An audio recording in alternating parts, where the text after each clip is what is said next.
gonna start off the show with the big one, WrestleMania 40, which occurred this past weekend, 2 nights, April 6 and 7, over at the Lincoln Financial Field in Philadelphia, Pennsylvania.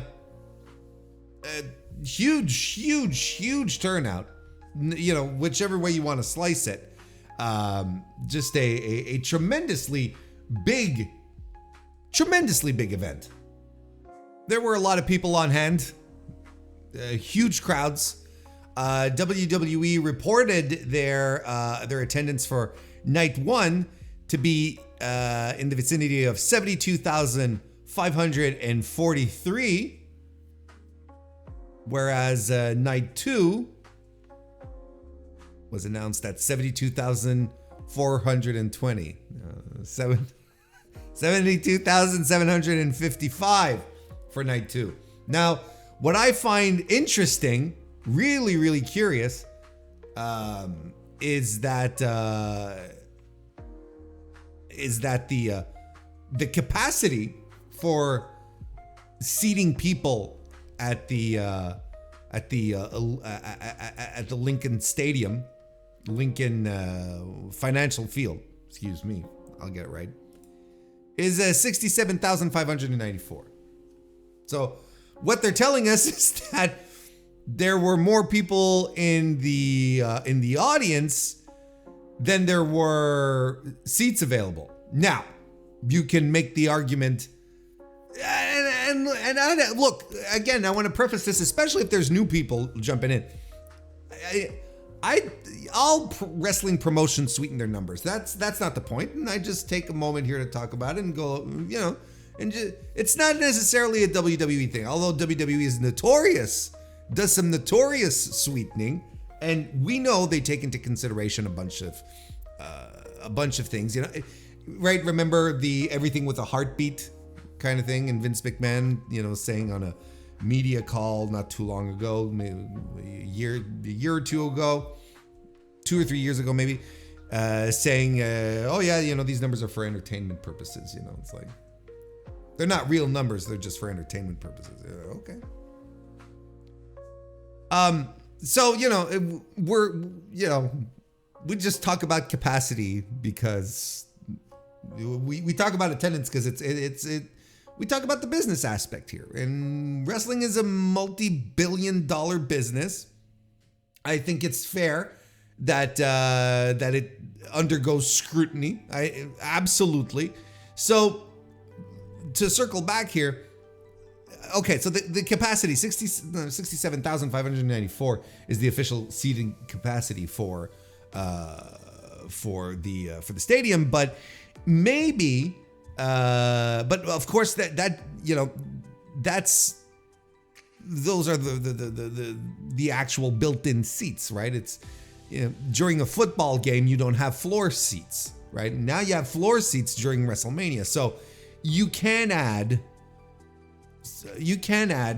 more people to the event than the regular capacity because you're throwing down floor seats, and the floors seem pretty full. At the same time, when I say you, I mean WWE is also, you know, eliminating seats, available seats in the stadium itself, in the bowl, you know, in the ends, or at least in one end, for their stage setup. Now, I would assume, I'm no scientist here, but let's say I was, my working hypothesis would be that the seats they're removing because of the stage setup are compensated by the floor seats that they sell, and they sell them at a higher price and so on and so forth. So, you know, it probably all works out best. Again, you know, I'm not a tremendous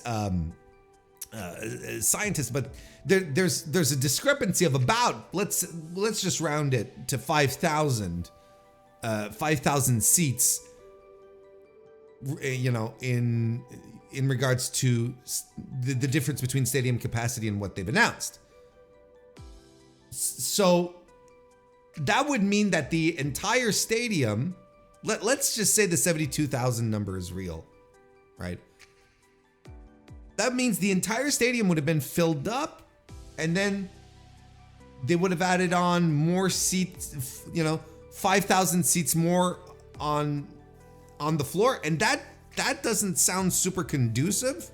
That I find a little dubious. I don't know. Look, I'm sure, I know there's going to be people who are going to dig into this a little more, but it's not ultimately that big a deal. But I also don't trust wrestling promotions. So, when I'm being told that it's 72,000 both nights, I'm like, yeah, come on. They announced 16,000 people for the Stand and Deliver show. There wasn't 16,000 people there. Like, you could see. That's not what that is. That there's not 16,000 people there. It doesn't make sense.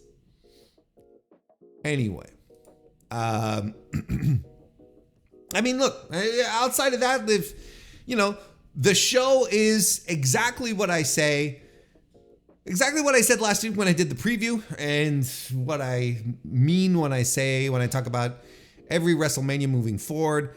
It is not a show for wrestling fans. It's not a show for wrestling fans. It's a show for WWE fans, for people who like this type of spectacle. Me, myself, I get annoyed. I get annoyed because there's too much bullshit. There's too much length between the matches. And again, like, because all I can do is talk about how I feel. And if I'm sitting down to watch a wrestling match, I want to watch wrestling.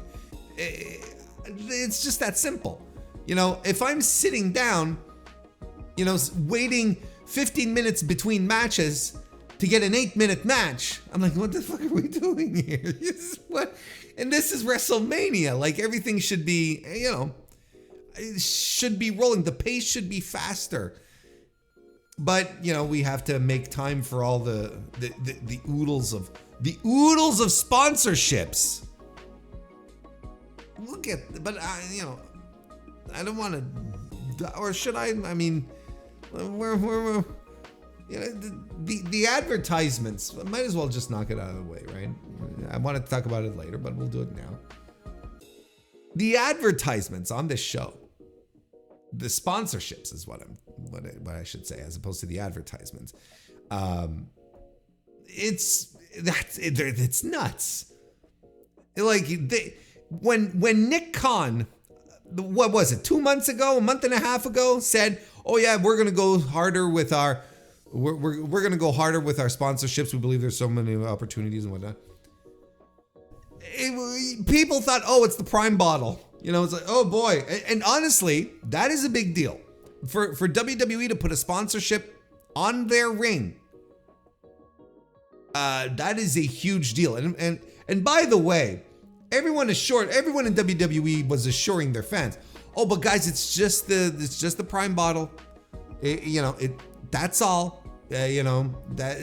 It'll just be that, and we're not gonna add into stuff everywhere, and it's just gonna be the Prime bottle, right?" But you had the Prime turnbuckles, right? I don't know if you noticed. I did. I saw that. So, they discolored it though, and I think that was a smart choice too. Look, this is what I'm trying to get at. I'm trying to go down multiple paths here, but we'll try and keep it on rails here. If there is one thing, that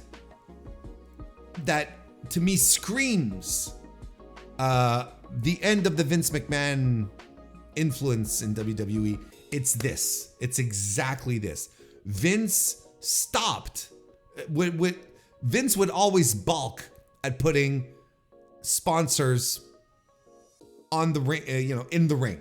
For him, that was the canvas, for multiple reasons. And probably because he just saw, well, what are we going to do later with the footage when they stop paying? Their footage is still going to go around. We'll still be giving them money, kind of exposure. That's probably part of it too. But he always sort of clasped onto that, and no, we're not gonna. So for me, like even over, commentary saying wrestling or commentary referencing other promotions, and even outside of all of that, this is an even bigger indication to me that Vince is truly hands off and has nothing to do with this, and that they're moving in different directions than what Vince wanted to do. So, and as someone who watches Japanese wrestling, the sponsorships in the ring, it doesn't bother me. It doesn't get to me. Like, it's fine. I can understand why some folks are more bothered about it, but me, it doesn't do anything for me. But me, it's not as much that as the LEDs around the ring. Oh, they didn't put them in the ring, but around the ring, and the barricade facing hard cam, and then the little sponsorships in the upper hand corner, and then the ring posts. I mean, it gave us a couple of good chuckles, when Dude Wipes would sponsor a women's match, which I think is really funny.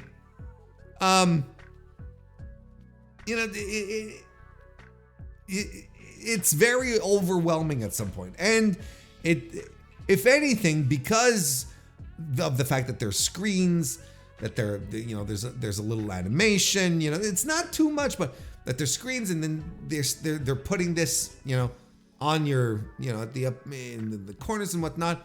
It gets overwhelming, and it does get distracting. It gets distracting from the content that you're already paying to watch. You're paying your Peacock subscription to watch this regardless. I know it's not like buying a pay-per-view, but at some point,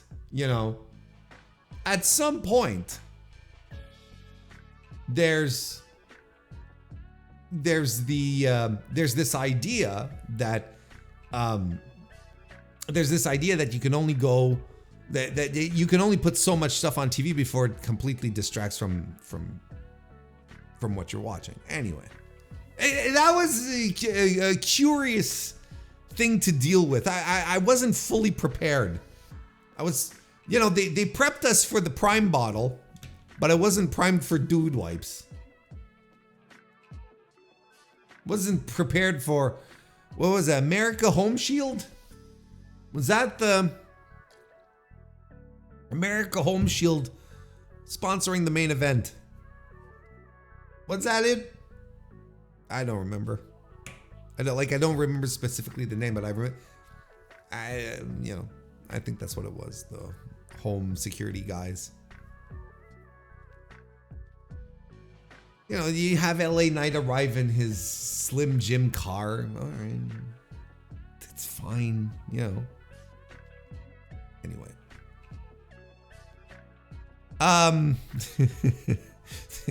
The show itself, both nights. Look, I'm ambivalent.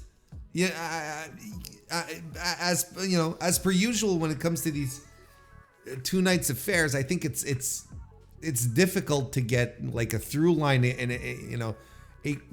be consistent when it comes to quality. I thought night one was bad. Just straight up, outright, be honest with you folks. I thought night one was not good. I thought night two was better. I think overall was good. But I say that hesitantly because, there's nothing that happened at WrestleMania this year that just blew my mind, and where I'm like, there wasn't here I go again, trying to say too many things at once, and then physically I'm incapable of doing that because humans can't do that. Okay. WrestleMania usually will have like one or two great matches, like, unquestionably, matches where you're like, this is great. And, top notch, great stuff. Last year we had, Rhea and Charlotte. That was great. The tag team match, the undisputed tag team championship match, that was great. But this year, it's like there was nothing for me anyway that there was good stuff. Don't get me wrong, and as we talk about it, you'll see. But there's nothing that just stood out from the pack and just blew my mind. And I think this was the case for a lot of WrestleMania weekend matches, or events anyway, that it was kind of like a generalized feeling where there's stuff happening, but nothing's great, nothing's standing out, nothing that... Look, the best match that happened on WrestleMania weekend this year happened in Mexico on Friday, where Bryan Danielson and 65-year-old Blue Panther put on a masterclass. I don't know what to tell you. But we're not talking about that. We're talking about WrestleMania and how I'm a little stunned as to how there was nothing great. Now, WWE fans will tell you the opposite. And right now you're saying, but Warren, the main event. We'll get to that. We'll get to that. But spoiler, I didn't hate it. Okay? I did not hate the main event, but we'll get to that. You'll understand why I'm not sitting here going, this is one of the great. And I see people clamoring this as being one of the greatest WrestleMania of all time. People are going harsh on the hyperbole. Not harsh, but heavy on the hyperbole. Excuse me for the throat, by the way.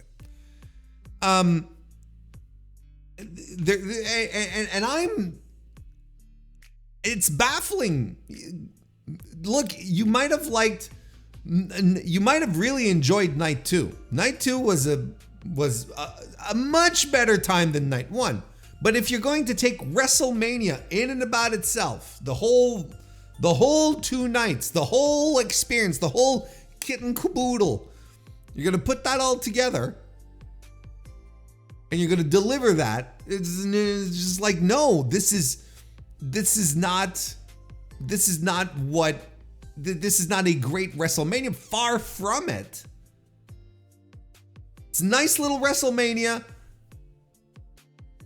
Some low points. I would even say it touched one of the lowest points in WrestleMania history at some point. Spoiler. Just dropping the...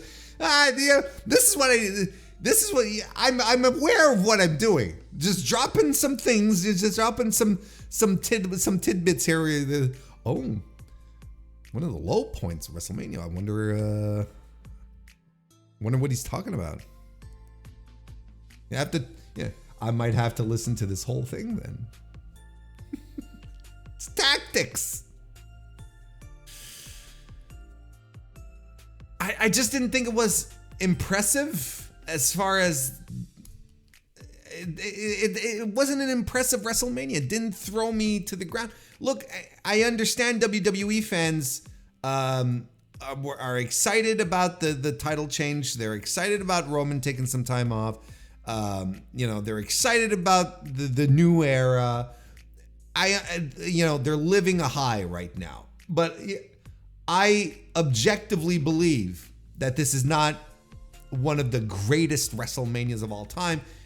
I wouldn't even put it in the top 10. I don't think it was that good. Again, I thought night 2 was much better than night 1, but night 1 was the pits. You put this all together and you're like, well, but listen, look. Might be getting ahead of myself.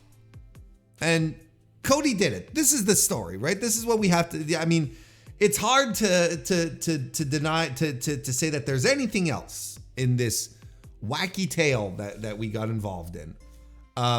It's hard to imagine anything else, right? But Cody did it. Finally defeated Roman Reigns. He's Universal Champion now. And again, however you feel about the match itself, it's, which we'll talk about. Don't get me wrong.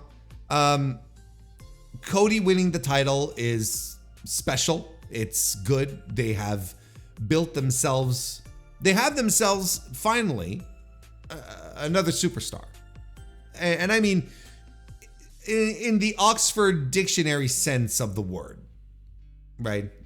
Not the WWE sense, because they're all superstars, but a true to form star. Comes in, looks, acts, feels the part. That's him. And I think the path we have to, I know the story of this match was finishing the ultimately Dusty story, right? This was the thing. Cody comes in 2 years ago and basically says, I'm going to do what my father never did. I'm going to do it for him, right? So this is what this was about, him finishing the Dusty story, right? I know that's what it is. But to me, the more interesting story is the culmination of this Cody Rhodes story, okay? This is a guy that, what was it? Like 12 years ago? A decade ago, 12 years ago, is in WWE, and they have no vision for him. They got nothing. He's Goldust's little sidekick. They're making him wear face paint. They're doing the mustache, the handsome Cody Rhodes stuff. They don't know what to do with him, right? And he has a vision of himself that does not connect with WWE. So what does he do? After he's gone from the company, he goes and he makes himself a name on the indies. Becomes a top name on the independent circuit, right? Just a guy that, and he works it and he grinds it and he networks and connects and he works New Japan Pro Wrestling in the meantime, and then he's in Bullet Club. Like, he's always in these big angles. He's in these big events happening in independent wrestling. He created All In, with the Bucks, still the biggest drawing indie show of all time in North America. Launched AEW, creating an entirely different landscape for pro wrestling in North America. And then he comes back to the company who didn't care for him 10 years ago, but now makes him their biggest star and effectively make him the face of this new era that WWE is embarking upon. That, to me, is a compelling as fuck story. That's something that I'm like, yep. And that's tremendous. That is all on Cody Rhodes, who decided not to get complacent, not to feel sorry for himself, but to make himself, as he said famously in the build up to was it all the first All In or AEW? But he famously said he famously said, and I can't think of the quote, from unwanted to undeniable or something like that, right? Undeniable, make himself undeniable. When Cody left AEW and got into WWE, you're like, that's it. And you can, as I did, we can all sit around and say, oh, this was Cody's plan all along. And fucking good for him. Good for him if this was his plan all along. To hit the bricks, do all of this, start this, do all sorts of projects, and elevate himself. Put himself in a position where he can go sit down with Vince McMahon and say, yeah, Vince, I can come back to this company and be a big deal. And Vince goes, yep, you're right, pal. You're right, kid. Let's bring you back.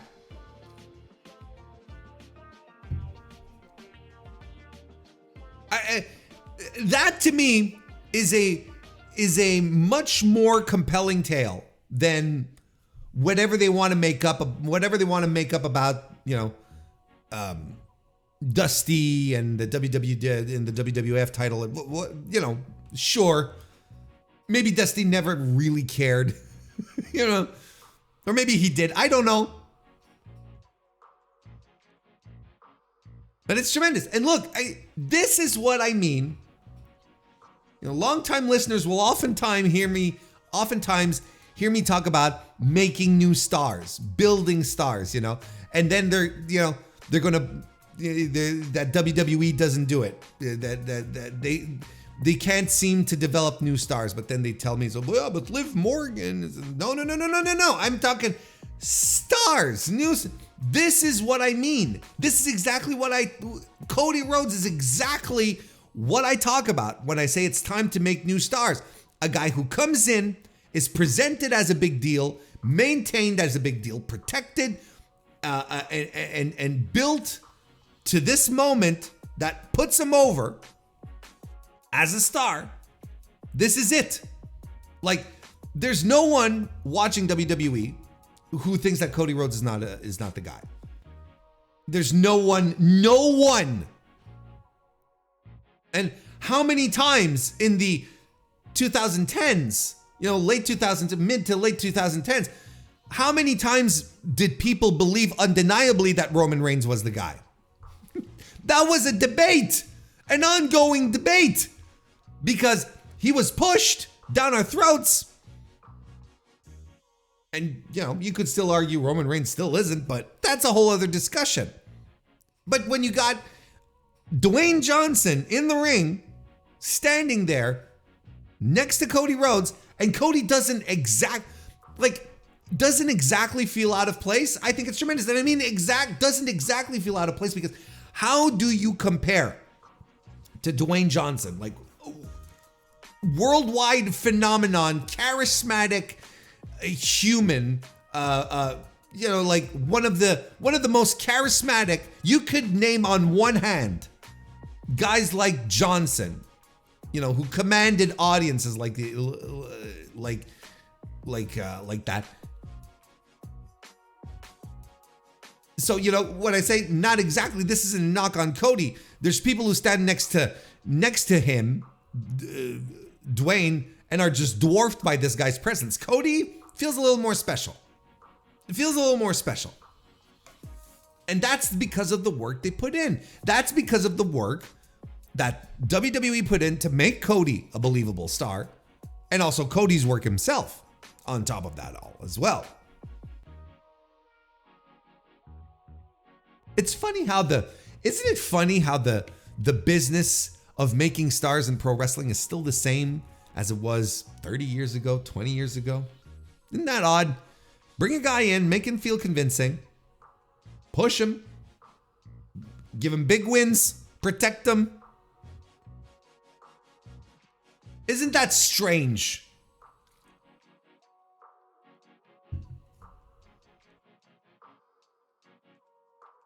And you look at all of this and look, I still think Cody should have won last year. I think Cody was hotter last year. I'm not saying that he's not hot.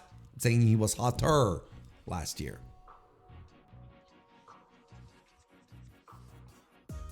Kind of makes you wonder how much Vince didn't want Cody as champion. At least last year. I don't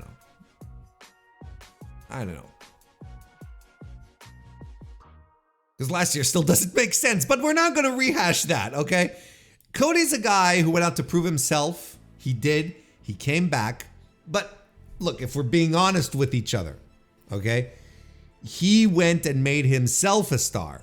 He didn't, because he knew this wasn't going to happen in WWE. He went out of the company to make himself, as he said, undeniable, so that when he did come back, he'd be frozen like this, right? And I'm not saying this, okay, it's a little bit of them bringing Cody in and making him the star that he was. Isn't it a little bit because they took one of AEW's guys? Wasn't that a little part of it? Sure. I'm sure that played a significant part, actually. But the point is that it still happened nonetheless. And Cody came back, and I don't want to rag on the fact that, well, look, because again, I'm trying to say too many things. The point that I am not trying to make here is that WWE could not make this star themselves. They had to bring a guy who left their system to make himself into a star, only to come back, which is a valid argument to make, right? And to a degree, I think it's true and it's telling. Cody Rhodes had to leave, make himself into a star, and come back to realize his full potential and be a top guy. But that's kind of beside the point that I'm really making, which is movement in wrestling is good, and I wish this was part of the analysis that most podcasters would provide here for Cody's ascension. Is that, yes, a lot of it entirely rests on him, but being able to, to use the old vernacular, to leave the territory once you're done, and then maybe circle back, sometime later when you've worked other territories, you come back with new stuff, you've learned new things, so on. That's healthy. It's healthy for professional wrestling. And I wish people would just accept that they don't have to be vehemently protective of their brand, because it doesn't matter. If anything, Cody's ascension is absolute tangible proof that wrestlers leaving promotions, going to wrestle anywhere else, then come back and leave again, and what is healthy, because they don't fall into ruts, creative ruts themselves, but ruts with the creative that is bestowed upon them, that their own the creative from the bookers. It's just good. And I wish this would stand out more in the analysis that is provided. Because look, not even WWE with its billions of dollars and its innumerable resources can escape that reality. They let a guy go, or one guy leaves the company, and he comes back a decade plus later, and he's their biggest star. And he didn't wrestle a lick for them in those 10 years. And he's a star. Like, they can't even escape that reality. You can have, the most sophisticated wrestling program to train people and make them into stuff. It's crazy how the old ways of doing things still fucking work. Now, it doesn't necessarily work on such a high level for everyone, because I think Cody is he's a diamond in the situation, right? He's special in this situation. But Jesus, I sit here most weeks telling y'all competition is good, and it's good for talent, and you will see the differences in your products. You will see the differences. I keep saying this, and this is textbook what Cody did. Left the territory, went to another territory, and then came back to the OG territory. Then he came back bigger than he was, where he was destined to be mid-card Cody, excuse me. He was destined to be mid-card Tony. Why am I saying mid-card Tony? Mid-card Cody. Destined. And he decided to switch to turn the tides of that. Is there all a question of timing? Everything is a question of timing. oh, well, he was just at the right place at the right time. Yes! And all the more credit for him, to him, to have seen how things are swinging. I cannot put over enough the work that Cody Rhodes has put in to get to this spot here. That is nothing but praise for me. And it worked out. And for a time I was doubting it was going to work out. I was doubting. Like, you know, are they going to... Cowards go all the way with them, you know? To the very... Look, knowing this company to the very last moment, even though with after the results of night one, even after the results of night one, where it became apparent that Cody was winning on night two. Despite all of that, Cody was like, despite this idea that Cody was undeniably going to win, the bottom of my heart, I still had a substantial amount of doubt. I was like, this is WWE. If Paul Heyman decides, hey, you know what, my boy's not dropping his title,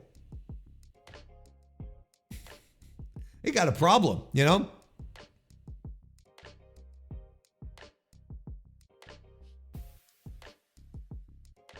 To the very end, I thought there was still a chance that Cody could lose, but he didn't. They went all the way this time, and thankfully, and good for them. I honestly think that their fan base, there's a substantial amount of the fan base that would have turned on WWE if they hadn't pulled the trigger on it. I really do. Anyway.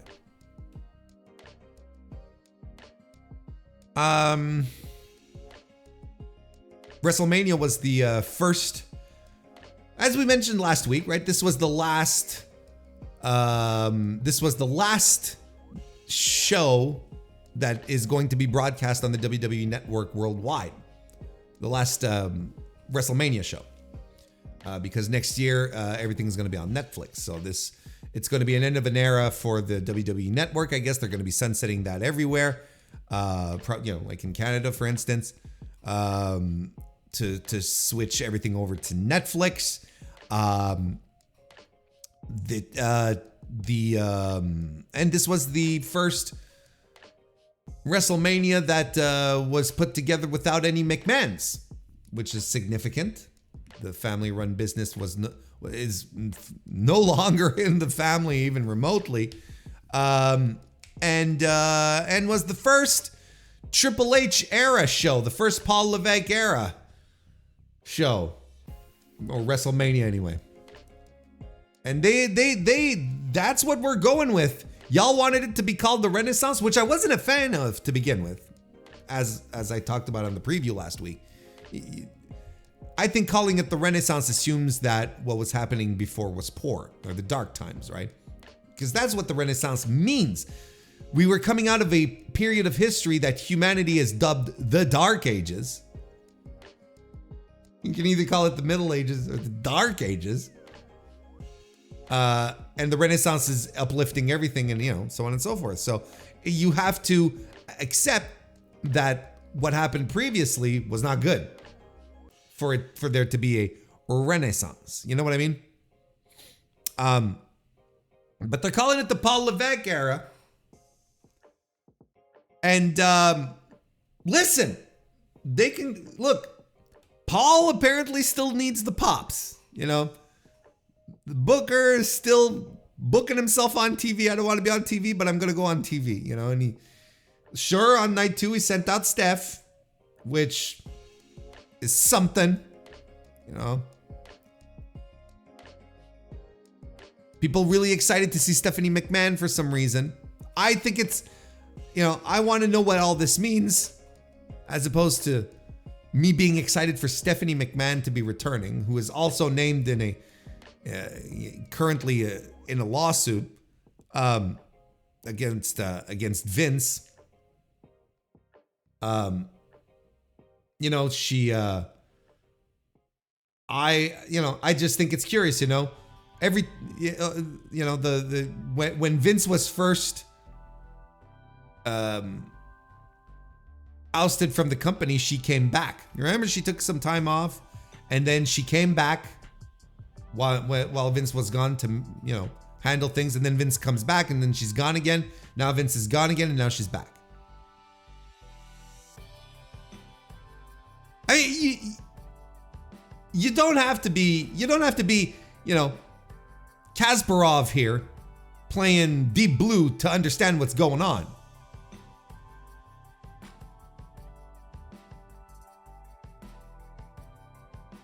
I don't know, look,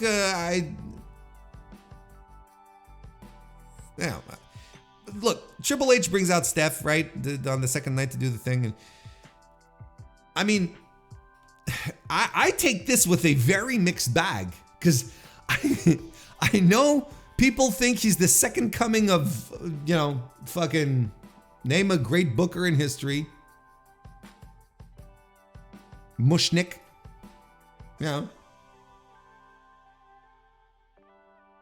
But I think Paul I don't think he's particularly a great booker.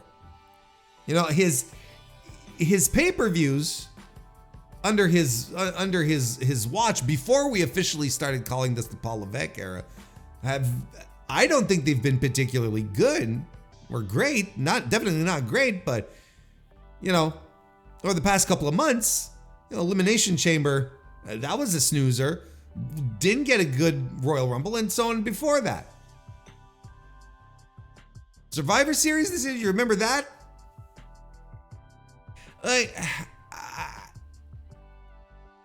We're gonna hype this up but I mean, this is important what they're doing here. For fan perception, it's crucial what they're doing here, where perhaps before they were,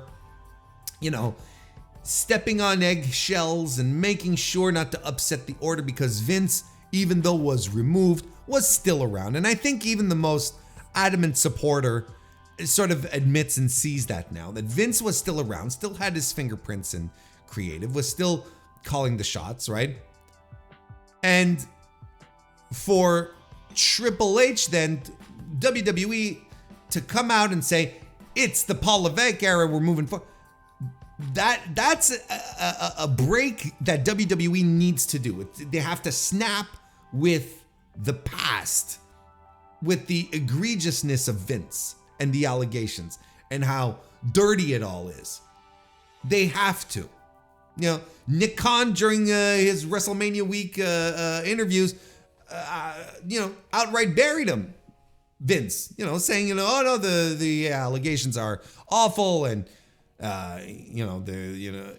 he used some very strong language. So I'm like, okay, this is what so they have to do this. And, Triple H is going to be that face. He's going to be that backbone, and Cody Rhodes is going to be the face. Cody Rhodes, who has never been a Vince guy. You see what they're doing here? Cody Rhodes, never been a Vince guy.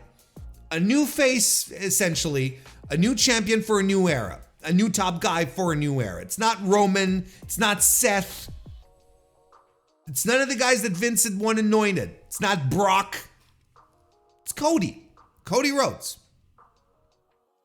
So,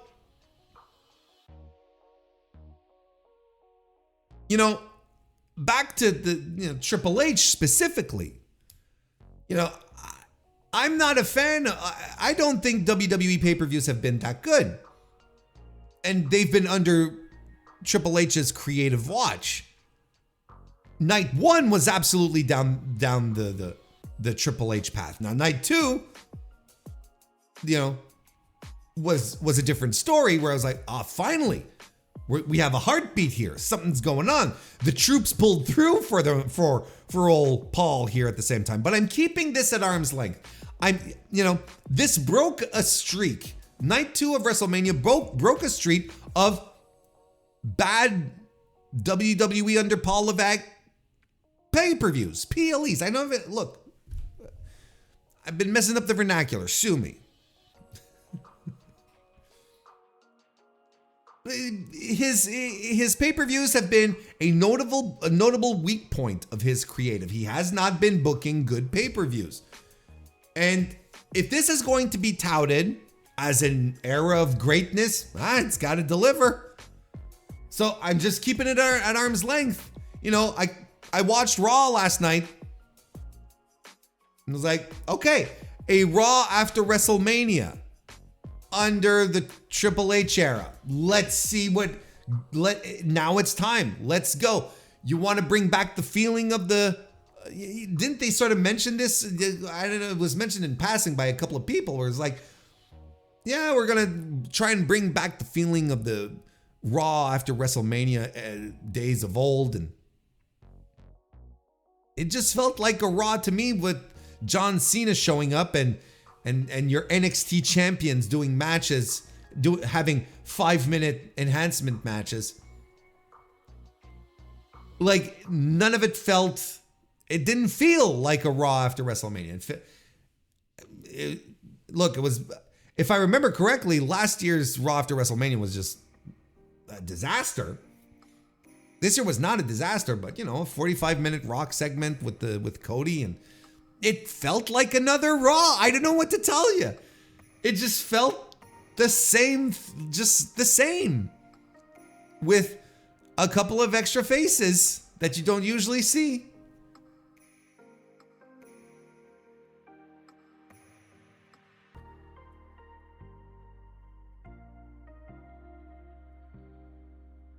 I don't know, like, I'm at arm's length with this. And I'm not throwing my hat in and saying, and clamoring for these great changes, and look, after every WrestleMania, there's a lot of optimism when it comes to WWE. People have high expectations, it's like, oh, this is this feels good. It's a refresher, like it's a new season starting. But of course, there's exceptions to these Raw after WrestleManias. Again, I think last year was compounded with cynicism. But let the feeling settle here. Let this feeling of optimism settle a little bit. And see what happens, and see how much of us, how Paul Levesque can sustain this into something durable, special, and different. That's all we can ask for, is for some, WWE to be good.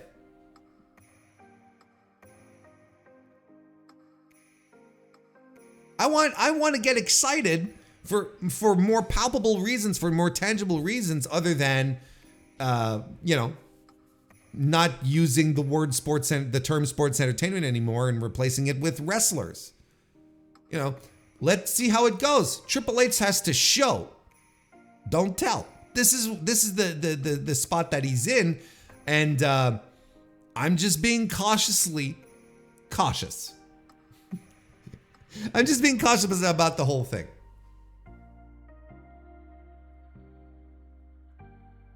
Anyway, the show overall, I think I made it clear at this point with everything I've been talking about for the past almost an hour. Hey, the show was a mixed bag, and I feel like it's like that every year. I talk about this every year. I talk about it every single year.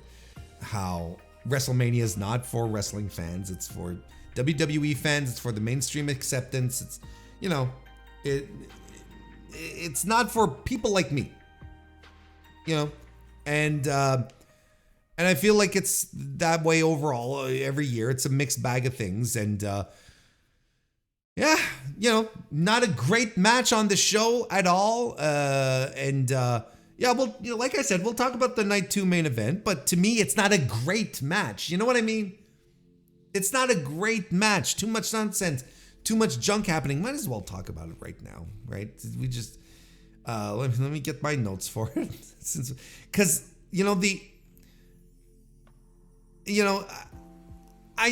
it's the kind of thing where I give my little goofy my little goofy star ratings, just to see how everything gets settled in the world of things. I don't even know how to rate this match. I don't even know how to go about it. It's like it started off as a match. Don't get me wrong. It started off as a match, and a Roman match. It's very plodding, and I'm like, okay, things pick up after a little bit, but then the bullshit starts, and then I'm like, okay, here we go. When I say the bullshit, I mean the interference, right? I said, okay, here we go. But then it turns into something that is no longer a match. It's the Avengers Assemble thing. You got Jimmy and Jey Uso coming in to throw each other off the stage, and you've got Solo Sikoa, who gets punked out by John Cena, and then for some reason the Undertaker appears out of nowhere to do googly eyes at The Rock and chokeslam him. Like I don't know what that was all about.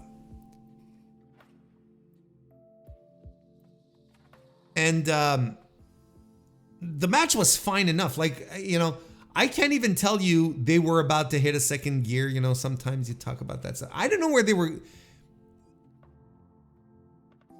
This has been a trademark, a hallmark of Roman Reigns matches throughout his reign, is that he would, no matter what they do in the opening, whatever of the match, none of it would matter until the interference started to happen.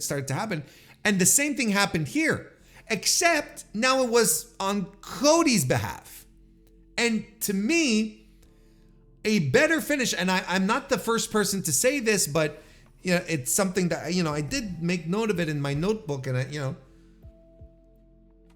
to me, the idea of Cody Rhodes winning the title off of Roman clean as a sheet, all by himself, without any help, was much more interesting. And, proof positive that, Roman was a chump and could never do it all by himself. He always needed assistance. I think the only match, if my memory is not failing me, I believe the only match that Roman Reigns had successfully retained the Universal Championship without, or whatever they call it, without outside interference, was the Claudio match. But that's because no one saw Claudio as a real top guy. But everyone else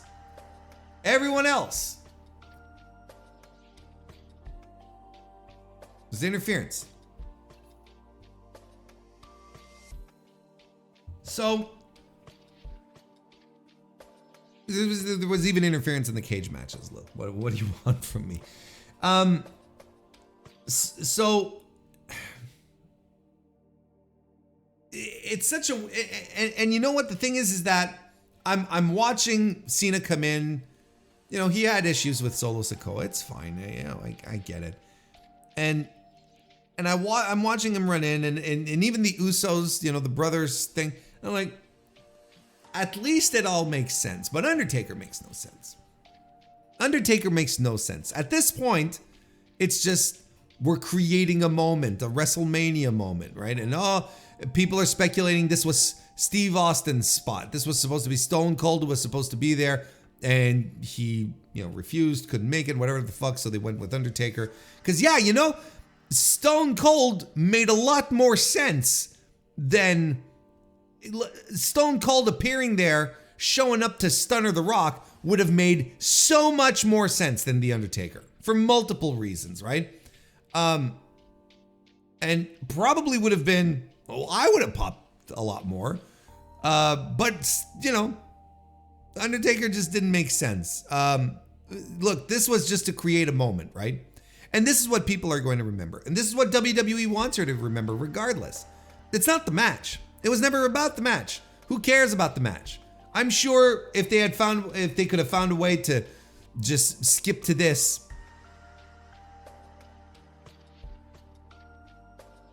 never mind the actual physicality and just go straight to this, they would have done it. Convinced. 100% convinced. Because this was about the moment. I don't know if it's Cody's moment. I don't know if you're going to remember Stone Cold and not Stone Cold, Undertaker and Cena showing up. That's what you're going to remember on the night that Cody won the title.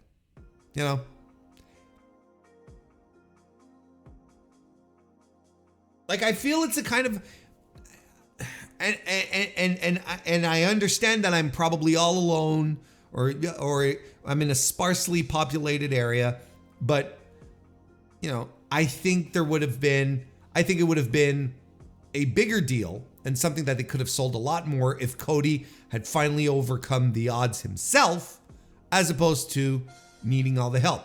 Or, you have all the interference happen earlier in the match so that everyone's taken out, but this led to the finish,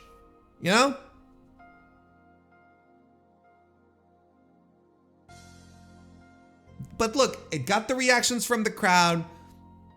Internet is buzzing. This was the greatest WrestleMania of all time. It's the greatest moment in WWE history, and I'm like, Jesus Christ.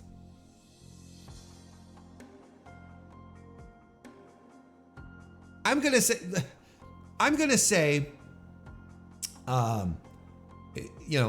it was a fun little thing, brainless, just the thing where you're like, huh. The minute you start thinking about it, then it loses its luster. Then the paint starts to peel, the veneer starts to crack once you start thinking about it. But if you want to just live in the moment, you want to get your hype, and all right, that's fine. It's fine. It just doesn't connect. It doesn't make sense for a company that does stories so well,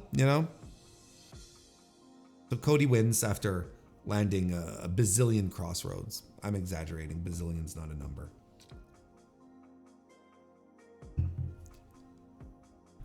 But he wins.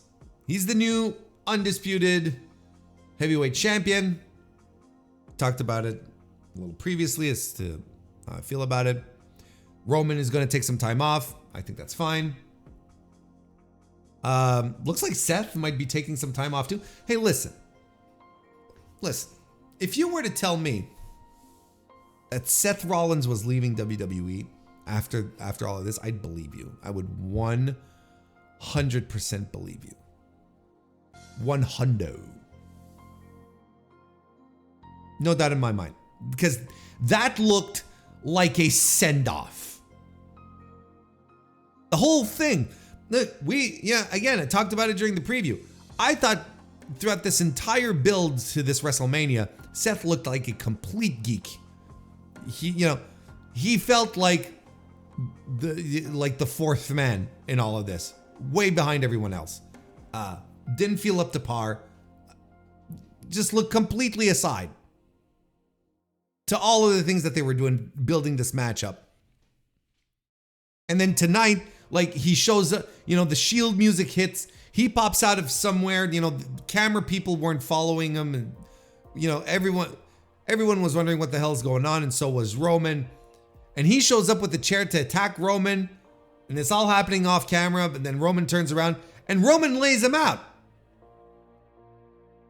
And he comes in later and Roman lays him out again. Like, if you were telling me Seth is leaving the territory and putting the guys over as on his way out, I'd believe you. I absolutely believe you.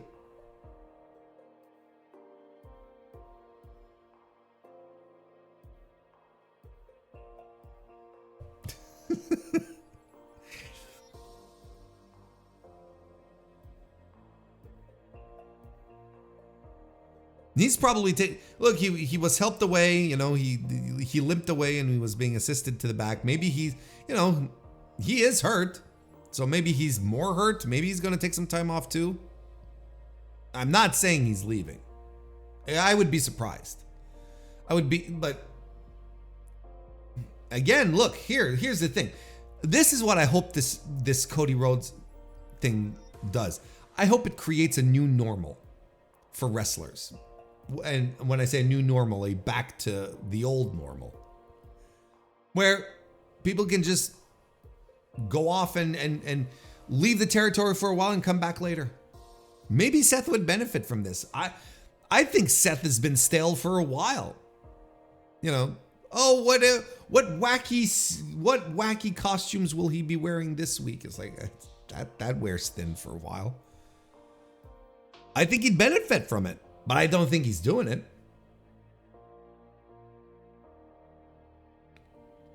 Again, like I said, I don't even think he's leaving. I think they just booked it this way, and that's how it's gonna go. Anyway, now let's go through the rest in order. Let's start with night one. We'll break things down. I already talked about the main event of night two, but that's it. The main event of night two, I think my thoughts on it are clear. You know, it's not designed for me, and it's designed for WWE fans. It's for people who remember all this stuff, and you know, whoever found excitement and enjoyment out of it, I can't blame you. It's fine. People were calling this an emotional moment. I didn't feel anything. It didn't strike my nerves. You know, wrestling does get me emotional sometimes. It does. You know, I get teary-eyed sometimes when certain things happen. This did nothing for me. It did nothing. Thought it was fun. But I didn't get all weepy-eyed and, you know, screw up my announcing. Anyway, night one. Night one. They have, they did not do America the Beautiful. Who did it on, Coco Jones did it on night one, and The War and the Treaty on night two. National Anthem on night one, and was God Bless America, right, on night two. Apparently Vince did not like the national anthem. That's why, you know, at WrestleManias they would always do they would do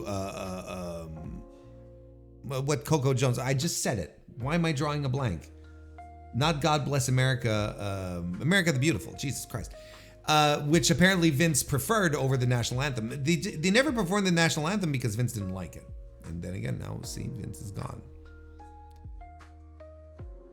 So night one opened up with the WWE Women's World Title match, where Rhea Ripley successfully retained her title against Becky Lynch. Rhea came in to a live band performance from the band Motionless in White. It was sponsored by Dude Wipes, this match was. I'm sorry, I just... Dude Wipes. Dude Wipes. Do you know how embarrassing that would be for someone to walk into your place and see your little dispensary of Dude Wipes there on your toilet, and because they're baby wipes, but for grown-ups that you can flush. For grown-ups, for adults, for men. That don't smell the you know, like baby, that don't smell like baby products. They have to have that musk.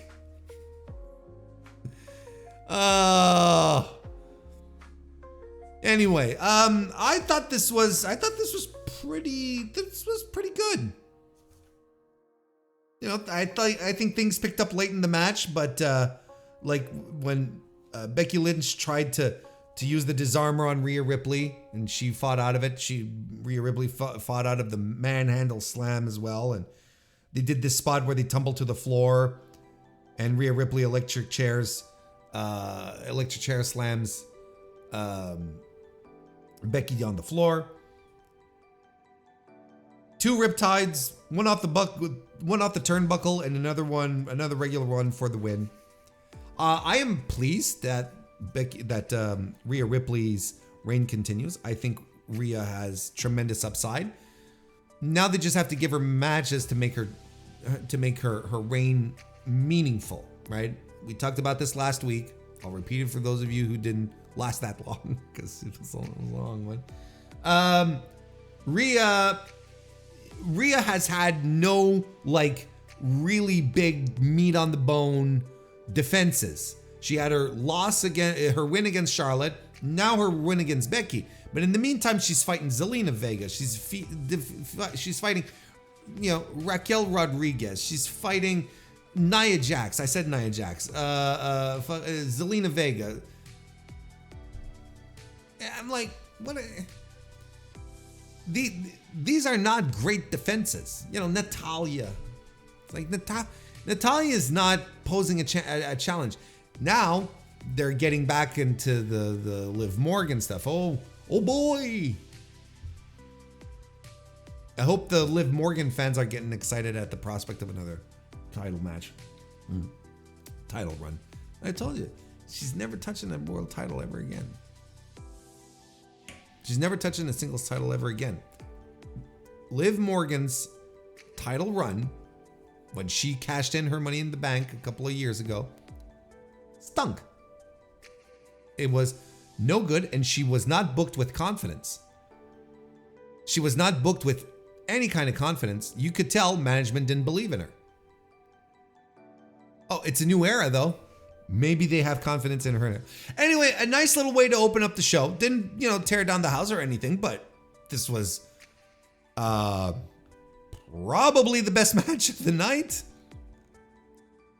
The second best match of the night. Because things slowly start to drop off here. The 6-pack ladder tag team extravaganza, or whatever they call it. The Spot Fest. Yeah, look, I'm not saying this, in any way to make this sound like a bad thing. It's a Spot Fest. It was meant to be a Spot Fest. That's what it was. And it's crowd pleasing. You got dudes doing incredible stuff. But, I've seen this match so many times before.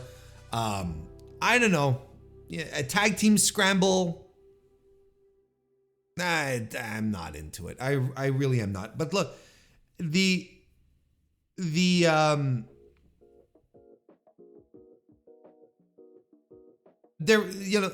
was 3 spots in this match. There was the moonsault, the moonsaults that Pete Dunne and Tyler Bate did.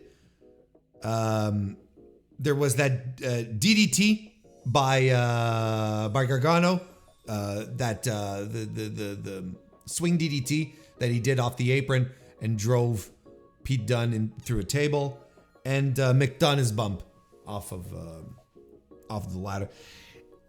Outside of that, it's all right. It's fine. And I noticed, and I think a lot of us noticed, that there's that they're using fake ladders here now as well. The ladders, when they started breaking, there was pink foam in there. It was like,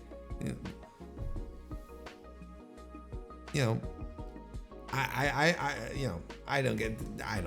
I don't understand this stuff. This makes my head hurt. Anyway, look, hey, by the way, 3.5 stars out of 5 for the Rhea Ripley Becky match. I gave the ladder match 2.25 stars. I know I'm on the low end because Cage Match has this at the 7.56, but I've just seen this so many times, so many times. Anyway, Rey Mysterio and Andrade defeated Dominic Mysterio and Santos Escobar. This was actually a kind of a boring match.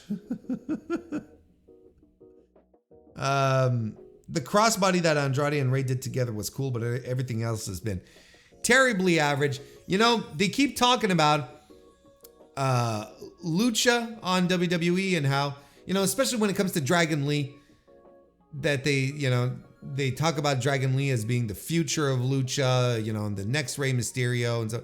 And there was nothing Lucha about this match. Like, this was absolutely a WWE house style match.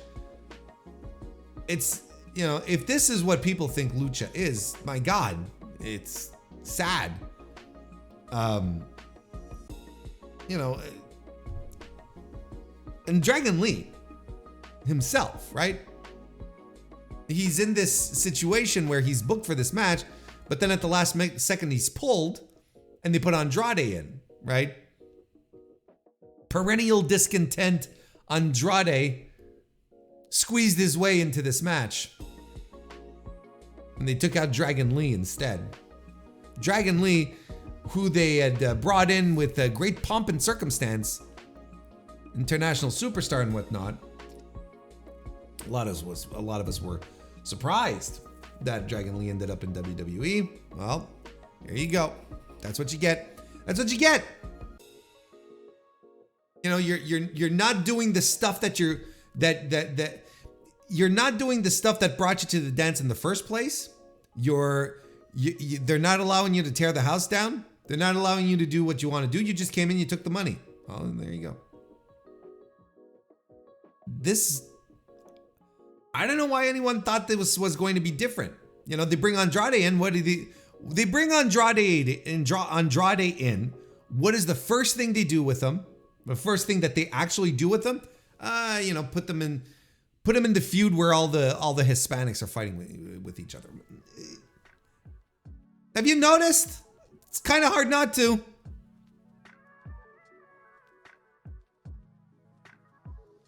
It's like, but look, this is what Dragon Lee wanted. This is your bed. You sleep in it now. It's kind of like Bronson Reed, who hops on Twitter complaining that he's not being used. Hey, you know, we should have a meat match. We could call it the Meat Spectacular. Fans, make this happen. It's like, no.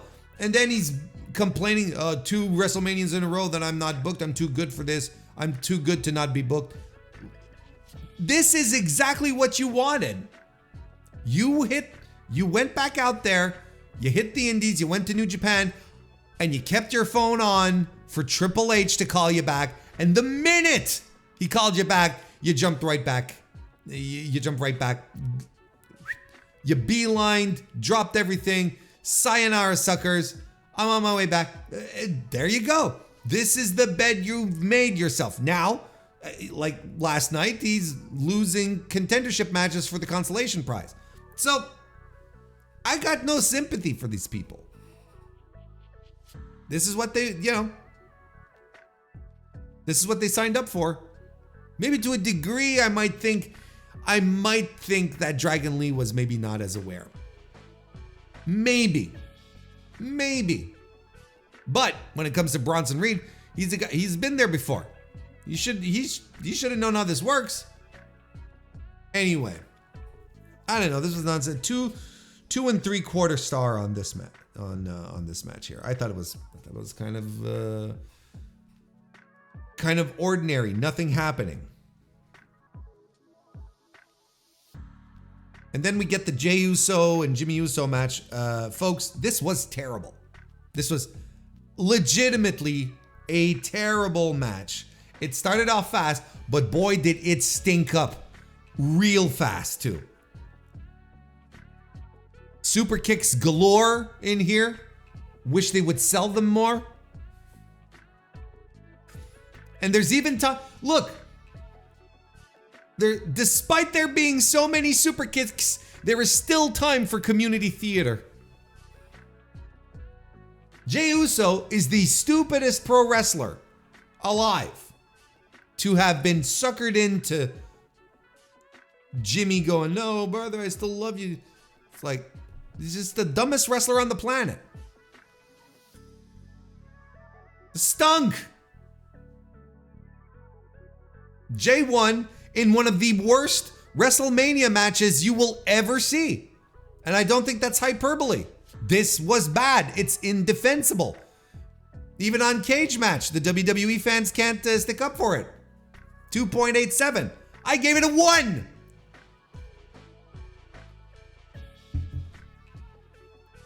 Awful.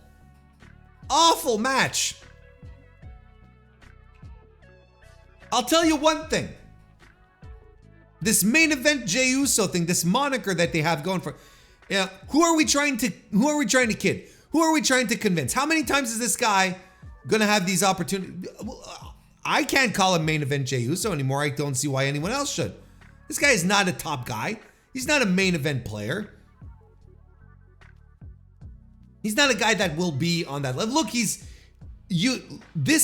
see his ceiling now. His ceiling is clear. If he can't get into a ring with his brother to culminate a feud that has been perfectly told, I've been told, that has all the story elements that WWE fans just slap up and they're rubbing their hands together and they say, this is going to be a great match because the story's so good. If he drops the ball so incredibly hard, like he has on this, I don't know what we're doing. But then, look, what do I know and why do I even care? But mostly, why do I know? What do I know? Because he won a #1 contendership match just last night on Raw. He's going to be challenging for the consolation prize for the World Heavyweight Championship. So it doesn't matter. You could have the stinkiest bomb of a match on the grandest stage of them all, and we'll still try you out. And I don't know, Jey Uso, #1 contender. I don't think this guy has it. He will never have it. This is his ceiling right here. Mid-card title guy. That's fine. You got to stop with the main event Jey Uso stuff. Stop kidding yourselves. Boy, did that stink. Bianca Belair, Naomi, and Jade Cargill defeated the Damage Control trio of Asuka, Kairi Sane, and Dakota Kai. You know what? This went exactly as I called it last week on the preview. Exactly. Naomi starts the match, eats shit for the majority of the match. Gets a hot tag to Bianca, who comes in, clears house, but she has a bit of the heels get a bit of a heat segment on her to finally get the hot tag to Jade. I know there was a little more back and forth, but Jade comes in and she pulls a couple of moves off and wins the match for her team.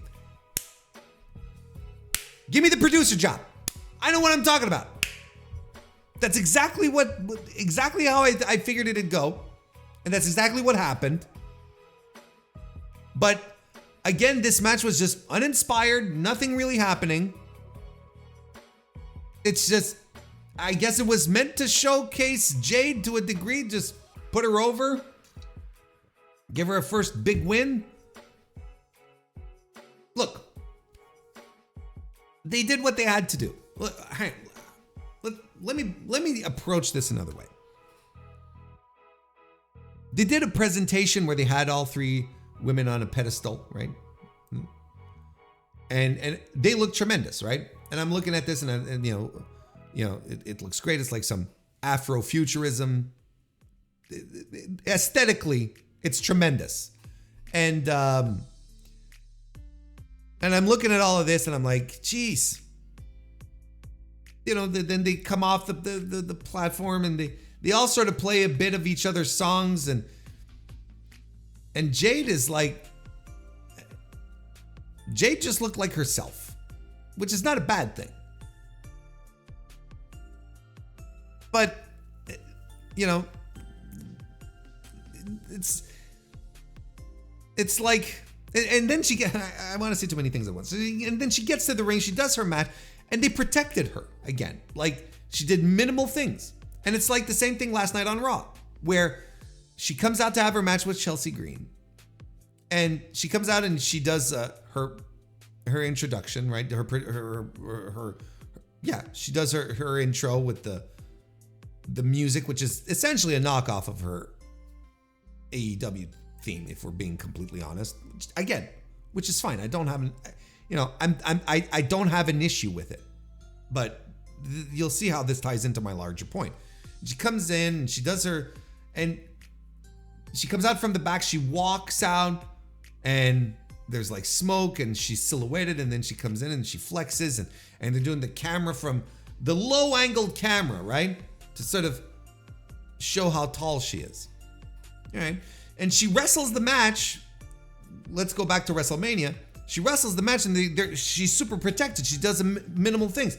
Same thing in her match with Chelsea. She does a bicycle kick, which barely lands again, and then she does her jaded and wins, right? And I mean, I look at all of this, everything that's been happening.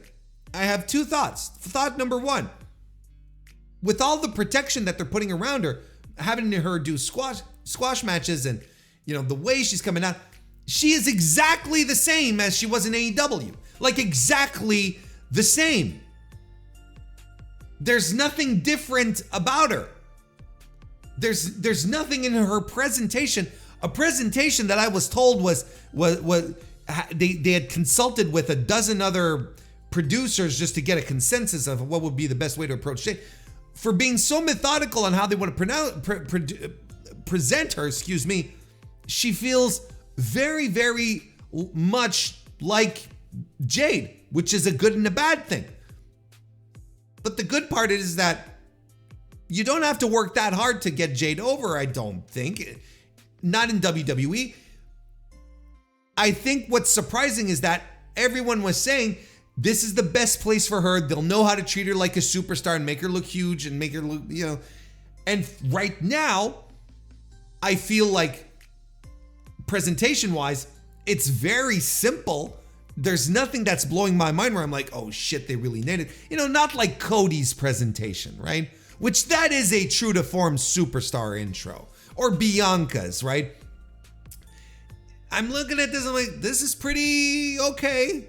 It's Jade, but I don't see anything special. I don't see any WWE magic that is making her seem larger than life. Jade, right now, even with the camera thing, let me talk on that camera thing. The low angle camera thing, there's like half a dozen other wrestlers that they use that on to make them look big. They do it with Bronson Reed. They do it with Obafemi over in NXT. They do it with Braun. I think they do it with Nia. These are just names off the top of my head. Like, they do it with already a bunch of people. It's not making her feel special, unique. All these things that I was assured that WWE would do well, and that I still believe. By the way, I'm not here telling you she should have stayed with AEW. I still believe she is in the best place to get to be her full Jade potential in WWE. I do believe they will eventually crack the code to her. But they've been telling us, and Triple H out of his own mouth have been telling us that she's been not being featured on TV or anything because they want to get her right. They want to make sure that they're having her trained. They want to make sure that they get her right for TV at the right moment, right? As it stands right now, the presentation is very okay. It's fine. It's a WWE presentation, but doesn't feel special. And in the ring, what they're doing with her right now makes me believe that they know she's still not ready, because boy, was she protected at WrestleMania, and boy, was she protected on Raw last night because she pulled two moves. And one of them kind of didn't quite connect.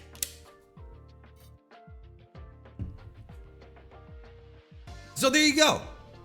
So again, I'm absolutely not saying she should have stayed with AEW. I really do believe she is a prime candidate for WWE. I honestly, sincerely believe that. I really do. But when it comes to how everything they told us that they've been doing with her and her production and whatnot, I just don't buy it.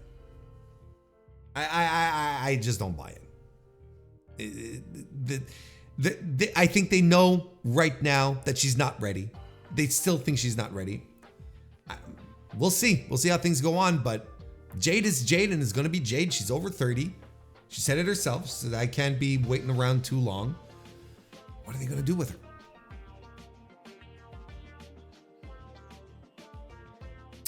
We'll see as things develop here.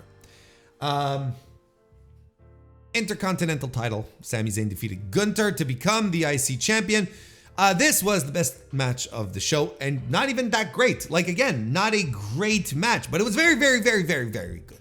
I thought it was a very good match. A great come from behind underdog match for Sami Zayn, who just,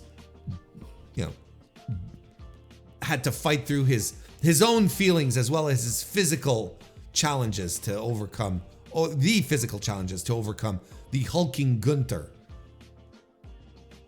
But is Sami Zayn still an underdog at this point? Like, I feel, they treat the win like a big deal, which it should. He's breaking the record, Gunther's record. But Sami Zayn's a 4-time Intercontinental Champion. Now, 4 times. He main evented a night of WrestleMania last year. I get the Gunther story. Don't get me wrong. I'm not a dope. Gunther is, he's on a whole other level. He's this brute force. He's this, this physics machine.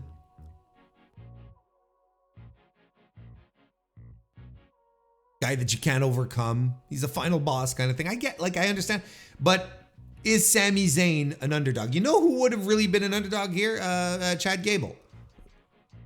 Chad Gable would have absolutely been 100% an underdog. Probably his first singles match would have been his first WrestleMania singles match, and up against Gunther, to whom he lost against a few months ago. I like Sami and all, don't get me wrong. This was obviously a make-do for the Roman Reigns nonsense from Montreal last year. This was a thank you, Sami, for being such a team player kind of thing.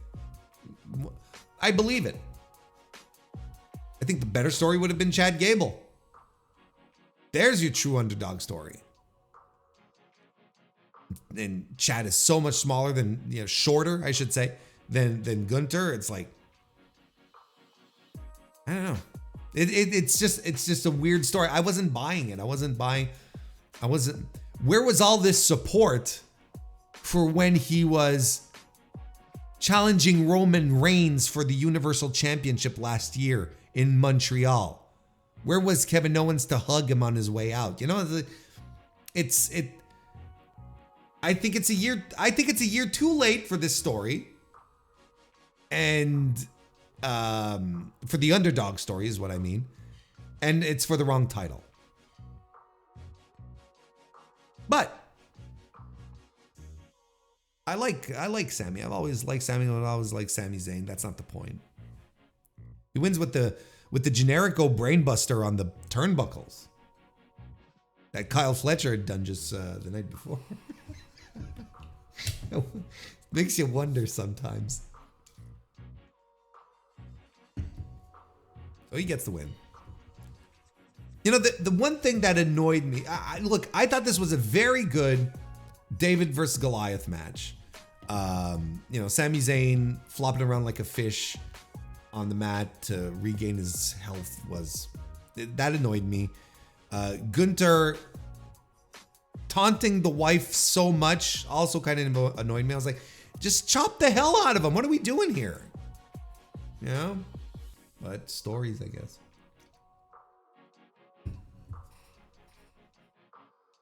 And then the main event, the Roman Reigns and The Rock defeating Cody Rhodes and Seth Rollins. I don't want to go so incredibly deep. We've been talking about WrestleMania for about an hour and 20 minutes now. Look, Rock, all I can say, look, this is what I'm going to tell you. These are going to be my takeaways. I thought the match was boring and interminable. This shit went on for 3/4 of an hour. An absolute slog of a match that I could not wait for it to finish. I might even still be happening right now. I don't know. Someone will have to check. That Heat segment with Seth was interminable and dull. It was so long.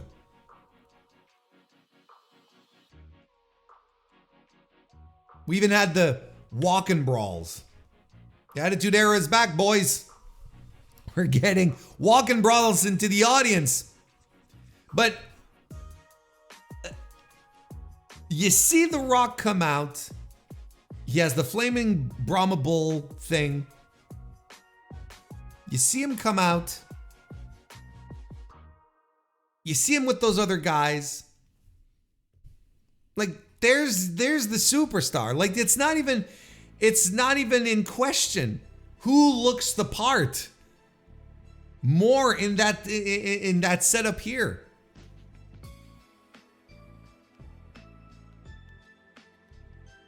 It's crazy. Can he still go? Oh no. Like, old Rock. I was looking at him walk and go, and I was like, oh boy, Rocky, those knees don't bend the way they used to. I'll tell you what.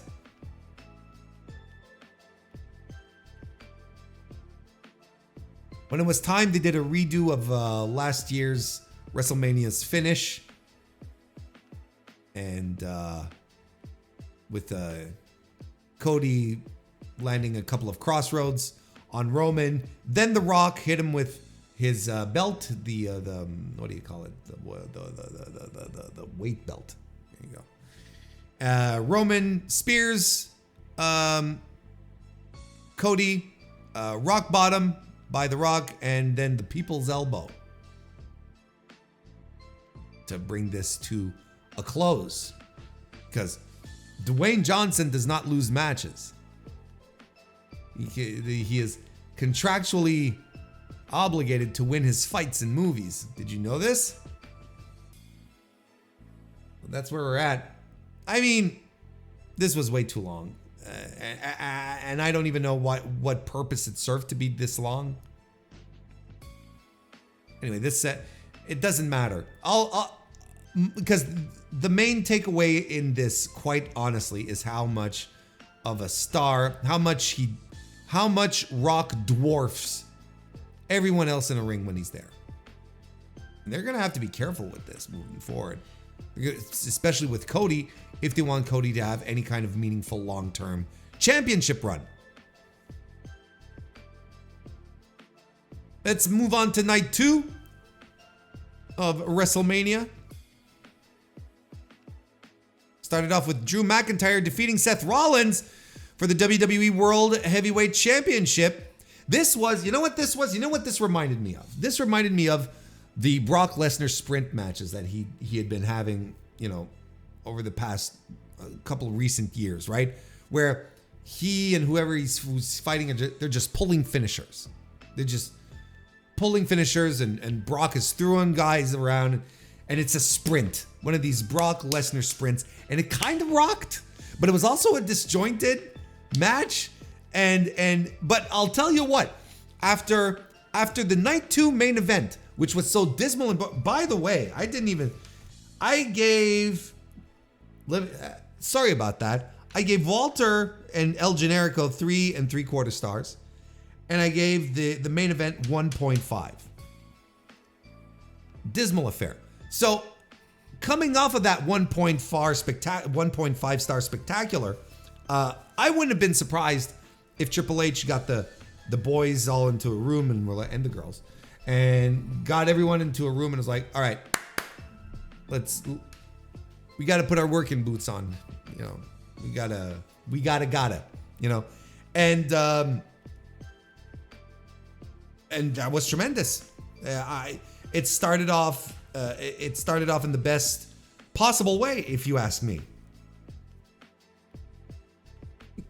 Because after that main event from the night before, you know, I'll take this any day of the week. At least it started off the show with a mark of confidence where you're like, okay, let's try and wash last night away.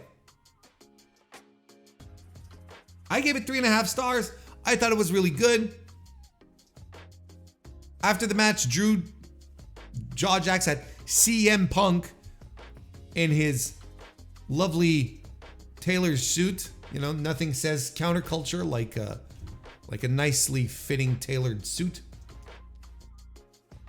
And he being Drew McIntyre,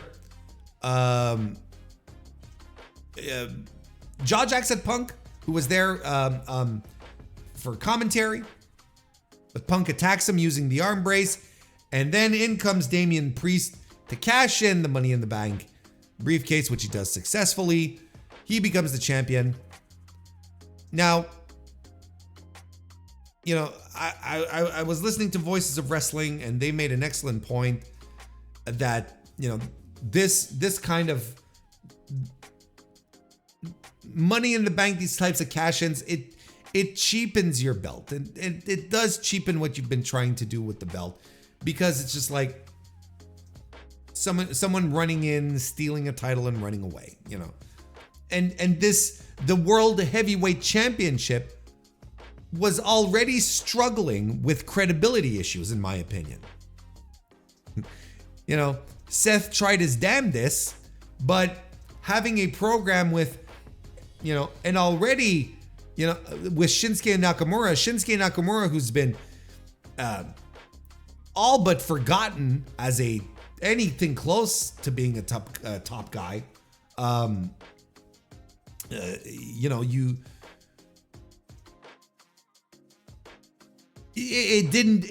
Seth didn't elevate it to the point where commentary likes to tell you it's been elevated to. It's the workhorse title. Sure, look, Seth wrestled often for the championship. He was a fighting champion, but it's not a workhorse title. We all know what the workhorse title in WWE is. It's fine.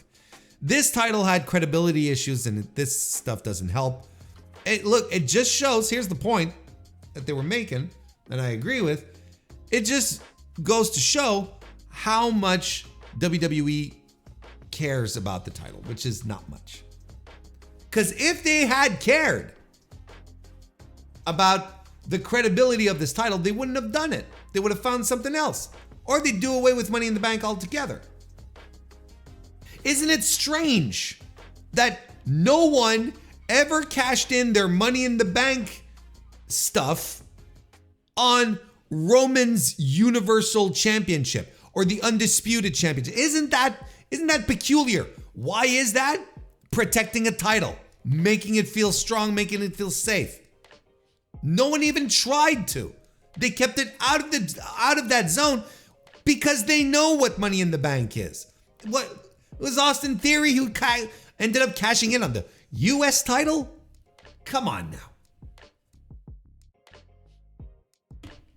Let's get real here. And frankly, I felt bad for Drew. I was like, is Drew the babyface? Is Drew the babyface in this thing here? Because yeah, he did lose it because of Punk. Who's the babyface? Who's the heel? I wish this was a Rocky 3 story. Anyway, at least the heel cashed in. At least. But, you know, of course, we're not rating that match. Don't rate that, but 3.5 for the McIntyre-Rollins match.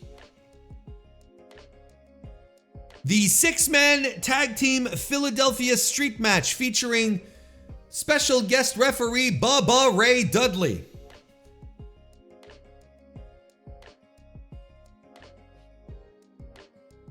The Pride, which is Bobby Lashley's group with Angelo Dawkins and Montez Ford, the Street Profits, and B-Fab.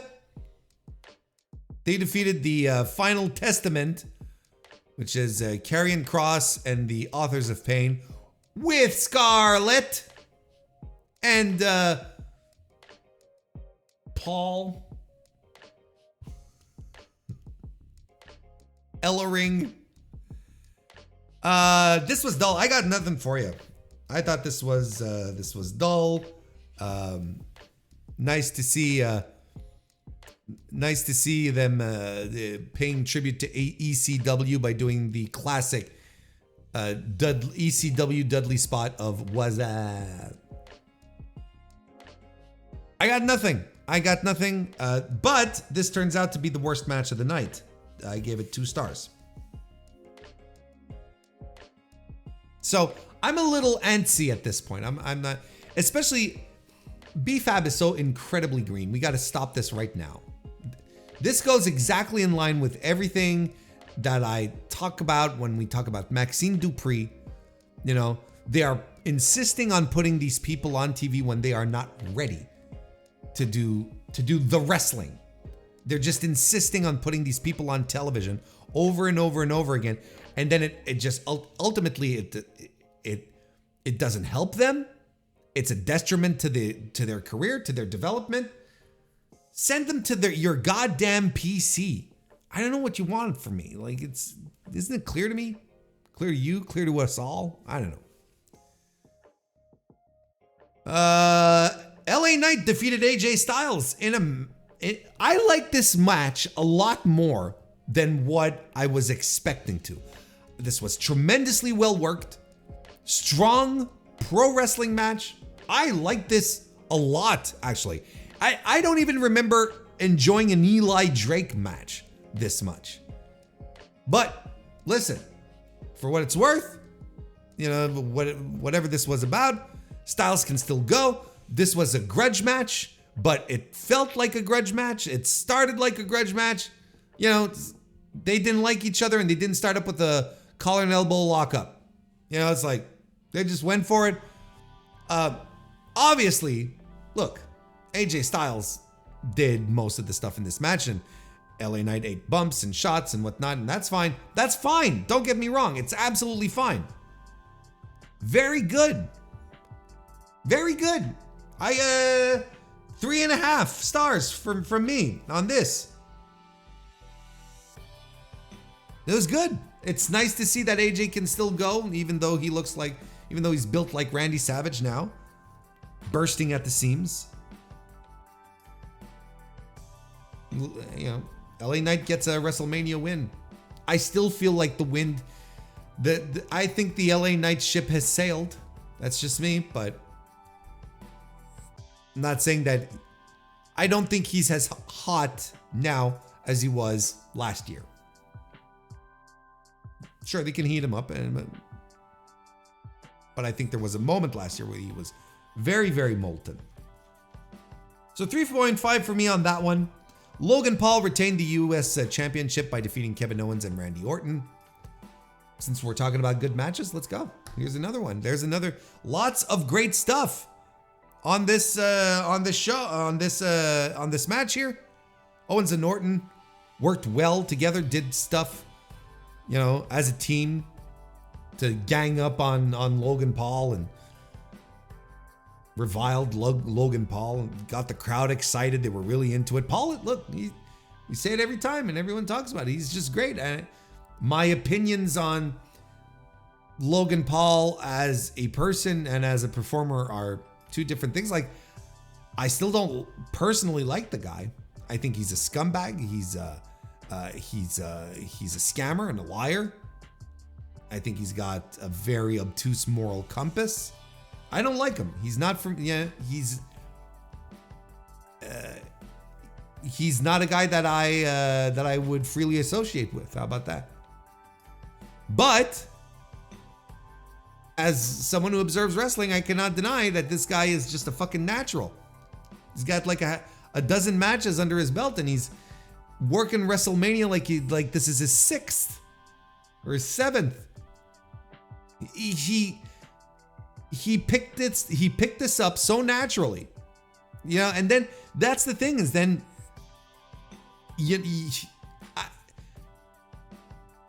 is this what WWE expects from some of their people, that they just throw, you know, like BFAB, that they just throw them out there and go out and wrestle? Do they expect them all to be Logan Pauls? Is that the ceiling? Is that the floor? Because Logan Paul is the ceiling. It's the opposite. He's unique.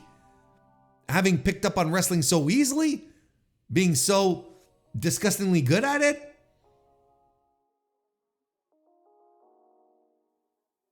He comes out with the water bottle, the Prime bottle. And of course, if you've seen this before, you're expecting that there'll be someone in there that Logan Paul will fight on behalf of Logan Paul. And it turns out it was YouTuber I Show Speed, who I am somewhat familiar with, if only because of the controversies he's been involved in. He's one of these very loud, raging YouTubers that just also thrives off of controversy. Perfect fit for Logan Paul. Anyway, he gets laid out. Match comes to an end with Kevin Owens pop-upping Randy Orton, who comes back down into an RKO. Paul runs in and tosses Orton to the floor, and then Logan Paul goes up to do a frog splash and gets the win. There you go. I thought it was, again, a very good match. 3.5 stars.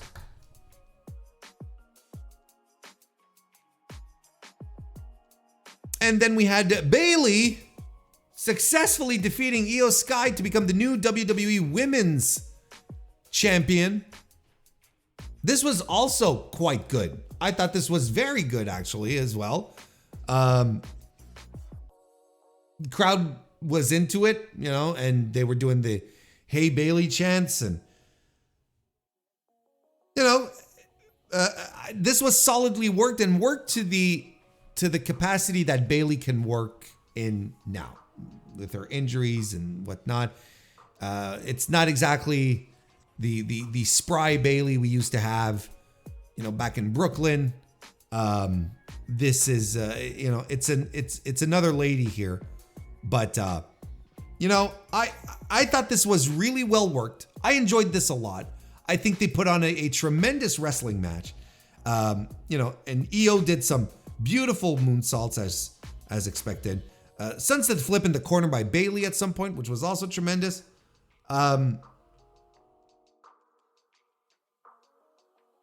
Yeah, I mean, I don't have many thoughts here, other than this is Bayley's first singles win at WrestleMania, and it's bonkers that it took so long. You know, it's just bonkers that it took so long for Bayley to get a WrestleMania singles match and win it, and then now she's a champion. I just think it took too long. I just think it took too long. And you know, I'm going to ask the same question that I asked this week as opposed to last week. Will the WWE fans buy into Bayley as a babyface? Because I believe that most WWE fans that exist today do not remember or have no clue about babyface run, mega NXT babyface. It's Bayley. I really don't. I think most WWE fans just know her as the annoying cackling heel, which is fine. Which is why I don't know how this babyface turn is going to work. You know, I really like this. I thought 3 3/4 stars for me. I thought this was very, very good. Just shy of being great. If we had gotten a second gear, this is the thing in most WWE matches, is that we never change gears. There's never like, we're moving up, you know. Usually get to third gear in these really great matches. We seldom get that, you know. That's why it's like I look over the entirety of the WrestleMania card. I look at the entirety of the WrestleMania card and it's like I don't understand. I don't understand why we didn't get a single great match. Not a single match that just was able to switch gears and give us something tremendous. I just don't get it. I don't understand what blocks what it is in the house style that you're supposed to block, right? Because it's not as if the main event wasn't designed for that. I think Triple H could have told anyone on this night, go out there, steal the show. Because, the main event, it wouldn't have cast a shadow upon the main event if someone on night 2 had come out with a 4.5 or a 5-star match, a 4 3/4 star, 5-star match. And then the main event happens. The main event was going to get the reactions that it got regardless. It was going to be tremendous regardless. I don't know. WrestleMania 40 XL, it's in the books. I think people are going to remember it for one thing and one thing only, because it's an otherwise forgettable main event, an otherwise forgettable WrestleMania, which has lots of bad, decent amount of good, but nothing great. I think it's an absolutely forgettable show. Not bad, not overall bad, just very balanced. I'm leaning more towards I liked it rather than I hated it. It's time to talk about other shows. Since we're on the topic of WWE, let's talk about NXT Stand and Deliver 2024. It happened on April 6th at the Wells Fargo Center, again in Philadelphia. This is the big WrestleMania NXT show. 16,000 people, they said, were there. And that's highly dubious. I don't think so. 13,000? I don't think there were 16,000 people at that show. It didn't look like it. But let's get right to it. Let's jump right in. I did not watch the pre-show between Joe Gacy and Sean Spears. Other than knowing that the Ridge Holland retirement was entirely a work. He attacked Joe Gacy during this match. Well, and he's probably going to become a disciple of, Guru Sean Spears or whatever the fuck they're doing with him. It doesn't matter. But I did not watch the match. I did watch Baron Corbin and Braun Breaker defeating Axiom and Nathan Frazier to retain the NXT Tag Team titles. I enjoyed this match. I enjoyed it a lot. Good action, good pacing. No methodical heat segments. These guys went out there to get the crowd into the show from the get-go, and it worked. They started pulling moves, started doing really cool stuff, exciting, fast-paced. It worked. This match just clicked. Nathan Frazier is great. Axiom is great. Breaker still has his issues, but I think he's improving. I think he's getting better. I think I think he doesn't know how to develop a crowd connection yet. I don't think he's developed that yet, but it'll come. And Baron Corbin is who he is, but he's got working boots. He had them on. They all work. I enjoyed this. We got Spanish flies and 450s, along with some power moves, Axiom gets railroaded by Braun Breaker at some point. Baron Corbin tosses both of his opponents over commentary, but they roll back and clobber him Phoenix Splash by Nathan Frazier as well in this. It's a big spear by Breaker that seals the deal, gets the job done. So there you go. I didn't hate this. I liked it actually. Enjoyed it tremendously. 3.5. Then we had the North American title triple threat match where Obafemi defeated Dijak and Josh Briggs to retain. This was also very good. In fact, I thought this match was kind of great. Just low-key great, but still great. Just dudes doing cool moves. And sometimes that's all you want. And listen, look, I'm going to echo. Suit Williams did the review of this over at voicesofwrestling.com. You should go check it out. You can have the most intricate stories ever assembled, you know, these great stories that built to the match and, you know, with weaving throughout all these levels of drama. But everyone pops at cool shit. Everyone in an audience seeing cool moves happen, get out of their seat. They're like, this fucking rules. And this was exactly this kind of match. The Obafemi spot, you know, where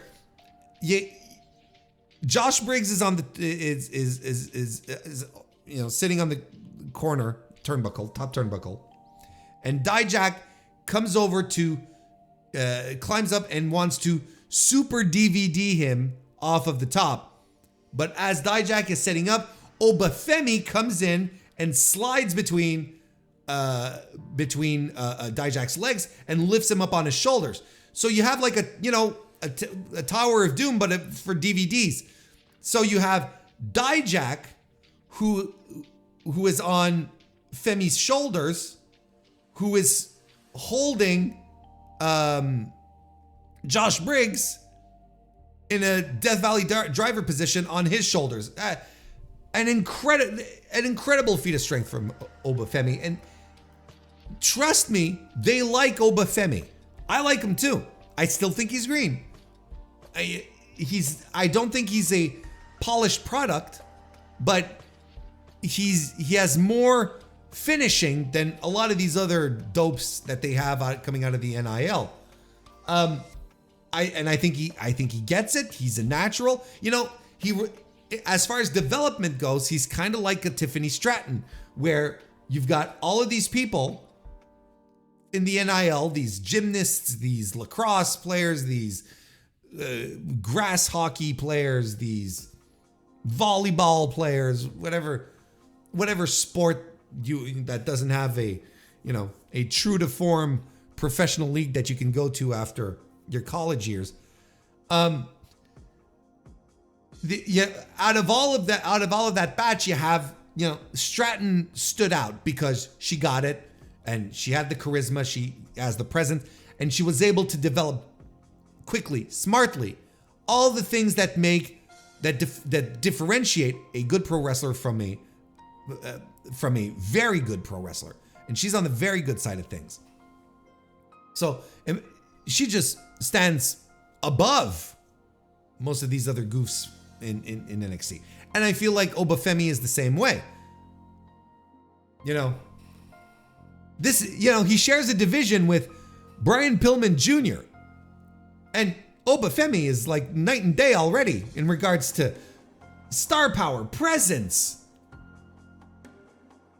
And Pillman's been doing this for years, and it's in his family. Anyway, Brian Pillman catching strays for some reason. That spot was tremendous. Hated the finish, if only because of this stupid production, where cameraman, they've got Dijak's got Briggs in a submission, and Femi, they zoom in on Femi, not on Femi, on Dijak, and I'm like, why are they zooming in on him? And then it's because out of nowhere, Obafemi's hand grabs him by the throat. I'm like, oh, this is so dumb. And Dijak rules. Dijak is tremendous. And maybe he's satisfied with the role he has now.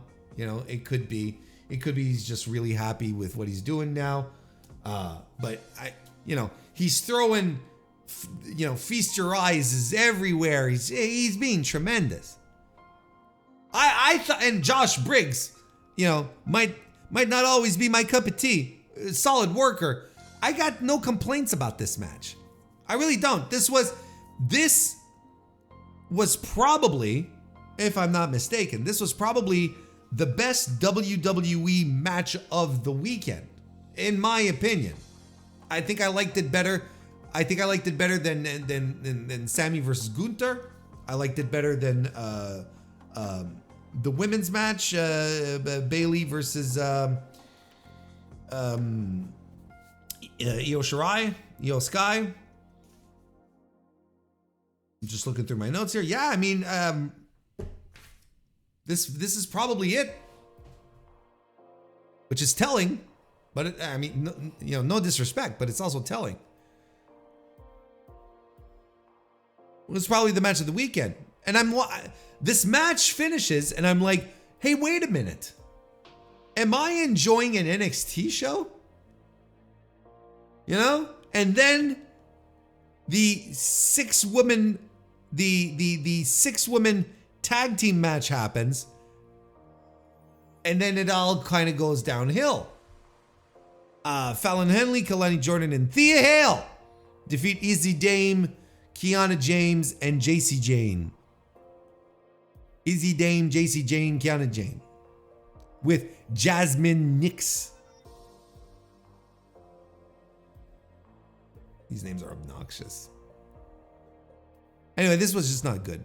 Bunch of green women being put in the ring together, being put on a PLE on WrestleMania weekend, asking to do big things, put on a big show put on a big match for a big show, and it doesn't deliver because they're all punching above their weight here. This was sloppy and slow and has that annoying, I don't know what you call it, a trope, or it has this annoying feeling of where you're watching the match and you feel like you're seeing the women already thinking about how they're going to do their next spot as they're doing the current spot.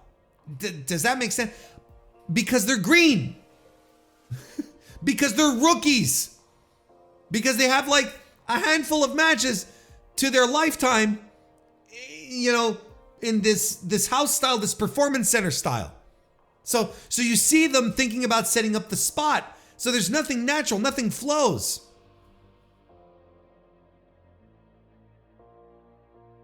Thea Hale gets Izzy Dame to tap. People really like Thea Hale, right? From what I understand.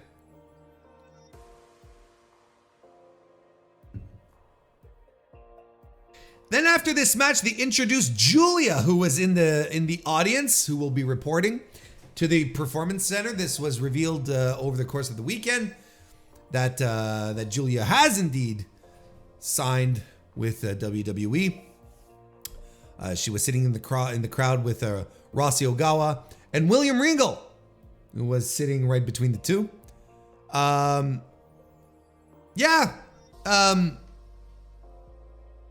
Good for her. A lot of people are, a lot of WWE fans are going, yes, they're doing they're doing the victory baby meme, yes, we got her. She's ours. We won this one, It's like,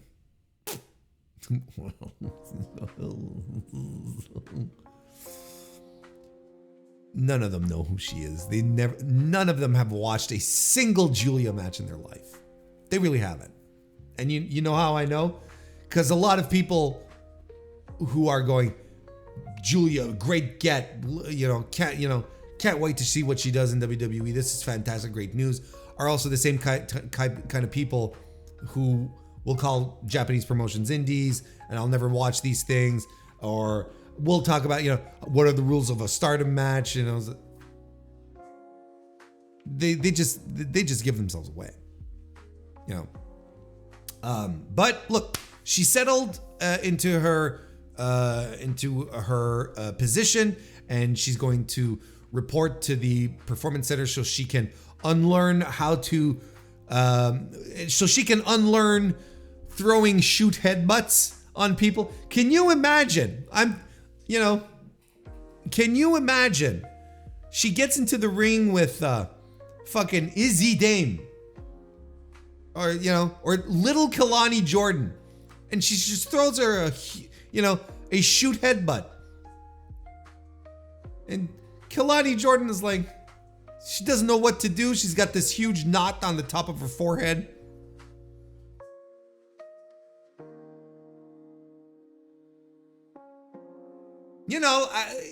Again, this is this is what she wanted. Good for her. She's a Rossi girl. Rossi was there, soaking up the limelight as well. He's probably getting some startup money for his new promotion. He said today, before I recorded this, excuse me, something in my mouth. What the hell? What just popped into my mouth? Is it? I don't know. What was that? Is that a fly? We'll have to watch the tape. Rossi was saying that he's going to do a press conference very shortly in regards to his new promotion. Again, I wouldn't be surprised that WWE has its tendrils in this in some way or fashion. Nick Khan recently said, as well, that WWE is open to working with other promotions. And people are acting like, oh, finally. But WWE has said this multiple times. We're open to working with other promotions if, but they'd always add, if the business is good for us and so on and so forth.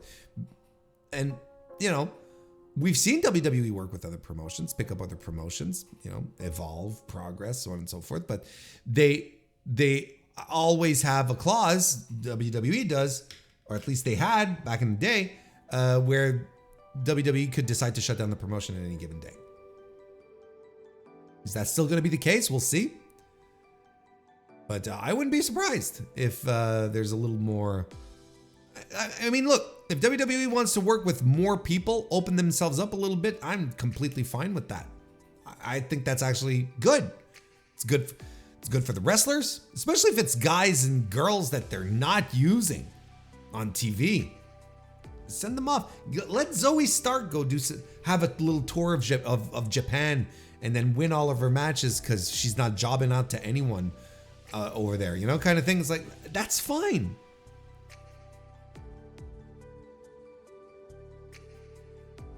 If this is a new era for Triple H and all of that, then it should be a new era business practice wise as well, right? Can't always follow the same Vince adages where it's just like, just crush the competition under heel, right? It can't be that anymore. Anyway, good for Julia. We'll see what happens. I hope she enjoys her time there, and then it goes better than Sari's time. We'll just see. And it's funny how much credit they're giving William Regal for this. He's there, so as if he scouted her, as if he found her out of the bowels, the deep recesses of independent wrestling in Japan. Christ, like, this is one of the top 5 women's wrestlers in the world right now. What are we doing? It's like, pump the brakes. Oh, William Regal played such an important role in. Come on. Roxanne Perez defeated. Wait, did I give my star rating 2 3/4 stars for the 6-woman match? Roxanne Perez defeated Lyra Valkyria to become once again NXT Women's Champion. This was dismal. This was bad, boring. I think Roxanne Perez's heel persona suits her more, but she still isn't good. And these emotes that she does, these stupid facial expressions, it turns everything off for me. Click, click, click, click, click. I can't do Roxanne Perez anymore. I can't take it. I don't think she's half as good as she used to be, and people will try to tell you that she is, but she's not. And I think, look, Lyra Valkyria, it's not as if Lyra Valkyria was this breakout star. She's a fine wrestler, solid wrestler. But if she can't get anything better than this out of Roxanne, I don't know what to tell you. And it's not as if Lyra had this great crowd connection either. She's great, she's fine, but she's not a standout star. Like, she was always a bit of a weird choice for NXT champion. Crowd was dead for this match. I mean, dead. And I'm watching this match and was I entertained by this show like 20 minutes ago? 30 minutes ago? Wasn't I enjoying this? What the fuck happened? What am I watching now? This was bad.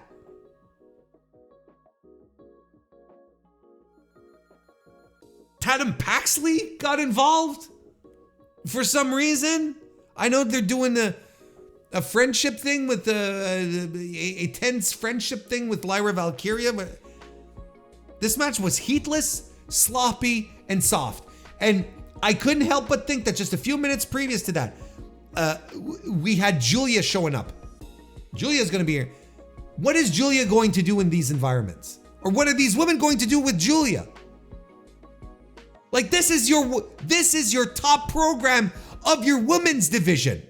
Roxanne Perez is your top woman. What is she going to do with Julia? What is Julia going to have to do to put these women over without exposing this entire division? And you see, and here's another point. You know how I tell you often, WWE fans, they pop for, this is what they want. They want to pop for entrances. They want to sing along with they want to sing along with the entrances whenever they can. They'll pop for tables and they'll pop for finishers. This is exactly what happened. Completely dead match, reaction for the finisher when they happened. I got no use for this. Bad. I gave this a 1 3/4 star. This is not good. Ilya Dragunov successfully retained the NXT title by defeating Tony D'Angelo. This was not very good either. This match, this show, when it started going downhill, it just went. I was very disappointed when D'Angelo got the #1 contenders. I knew it was improbable that Carmelo Hayes, because they did the whole #1 contenders deal weeks ago. And I knew, and it was down to D'Angelo and Carmelo Hayes. And I knew that they couldn't reasonably do Carmelo Hayes, because then it was like, well, isn't the big payoff for Stand and Deliver Trick Williams versus Carmelo Hayes, right? And I said, they can't really do that. Are they really going to go with Tony D'Angelo? And they did. And all throughout the weeks leading up to Stand and Deliver, I'm like, there's going to be a swerve. Someone's going to move in and kick D'Angelo out of the spot. But no, he stayed there. Tony D'Angelo, a very mid meme wrestler who shouldn't be sniffing top titles. I think I was excited to see what kind of carry job Ilya was going to do. And I kind of saw it. I think D'Angelo is not very good. I think he even managed to drag Ilya down. Because I think Ilya is not an AJ Styles, where AJ will just bring a guy up to his level kind of thing. He's not he's not a Will Ospreay. I know maybe unfair comparisons, but he's still a guy who can get a good match out of you, right? You can get a good match out of you. And I think he tried with D'Angelo, but D'Angelo can't keep up. It just dragged. And Ilya hit the H-bomb is his finisher. He hits the H-bomb on the floor through a table, and the match continues. I'm like, well, what? Okay, whatever. It doesn't matter. Ilya retains, but Tony D'Angelo, man, he's a meme. He's a meme wrestler. That's all there is to it. That's what he's good for. It's harsh, but it's still, that's still what it is. And finally, the main event, Trick Williams defeated Carmelo Hayes. I thought this was okay. I thought this was all right. I didn't particularly think this was good. And I can tell the NXT universe, the WWE universe, didn't think it was all that great either, because they have it as 6.4 on Cage Match, where you'd think this was the kind of thing that'd blow through the roof because it's a big story match. They've been telling this one for years. Oh, it's been so well told. What a great story. Kind of connects to what I was talking about earlier. You know, with the Obafemi match. You can have as much story as you want. People will pop for cool shit. Well, you can have as much story as you want if you have a bog standard average match. It'll be a bog standard average match regardless of the story. And it's a grudge match. Like, these guys were best friends. Carmelo Hayes betrayed Trick. He was screwing with him for months, and then he betrays him. And it's this personal story, and we start with a collar and elbow lockup. Nothing says grudge match more than a collar and elbow lockup. Right from there, I'm like, I'm deducting points. The judges are scribbling on their notes. Right from that point, I'm like, this stinks. This was the softest grudge match I have ever seen. And I'm not asking them to go like all Swerve and Hangman Page on each other where, you know, with one dude drinking the other dude's blood. That's not what I'm asking. But even LA Knight and AJ Styles, which had a fraction of the build that these two dudes had, started off before the bell with LA Knight attacking, jumping onto AJ Styles or whatever the fuck. I hate this kind of stuff where it's like they build it as this personal feud, and the guys just stand across from each other. They're waiting for the bell pop. That's what they're doing. They're waiting for the bell pop, but the audience doesn't respond because the audience is waiting for these guys to tear each other apart.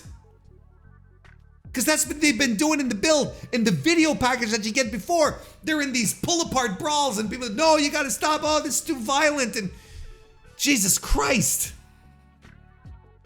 It just kind of happened. This was a TV match. Standard, uninspired television match. Are they trying to stretch the feud out past this? Maybe. That's my only reasoning. But at the same time, this is a PLE. This is the biggest feud in NXT. The one that everyone talks about. And I mean, look, Carmelo Hayes, man, again, I don't see it. I don't get it. I don't see the big superstar potential that people see in him. I see him as a fine upper mid-card guy. Like, he's a perfect Jey Uso. I think Jey Uso is a perfect comparison as to where I see Carmelo Hayes, but he's not this second coming. He's not this big-time main event. I don't see it. I do not see it. I didn't, barely saw it when he was wrestling Dragunov, and he's the vet here. Trick is green as hell. Has potential, but it's green as hell. And Carmelo's the vet here. He was working the indies before this, right? Christian Casanova.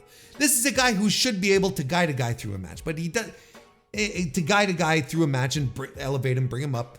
I don't know what happened, but it didn't click. It didn't work as a grudge match, as a match. Very boring, very just stuff happening. 2 3/4 stars, and that's nonsense for a main event. It's, like, just nonsense. But this NXT is nonsense. And for a moment, I had a ray of hope. For a moment, I had a little glimmer of hope. I was like, my God, am I going to start watching this more? No. They tried to reel me back in, but no.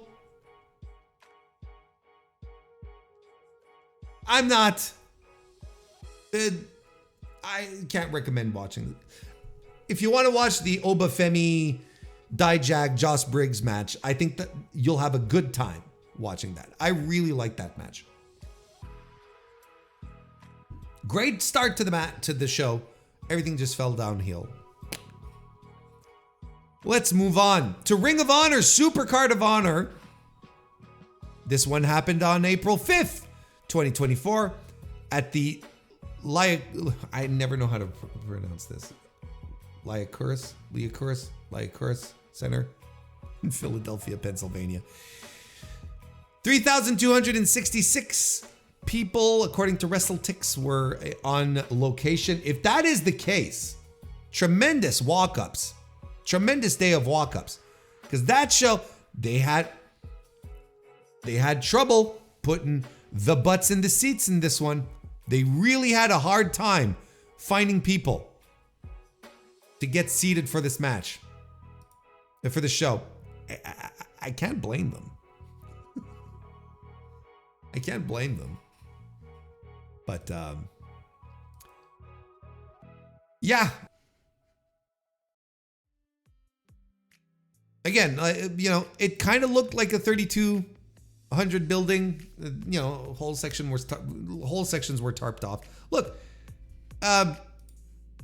might be a little higher. Might be a little higher than what it was, but anyway, if that is the case, tremendous day of walk-ups. I'll tell you what. We had a pre-show that I did watch. I'm going to go through it quickly. The Premier Athletes trio of Ari Daivari, Josh Woods, and Tony Nese defeated Adam Priest. Excuse me, what was that? Pardon me. Defeated Adam Priest, Rhett Titus, and Tony Deppen. That's fine. The Beast Mortos, the former Black Taurus, now kicking off his new persona because he's no longer with AAA. Defeated Blake Christian.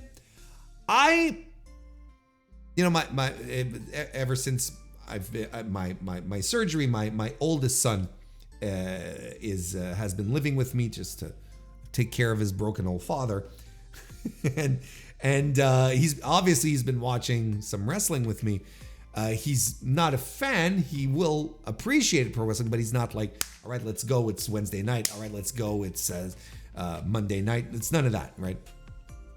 But so I'm watching the pre-show and he's in another room, and I said, hey, you got to come see this guy, Black Taurus. He's tremendous. And against Blake Christian. He had seen Blake Christian with me because we had gone to the Dynamite taping in our hometown a couple of weeks ago, and Blake Christian was there for a Ring of Honor taping. I was like, hey, you've seen this guy? I said, oh, okay, cool. And I'm like, but this guy, the Beast Mortos, he's just tremendous. Like he's gonna blow your mind. And it was a very tame Black Taurus match. Like it was good. It was good. It was a good little match. Nothing more though.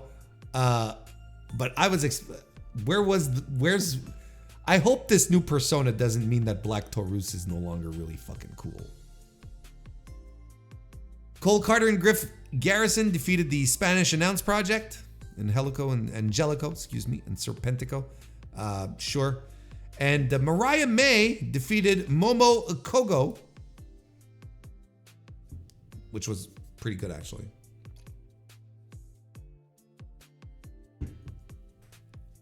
Was a hard-hitting Stardom style match. It's good. I liked it. So let's go to the main card itself. And this show, I didn't think it was great, and I'm kind of on the curve of Supercard of Ring of Honor pay-per-views, which are, ever since Tony Khan took over, have been great systematically. I think this is the first not great one. I think it was fine. I don't think it was egregiously bad, but there's some bad stuff on the card.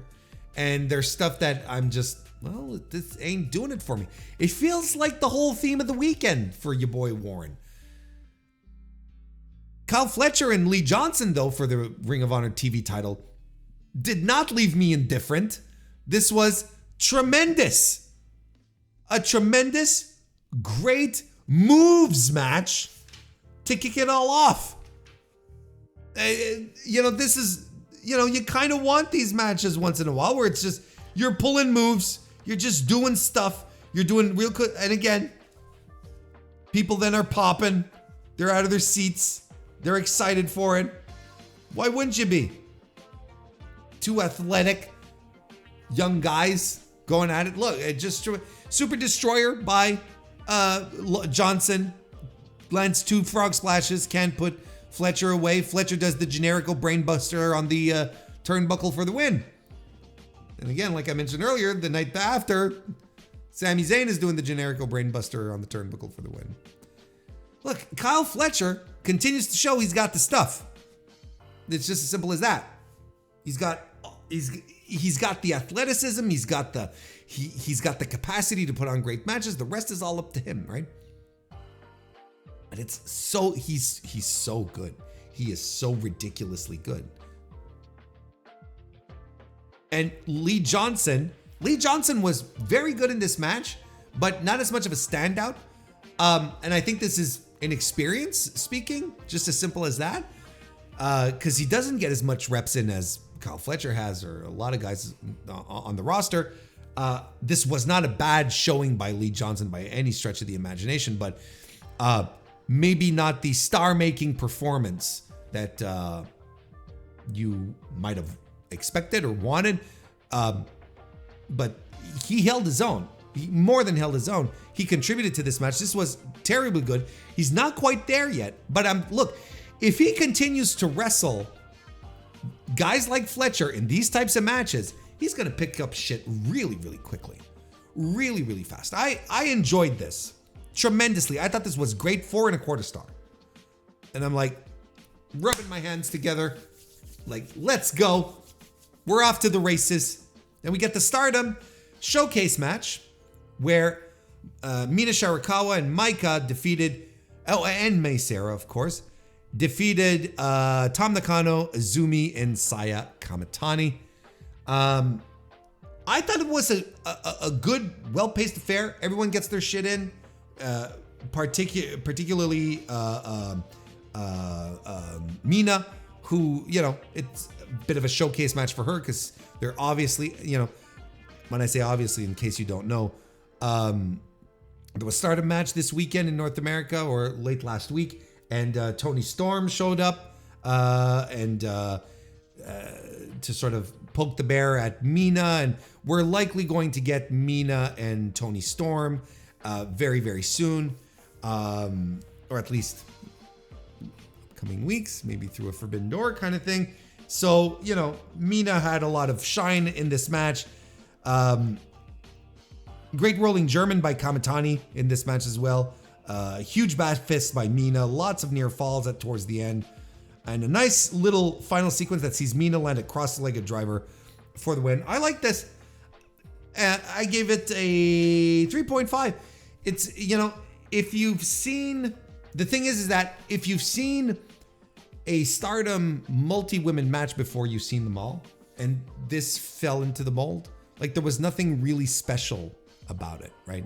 There was nothing really that would blow your mind and make you go, oh my God, the Stardom stuff is tremendous, It was good.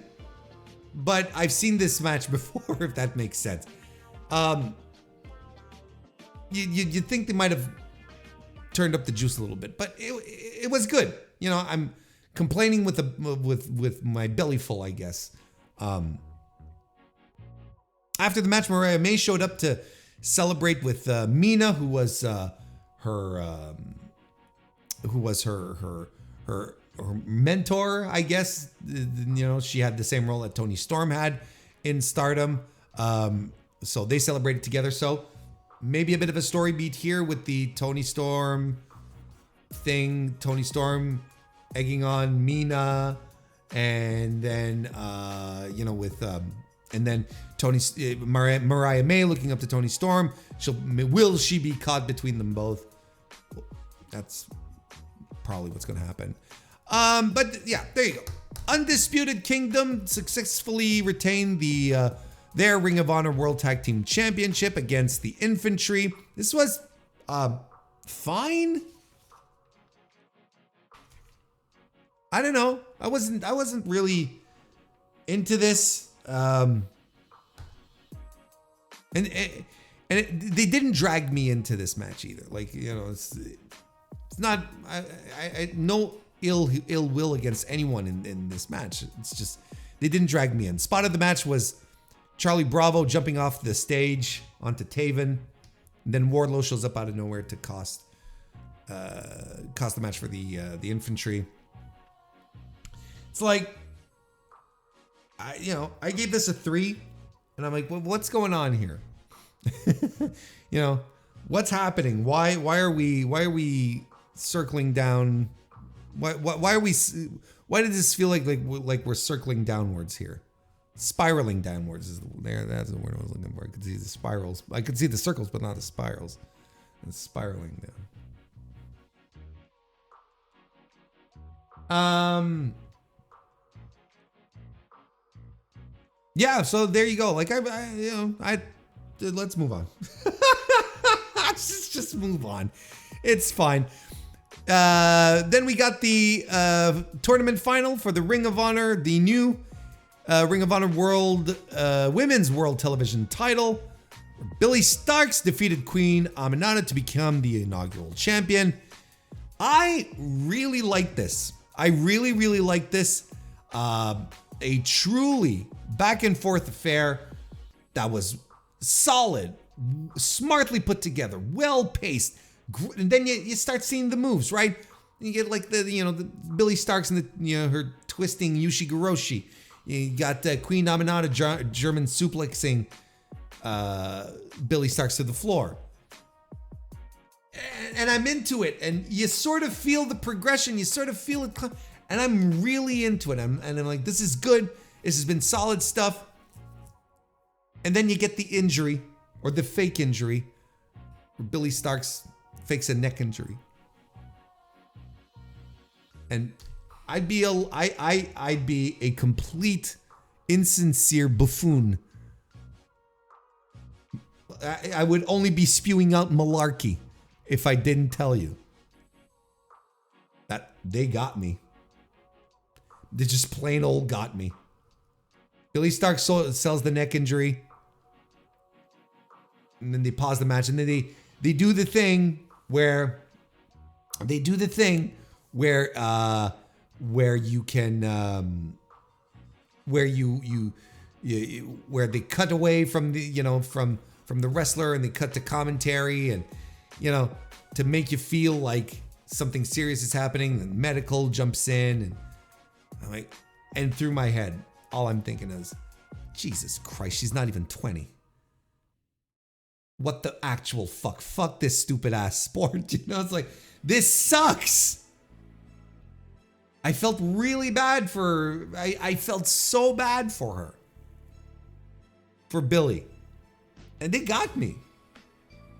But they stopped getting me at a very precise moment. At first, for a time then I was like, this is kind of weird that they're always cutting to Queen Aminata, though. It's kind of weird. And it's kind of weird that they're not just like, end the match, So, and I didn't see X's being thrown up, but the camera wasn't always on the referee, so I'm like, But I found it a little weird they were on Aminata so much. But then the moment that did it for me, the moment where I was like, oh, this is all a fucking work, you goddamn assholes, was when they put Billy in the soft neck brace instead of the fucking rigid ones. And then they have her sit up. It was like, no, if they have any kind of spinal injury, they're stretching her out, they're bringing out the board, and they're rolling her onto it with the fucking stiff brace, the fucking plastic polymer thing. But I'll be goddamned if it didn't get me. I'll be goddamned if I wasn't sitting there with my heart in my mouth. I was like, oh my God. No. This fucking sucks. And and then I was thinking of the discourse, and I was like, oh my God. The next few weeks are going to be absurd. But no. Aminata's opening the ropes. At this point, I'm like, oh, this is all working. She's opening the ropes for Billy, and I'm like, oh, okay. Okay. Billy attacks her, chokes her out. She wins.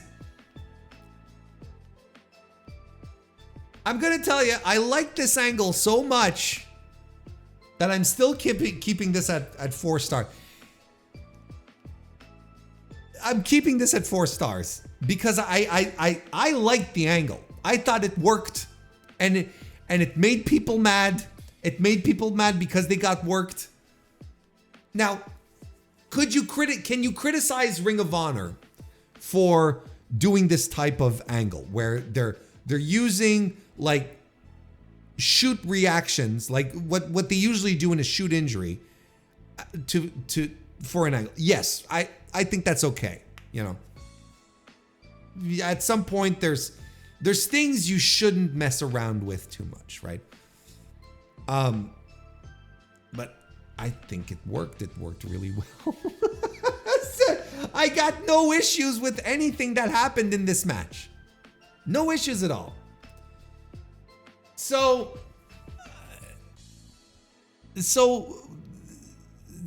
the match, like I said, was going so well, and I enjoyed it, and I thought it was a blast.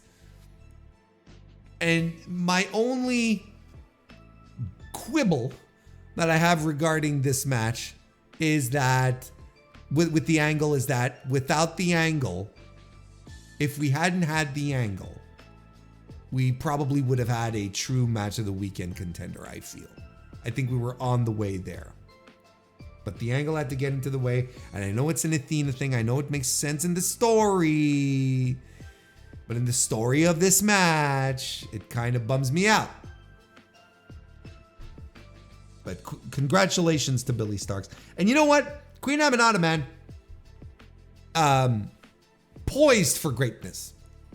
If she continues to polish off her in-ring and improve, she's going to be a superstar. She's just... I am thoroughly on board on the Queen Aminata train, which is good because I got off another train. We'll talk about that soon. Yeah, I thought she was tremendous. Absolutely fucking tremendous. Absolutely tremendous. So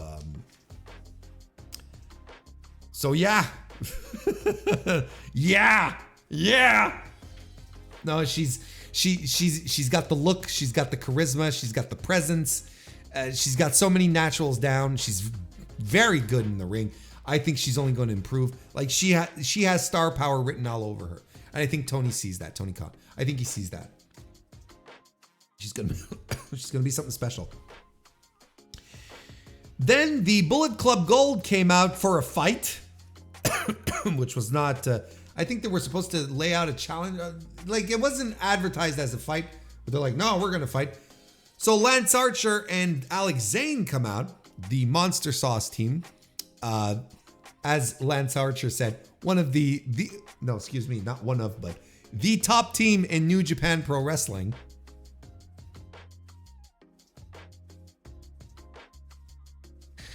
Who are you kidding, Lance? You know, work is gonna work. And then Minoru Suzuki comes out to run as a surprise to round up the trio. Yeah, you know, Minoru Suzuki's cool and all, but you know, I think the novelty has worn off a little bit. I think he could benefit from taking a little break because you know he has a pattern match in the U.S. North America. He has a pattern match.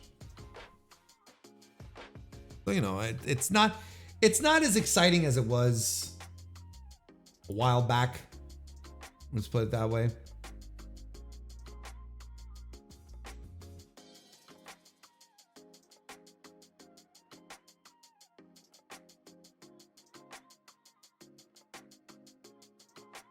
Anyway. So he says, why do you keep following me? So he's being Jay White. Jay White says, why do you keep following me? And they're in the ring together. He calls him a young boy, and then they ring the bell. And then this was fine. I gave this. This is kind of fun, you know. But where is it? 3.5. Oh yeah, I enjoyed this. Why am I being down on this match? I enjoyed it. This was Bullet Club Gold's first defense of the Ring of Honor 6-man tag team championship. Can you believe that? Solid match. Everyone worked well. Suzuki was going rogue for a while, I think, in the match. Jay White gets the win with the switchblade after the match, the Acclaimed run in, brought me down. It's so crazy how over. Look, longtime listeners know the Acclaim was never my cup of tea. It was never my thing. But it's crazy how much the Bullet Club Gold are cooler than these dorks. And they're dorks. Don't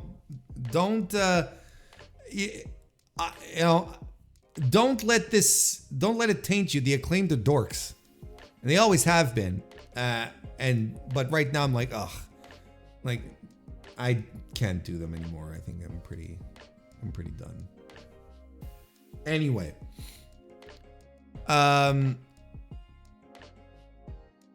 That's what we got here. 3.5. It's fine. Look, let's just move on. We're going long again this week, it would seem. Then we have the Fight Without Honor match. Dalton Castle defeated Johnny TV. This was not good. This was not a good match. It started off with a lot of honor, not a lot of dishonor, with some big basic plunder bullshit. The pace was so slow, and I'm screaming at my television halfway through. At that point I didn't know it was halfway through, but like about 10 minutes in, I was like, screaming at my TV, wrap it up, boys. Wrap it up, boys. And I don't know why this is going so long. It was a 22-minute match that felt like a 40-minute match. It felt as long as the fucking main event of WrestleMania Night 1. And there's so many comedy yuck spots in this, because it's a John Morrison match. And he can't contain himself. He's got to do the sports entertainment. I didn't even mind the boys spot, right? Where he's bringing in all the replacement boys. Dalton has done this in the past when the Tates were, there was another time that the Tates weren't around Ring of Honor as well. We're not rehashing this. Yeah, and the boys, he's throwing the boys, and I'm like, to a degree, it's comforting because I've seen Dalton do this before, and I like the idea of him using these big, dopey, out of shape boys, throwing them around like weapons, which is, that was fine. But the other, it's all junk. Like, the rest is all junk and a waste of time. And Paul Walter Hauser comes out, and to no reaction. He's got a mask on. No one knows who he is. No one reacts to his entrance, to him coming down, and he's got a t-shirt on that no one can read. And this was so, and I'm at the end of this match, I'm like, why is this in Ring of Honor? Why was this match in Ring of Honor? I don't understand. And I get that Dalton is not the Dalton that we used to know. The back issues and whatnot, I understand. He can't do the things he used to do. But there's a fucking limit to what you can do. To what we can stand. Like, for nonsense like this. This was nonsense. This was trash. Who wants to see John Morrison in 2024? Who is sitting down, typing furiously on their keyboards, on their forums, on Reddit, on X, formerly Twitter, on their favorite Discord? Where is John Morrison? I need more John Morrison. I don't know anyone who is clamoring for more John Morrison in 2024. barely clamoring for him when he was a thing. It's fine. Get more TV, get more Hollywood gigs, John. You're actually pretty good in them. What was the thing that I saw him in? The thing with DDP, the parody of the Avengers. You know what I'm talking about? It's on Netflix. It's that guy who does all of the wacky superhero teardowns. You know, with all sorts of mixed media. I actually enjoyed that. I thought it was fun. You know, it's not brilliant. I thought it was fun. I don't remember what it was called. He was in that. He's good. I don't know. I'm done with John Morrison. 2 stars. This piece of shit match. Paul Walter Hauser. What are we doing? Athena versus Hikaru Shida also happened. Shida lost the match. Athena retained. I didn't think it was as good as Cage Match is telling me. 8.31. A solid 3.25 stars for me. I thought that was pretty good. Nothing more than that. I think this is, you know, there was some good stuff, you know, the MK Ultra on the ramp and a Meteora by Shida. Tremendous powerbomb spot that started with Athena rolling her up into position and then it ends up on the floor. Like, just tremendous stuff. Shida's kicking out of the O face and Athena's kicking out of the katana. And I think this is the least interesting Athena match I've seen from her. And I really like Athena, and I think she's been completely reinvigorated, reinvented in Ring of Honor. That, you know, the whole discourse that goes around it. Like, I think that one of the most undersold concepts that we have regarding Athena that isn't discussed enough is how much she is Ring of Honor. I think she mentioned it in a promo, and I was nodding. I was like, yep. Like, no one is more identifiable to Ring of Honor than Athena as the champion. And I think she's the face of that company. I really do think she is, outside of anyone else they had cycle through there, because she's the only one that wrestles exclusively there. The guys all show up on on AEW, so they don't feel special to Ring of Honor, but Athena does. Athena, you know, she's having a tremendous reign with reason. She has completely reinvigorated her career. She is a force. She's better than I have ever seen her. I think and it isn't pushed enough that she is truly the wrestler that you identify as being Ring of Honor. When you think about Ring of Honor, she's the first person that pops into my mind. No one else. Not Dalton Castle, not, you know, Mark Briscoe, no, or Eddie Kingston before that, or no one. Not even Claudio. No one, since TK took over, is more Ring of Honor than Athena. And I think, like I said, combination of her being great, of her being wrestling exclusively on Ring of Honor, and her taking all of this by the horns. You gotta give her all the credit in the world here. She seized this opportunity and she made goddamn sure that no one would ever take it away from her. Like, she is clasped on to this. She's tremendous. And I think she did the best she could here with her Karlach gear from Baldur's Gate 3. I got the reference. I played Baldur's Gate. I'm still in Act 1. I still know the reference. I'm still in Act 1. I haven't played in a while. I have to go back to it. I'm at the Goblin Base Camp. Now I'm trying to spring people from prison. Fun times. Just did the last thing I did was the Pain Goddess thing, you know, to get the buff. That was something. that was something. Back to the match though. Look, okay. Talked about it earlier. about being on the Queen Aminata train, which is fine because I got off of someone else's train. I am completely off of the Hikaru Shida train. That's it. I'm done. The night of Supercard, I posted that on the in our Discord.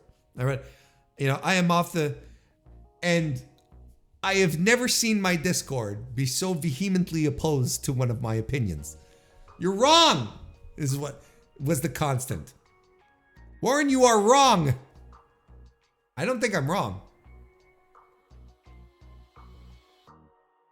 But I'm done with it. I think her offense is soft. I think she's slow. She's a step behind. I don't think she has her heart into it. This is not the Hikaru Shida from the pandemic era.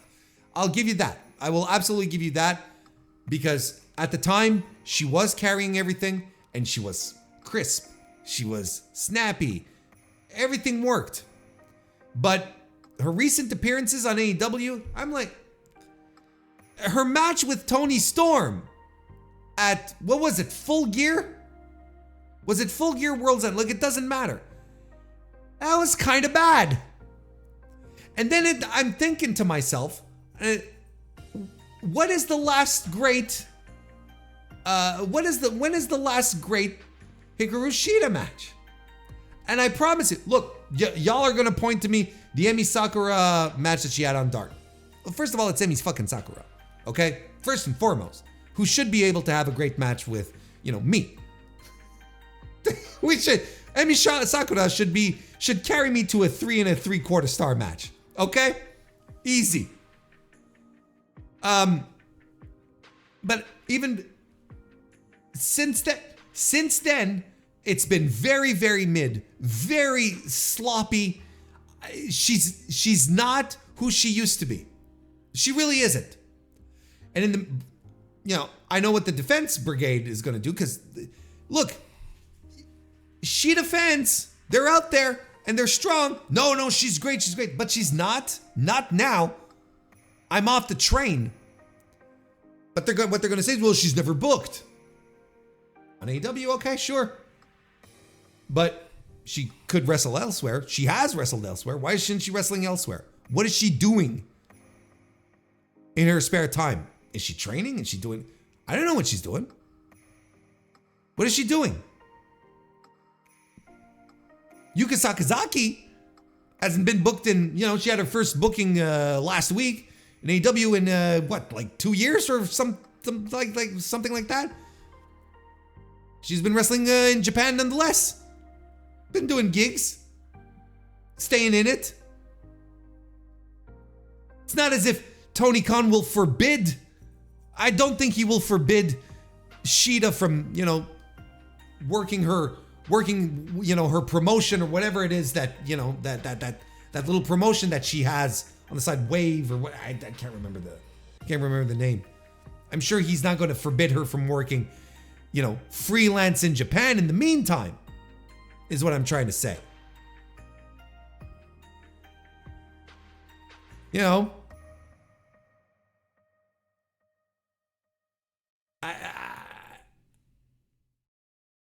It's weird to me. The thing is that she really did used to be very good. Now I don't see it. If you told me this was someone pretending to be Hikaru Shida, I'd buy it. I'd be like, yeah, that's pretty much what it is. But it's not who she is anymore. Whatever she is now is not the Shida that everyone gets excited about. I know she puts on a suit. People get really horny for her. That's fine, But I think people are attracted to the concept, the image of Hikaru Shida, as opposed to Hikaru Shida, the contemporary wrestler, and what she does in 2024. Anyway, it's time for the main event, where Mark Briscoe defeated Eddie Kingston to become the Ring of Honor World Champion. I thought this was a great match, bookending this show wonderfully. Kingston goes right for Mark's head, gets some blood real early in this match, and it puddles in the ring at some point. And they're just chopping the other guy up, right? Just like chops, and they start throwing suplex at each other, and Kingston even suplexes Mark off the apron. It's just tremendous. Mark is kicking out of back fists, and he lands the J Driller for the win. Solid, brutal, brawling pro wrestling. Guys just kicking the shit out of each other. Felt good, felt nice. It was a nice moment, but I can't help but draw a parallel with Cody. Was this the right time? Should have this not happened last year? Maybe when we were closer to the unfortunate passing of Jay Briscoe. Maybe Mark should have won the title then. It was a nice moment, don't get me wrong. They had the family in, and the locker room came out to celebrate, and it was a nice moment. You cannot not say that it wasn't a nice moment. Eddie, it was his pleasure to do the JOB here. But listen, it was a nice little time. It was a good main event, I should say, and a nice moment that they had there. And Mark worked hard. He was going to juice his, there was blood everywhere. This was coming up. And as they said, the anniversary of Jay winning the world title in Ring of Honor. So just a nice little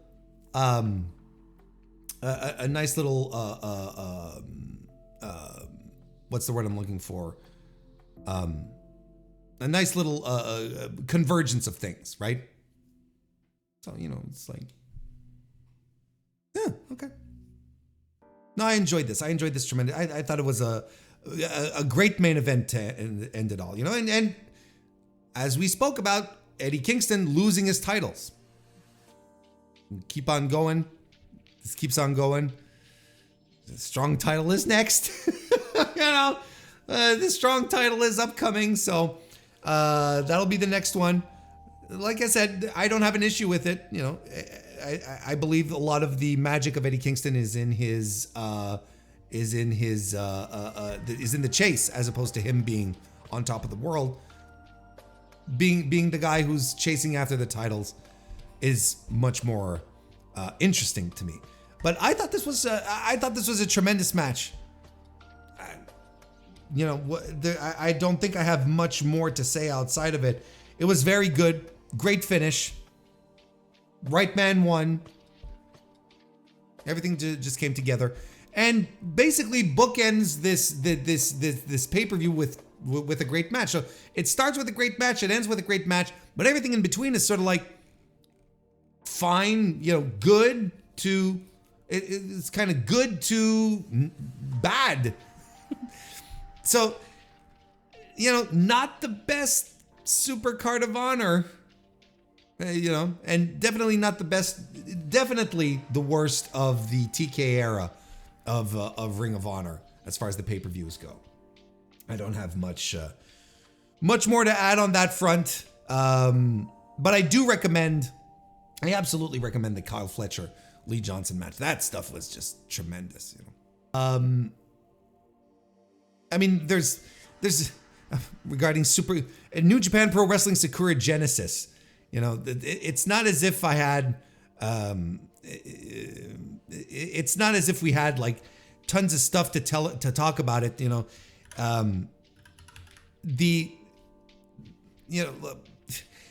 Japan is in a weird place for me right now, where it's I want to be into it. I want to be into what's happening, but everything just sort of feels so average right now, right?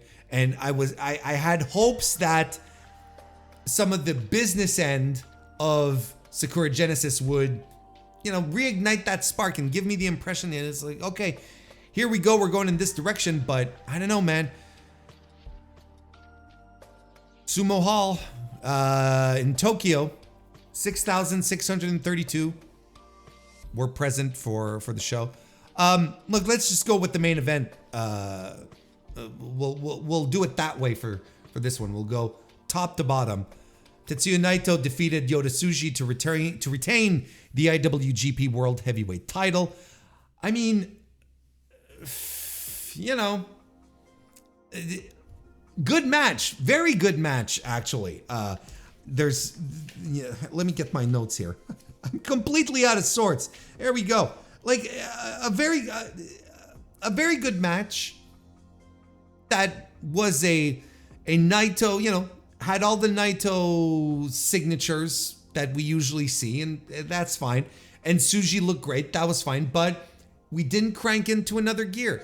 It's kind of the theme of the entire weekend of wrestling that I watched. Not a lot of matches were hitting that other gear. We're just switching and moving forward. I gave this match 3 3/4 stars, but there was a lot of great stuff. There was some great bumps, fantastic moves. You know, you see the stuff. You see the, you know, Naito working the neck, doing the full leg Nelson, the short arm elbows, you know, working the neck throughout the match, you know, hitting his Destino variants and all of that. And Tsuji, well, he's doing power bombs and Frankensteiners and a Blue Thunder bomb and spears and all that. And the crowd is into it. The crowd helped out this match tremendously. They're really into it. What's undeniable in this situation, when you look at this match, what is absolutely undeniable is that Yota Tsuji is a star. The crowd are so easily enamored by this guy. They want to cheer for him. They want to be on his side. He's an easy layup for the company. I can understand that they still want to pump the brakes a little bit. We've got Windy City Riot coming up this weekend, you know, with the Naito's going in there and he's facing Jon Moxley and the title's on the line and all of that. By the way, I think Naito's going to lose, but hey, that's a whole other thing. You know, not Naito, but Tsuji is very good at what he does. And the audience are naturally gravitating towards him. And Tetsuya Naito is still ungodly popular. So audience, you know, the audience for me helped elevate this match a bit. I thought that was very good. This is a tremendous match, but not one where you just... And I'm waiting for this match where you go... That's the thing. Anyway, you know. I liked it. I liked it a lot. Destino for the win. Naito retains. We're still going down that train, which is pretty good. Again, I don't have much of an issue with this match. I actually thought it was very good. I just wished we'd hit another gear, which was my feeling of this entire weekend of wrestling, actually. Shingo Takagi defeated Evil to become Never Openweight champion. I mean, look, I thought this was good, but there was still a lot of House of Torture shenanigans, you know. Yoshinobu Kanemaru was supposed to be the special guest referee, and he eventually did referee when there were ref bumps, and, you know, then a phony Bushi comes in, and it's obviously Dick Togo, and everyone sees that it's Dick Togo except Shingo Takagi, and it's like, my God, you know, Bushi doesn't have arms like that. Shingo, what are you doing, you know? And then Hiromu runs in. Everyone runs in. And I thought the match was off to a good start. It's always the same tale with the House of Torture stuff, right? It's always the same thing. It's like, I don't know. Look, Shingo's the new champion. Ushers in a new era for the badass title, hopefully. That's what I'm looking for. That's what I'm expecting. But I don't have much for you here. 3 stars. It could have been better.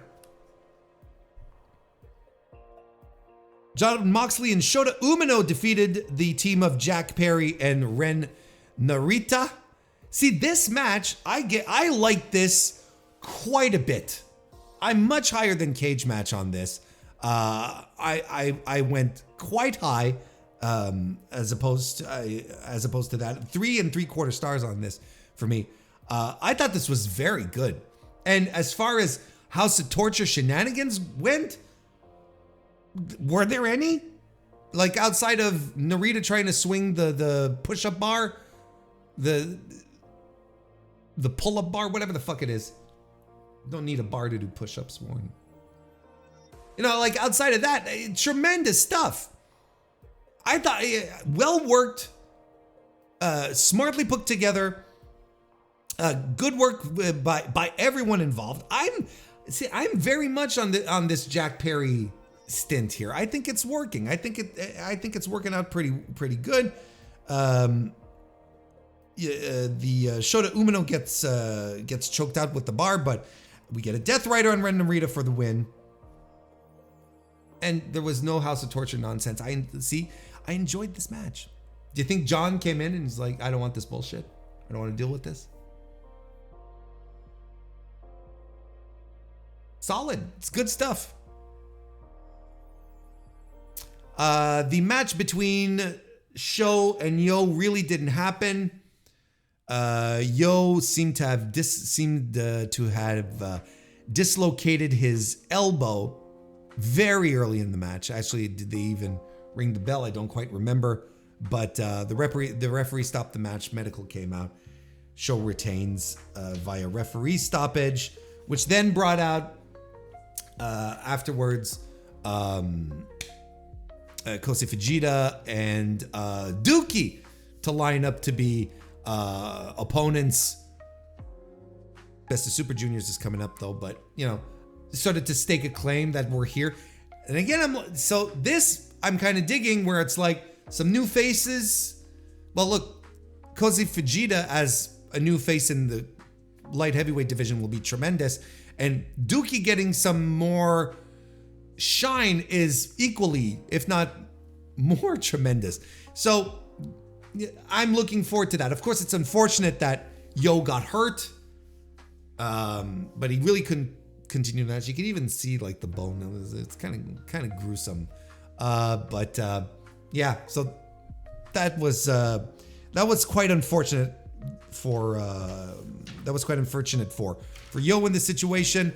Bishamon defeated Bullet Club to regain the IWGP Tag Team titles. Time is a flat circle, etc., etc.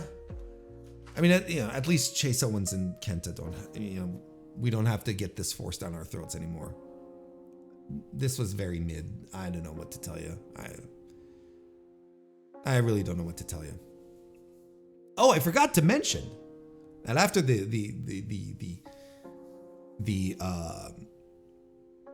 Never title match, Shingo Takagi got laid out by Gabe Kidd, who went out on a rant, threatened to stab Hiroshi Tanahashi, who was right there at ringside.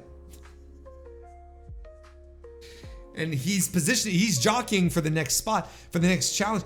Listen, I know a lot of people don't like Gabe Kidd. I like Gabe Kidd. And honestly, I don't have an issue with him. Like he's unhinged, loose cannon. A lot of people think it's forced. I think it works. I enjoy it. I enjoy him tremendously.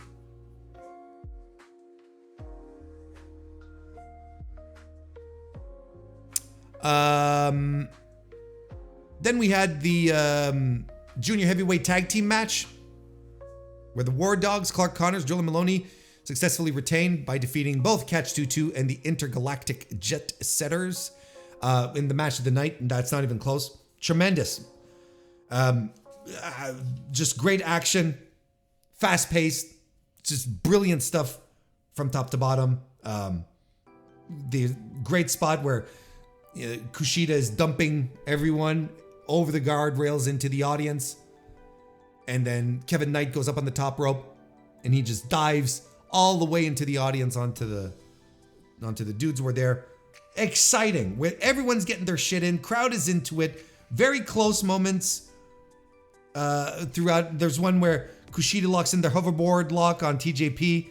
Kevin Knight does the same on Francesco Akira. And you think this is going to happen. But the War Dogs break it up. The Jet Setters do some Motor City Machine Gun tributes as well. Spears by War Dogs that hit their finishers.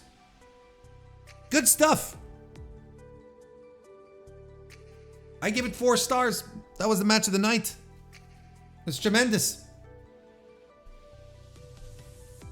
Catch 22 continue to be with, like, honestly, one of the best tag teams in pro wrestling. And then you know, you had the usual you had the usual undercard matches. Dookie Sonata and Yuya Uemura defeated Callum Newman, Great Khan, and Jeff Cobb. The LIJ duo of Bushi and Hiromu Takahashi defeated the War Dogs duo of Dave Finlay and Gedo. Dave Finlay, after this match, seemed very pissed off, very annoyed at losing the match. Maybe something is going on there. Kosei Fujita and Zack Sabre Jr. defeated El Desperado and Taguchi. And the pre-show Frontier match had Tomohiro Ishii, Toru Yano, and Oleg Boltin defeat Ayato Yoshida, Chicharito Shoki, and Takuro Niki, with Yoshida and Ishii standing toe-to-toe and doing all that good stuff. So there you have it. That was Sakura Genesis. A completely skippable show. New Japan is in a weird rut. And it breaks my heart, but it really is in a weird rut. And I hope it gets out of that weird rut. Because it's not a... Something good is going to happen down the road. Something very good is going to happen. I'm excited for it, but boy, is it taking a while to get there. It's taking a while to get there. All right, enough of all of that. Let's get to reviewing AEW Dynasty that occurred just a couple of days ago on April 21st, 2024, over there in St. Louis, Missouri, at the Chaifetz Arena. Chaifetz. I tried to pay attention to when commentary said it so that I could so that I could pronounce it. Just go to the chase. Just go to the chase. That's easy, right? The Chase Ballroom. There we go. That's easy to pronounce. According to WrestleTix, 6,544 tickets have been distributed for the show. A show that was that, you know, basically, you know, people bought tickets early on off of the announcement of Danielson versus Ospreay. That was the match that got everyone in the building, and continued to do so. So, you know, not a bad little turnout here for the pay-per-view. We're far from a disaster. Although WrestleTix was mentioning that a lot of in the days leading up, in the, you know, couple of days beforehand, tickets were like $18 a pop. So, I mean, is it a gate success? I don't know. I don't have access to the numbers. I couldn't tell you. I couldn't say how much money AEW is making out of all of this, but I can, I can tell you from experience as well, from seeing a couple of AEW shows in my time. These days, like for a wrestling consumer, unless you're someone who has the money and they're like, nah, man, I am getting front row seats every time, and you're and all the more power to you if you can pull it off, and you love doing that stuff. That's good. But if you're someone who's like, you know, no, I can wait a bit. I'll wait a bit till the ticket prices come down a little bit. I don't want to pay, whatever, $130 a month. That is a good strategy. That's something you should do. AEW's ticket, I don't want to say woes, but it's ticket problematics have led us to a situation where If you wait like really last minute before buying your tickets, you're going to get a fantastic deal. A tremendously fantastic deal. Again, you're not going to have like ringside seats, but it's happened to me in the past where I get some pretty good bowl seats, lower bowl seats, and I'm like, oh, this is pretty good for the price. Yeah. So as a consumer, this works out well for us. As a company, well, you know, it's not that great. But I'm at a point right now when it comes to discussing ticket prices here on the Mr. Warren Hayes Show, is that we'll continue to mention it, continue to keep track of it, but until I think I'm at a point where we need to know what this TV deal is going to be like for AEW. I think that's the crux of the situation here. If we know what they're up to in that regard, if we know what kind of money that they'll be getting, guaranteed money they'll be getting, it will help us get a better grip on whether the ticket prices, the ticket sales period for weekly tapings are good or not, if it's a disaster or not. Don't forget, WWE, before getting into this hot period, had many years where ticket sales were not that great, but they were still operating on a full capacity, just going boom, boom, boom, boom. So because of the TV money, right? Because of the kind of money they were able to score with their TV deals. So it's the same type of situation here. I don't know. Like Tony says that he's going to get a big, that it's going to be a big money deal, but we really haven't heard anything else, and there's nothing else going on.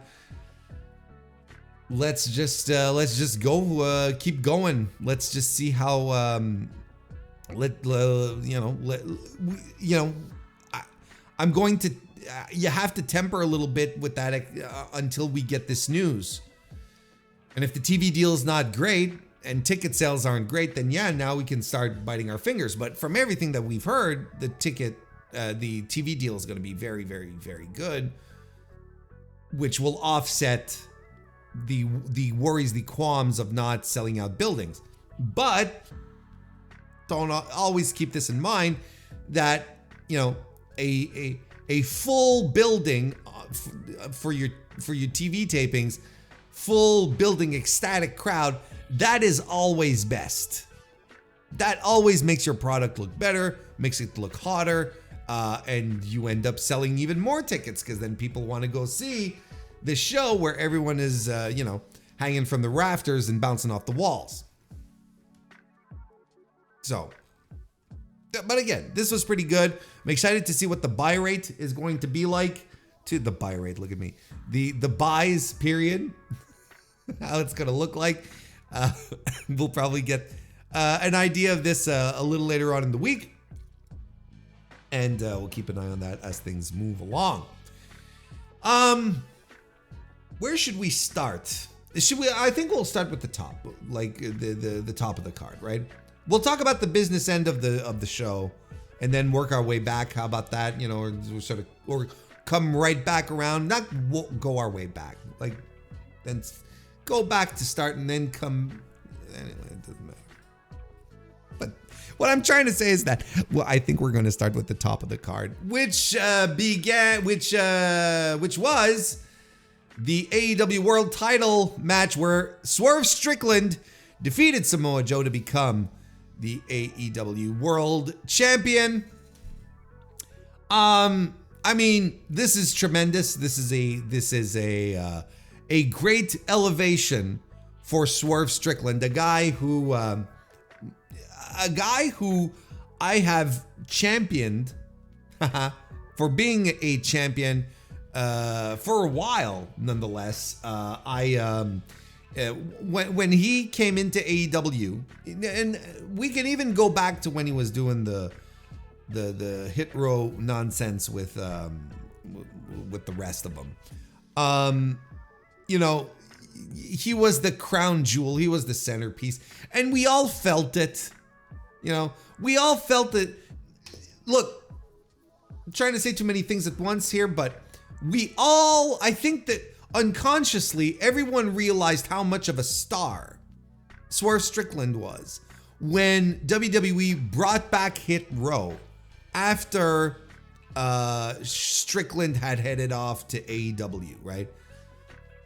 And they brought back AJ Francis, the B-Fab, and Tahuti Miles. What the fuck is his? I don't remember. What is it? Ashante the Adonis. There you go. And bringing those three back without the glue, without the guy keeping everything together, just made the act feel third tier. Swerve was absolutely the crown jewel of that thing, of that setup. And it just turned out to be the disaster that it was. He heads on over to AEW. He's looking like a star. You know, Cody, you know, and this all happened like right around, and Cody leaves right shortly thereafter. And you can go back and listen to me talking about the reality show, right? Because Cody had the Roads to the Top gimmick.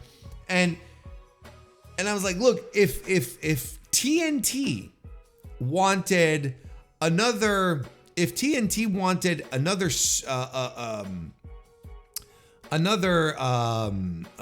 reality star, they wanted another reality show, just give it to Swerve.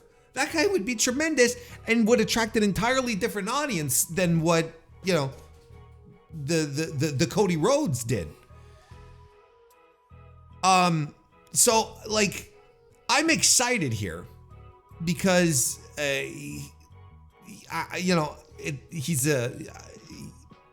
he's a guy that deserves this level of elevation, and they worked to elevate him, right? He's, of course, first black man to be AEW champion, you know, who joins overall a relatively short list of world champions, of black African-American world champions, right? Couldn't be happier about it that they decided to pull the trigger, they didn't pull the plug, to pull the trigger on this instead of wait. You know, like I talked about on the preview last week, there's really two ways to go about the Swerve's coronation, and both ways had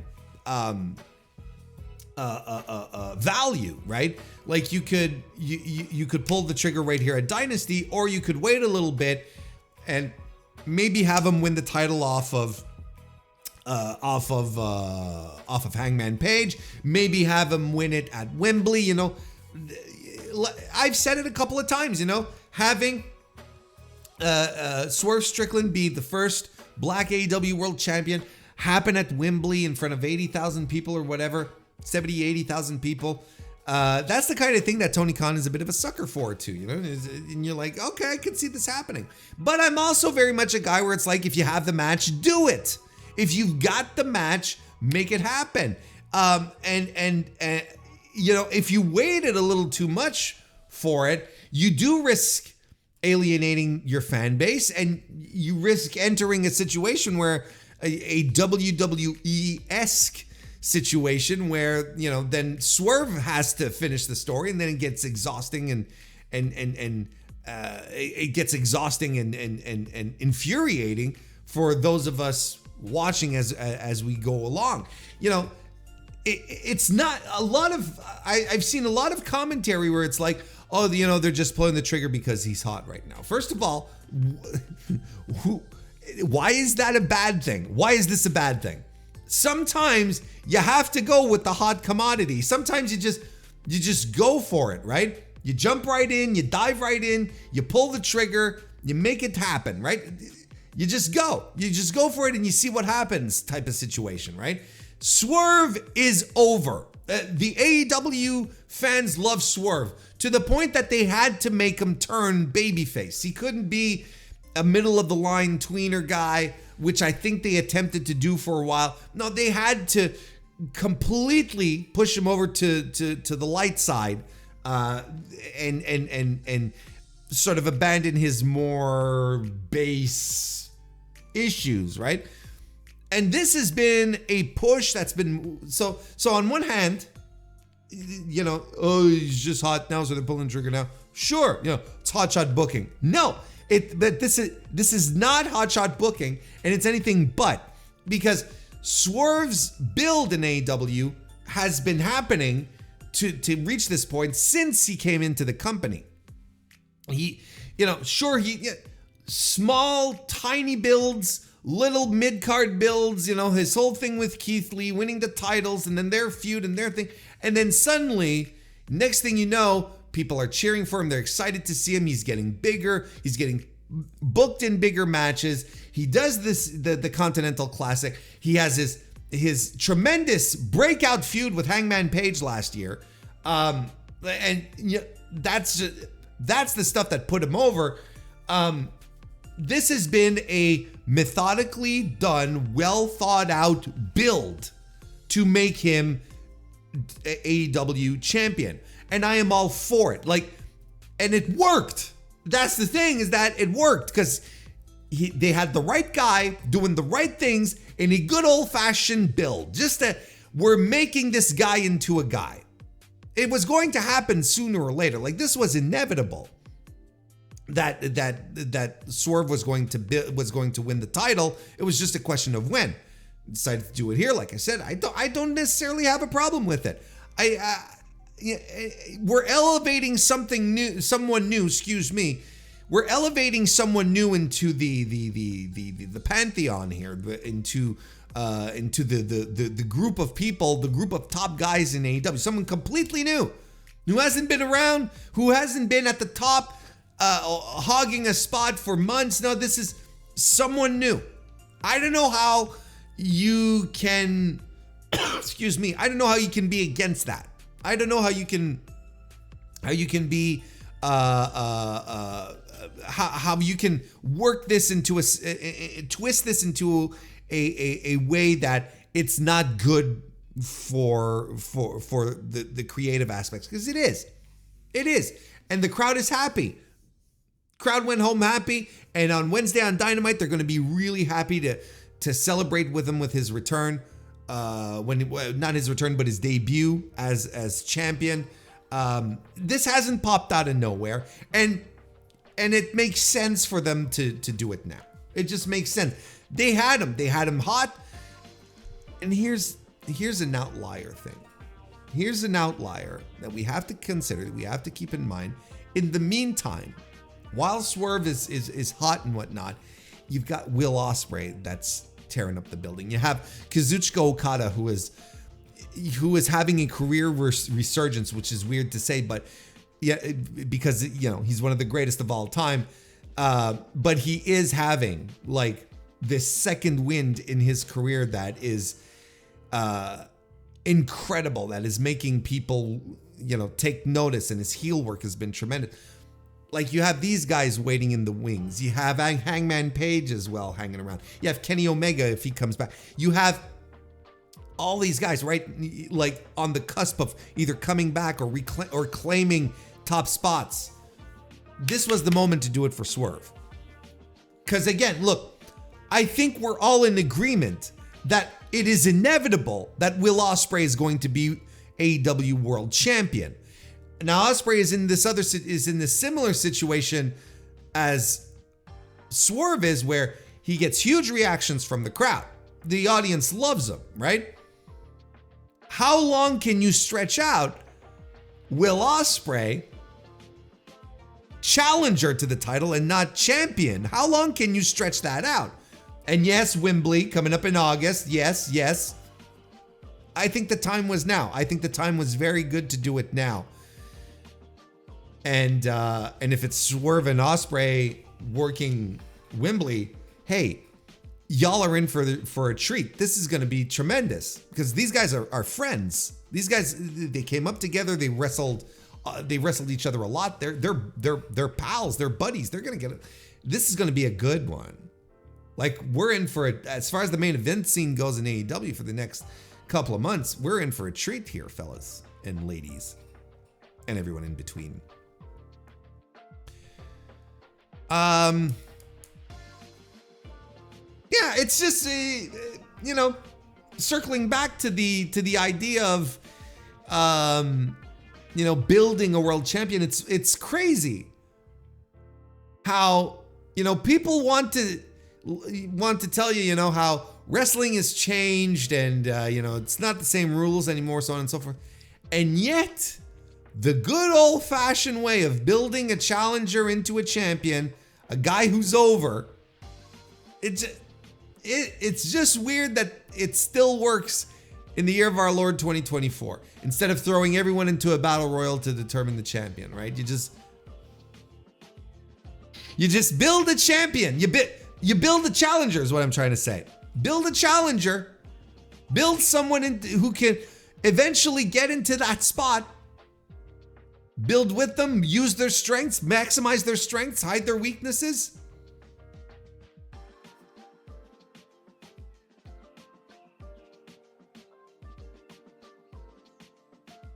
Joe has been a tremendous champion. Like, I don't think you can look to Joe and say, oh yeah, big uptick in business. Like, I don't have a problem with Joe dropping the title either, for that reason only. It's not as if Joe has had a breakthrough, created a breakthrough in business for AEW while he was out, right?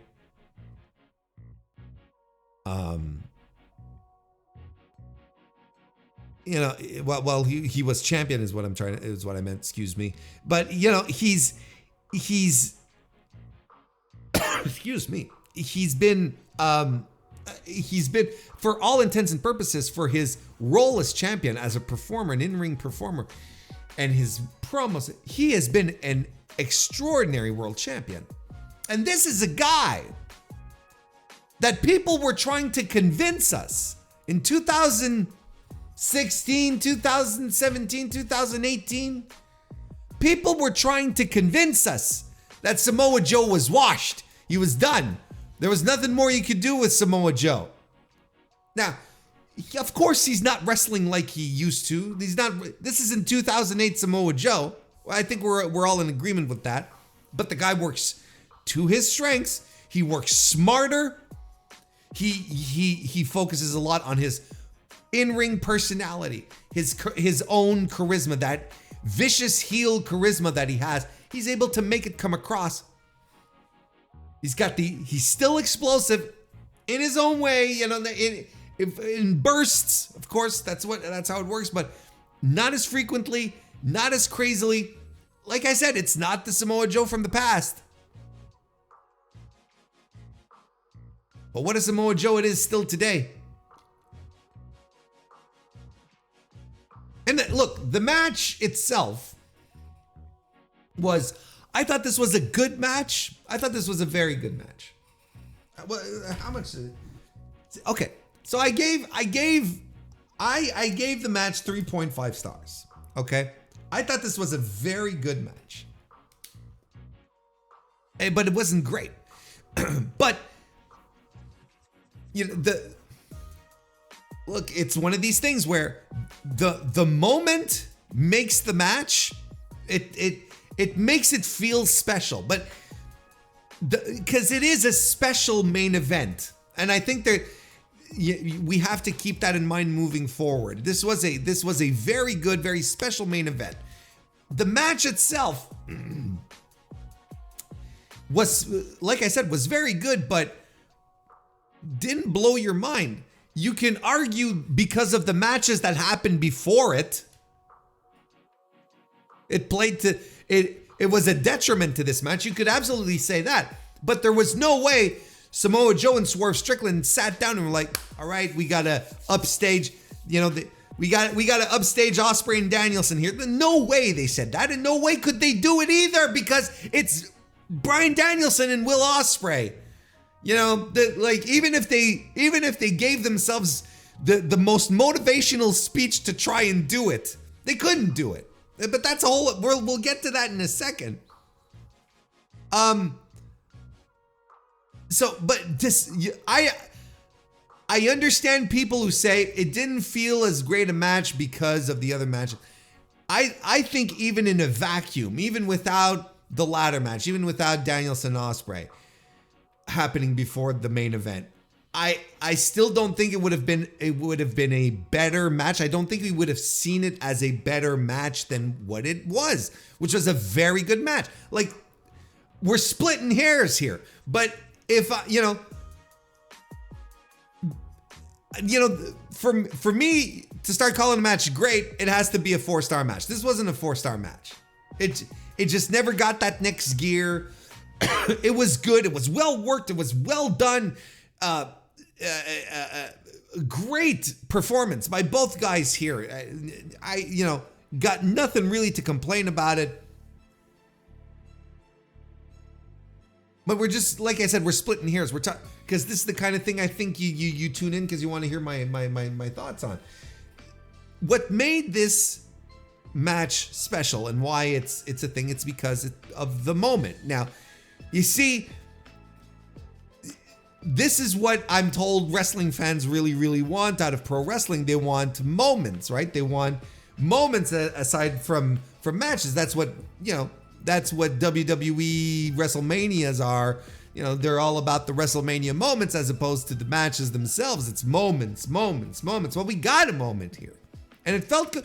And it felt good because it felt authentic. It felt real. It felt like we have been rooting for Swerve for so long. Even if you weren't necessarily on the Swerve Strickland train before the Hangman Page, even if you only got on board the train with the Adam Page feud, you were still rooting for him for a while, right? And I think this is good. It's good for this moment here because everyone was behind him. Everyone wanted him to win that title. Everyone wanted him to be the guy. Now he is the guy. So the moment helps make the event, the match more special. But, if I'm rating this on, it's not unlike my wrestling, me telling you how I don't know how to rate the WrestleMania match, the main event, the Cody and Roman thing, because of all the hootenanny around it, right? I don't know. I don't know how to do it. So here it's a little more easy because there's a match and then there's the post match and then there's the match, there's the victory, the significance of the history of the significance of the win and then the post match, which made it all feel really good. You can't be down on this match. And I think, in my opinion, me giving it a 3.5 stars, I think that's absolutely fair. It was a good match. And everything that happened with the win elevated the whole moment more, if that makes sense. As opposed to, I don't know why I'm drawing comparisons, but I think it's because, the WrestleMania 40 main event night 2 thing is the most direct comparison where I don't know how to rate it because of all the stuff that happened. Like, it makes it difficult for me to judge it as a match. It becomes a spectacle within the match. And, it's entertaining. It's a nice time. It's a good moment. But as to review a match, I don't know. I don't know what to say. I don't know. I don't know how to slap a star rating on it here because of all the stuff happening within the match that is directly influencing the flow, the structure, what the match is about. Here, the match happens, we're done, then we have everything. So I can slap a 3.5 on it and say it's a 3.5 with an asterisk because the match is very significant. And I'm excited to see. Now, I was talking about Samoa Joe earlier, but now we're going to take a look at Swerve and what kind of, what will he have an influence on ticket sales, on ratings, and so on and so forth. Now, Swerve is entering, he's the top guy, and that's tremendous, but he's entering an entire an entirely different territory at the same time. So, I mean, I'm excited to see. It's good. It's good. It will always be good when professional wrestling organizations push new guys, push the young guys, push the new guys, as opposed to always clinging to the top, always clinging to the same little circle of guys. And there's proof. There is proof to that over the ages in pro wrestling that making a big deal out of your new talent, young stars, new people at the top is good for business. Now, I'm not saying that suddenly we're finally hitting the 1 milli in ratings every Wednesday moving forward. You know, that's it. As now we're going to see what Swerve is going to be able to do here. Anyway. Look, I mentioned it. Let's go right to it. Like Will Ospreay defeating Bryan Danielson in a half-hour plus match. That was one of the greatest professional wrestling matches I have ever seen. I put that out on Blue Sky the minute it was done. Same thing in the Discord. It was just one of the greatest wrestling match I have ever seen. Beautiful, brilliant, violent, spot on, perfect. Like, it's essentially flawless pro wrestling match that was executed with passion, with heart, with love of this stupid ass sport that we all love. I've watched it twice at this point. I watched it on Sunday. I watched it yesterday, and I'm probably going to watch it again later. Like, this is going to be one of these matches that is just going to burrow into my imagination. That has burrowed into my imagination, but that I'm going to learn. I'm going to end up knowing by heart, you know, that I'm going to be into. And we'll be talking about it for decades, you know. Can't get it out of my head. An absolutely phenomenal match. Everyone is so precise. Both of these guys. They're so precise, so spot on. You know, sometimes when I talk about, you know, especially when I'm delivering criticism upon wrestlers that I feel don't have it, right? Don't have to name names now. But, you know, when I talk about, you know, they don't have the footwork, they're positioned all wrong, so on and so forth. This is a match that should demonstrate exactly what I mean when you're looking for this kind of stuff. When it is particularly when it comes to positioning. All of these moves, everything that they were performing, that they were going through, was just connected. Everyone was in the right spot at the right time to eat the move, take the move in the best way possible.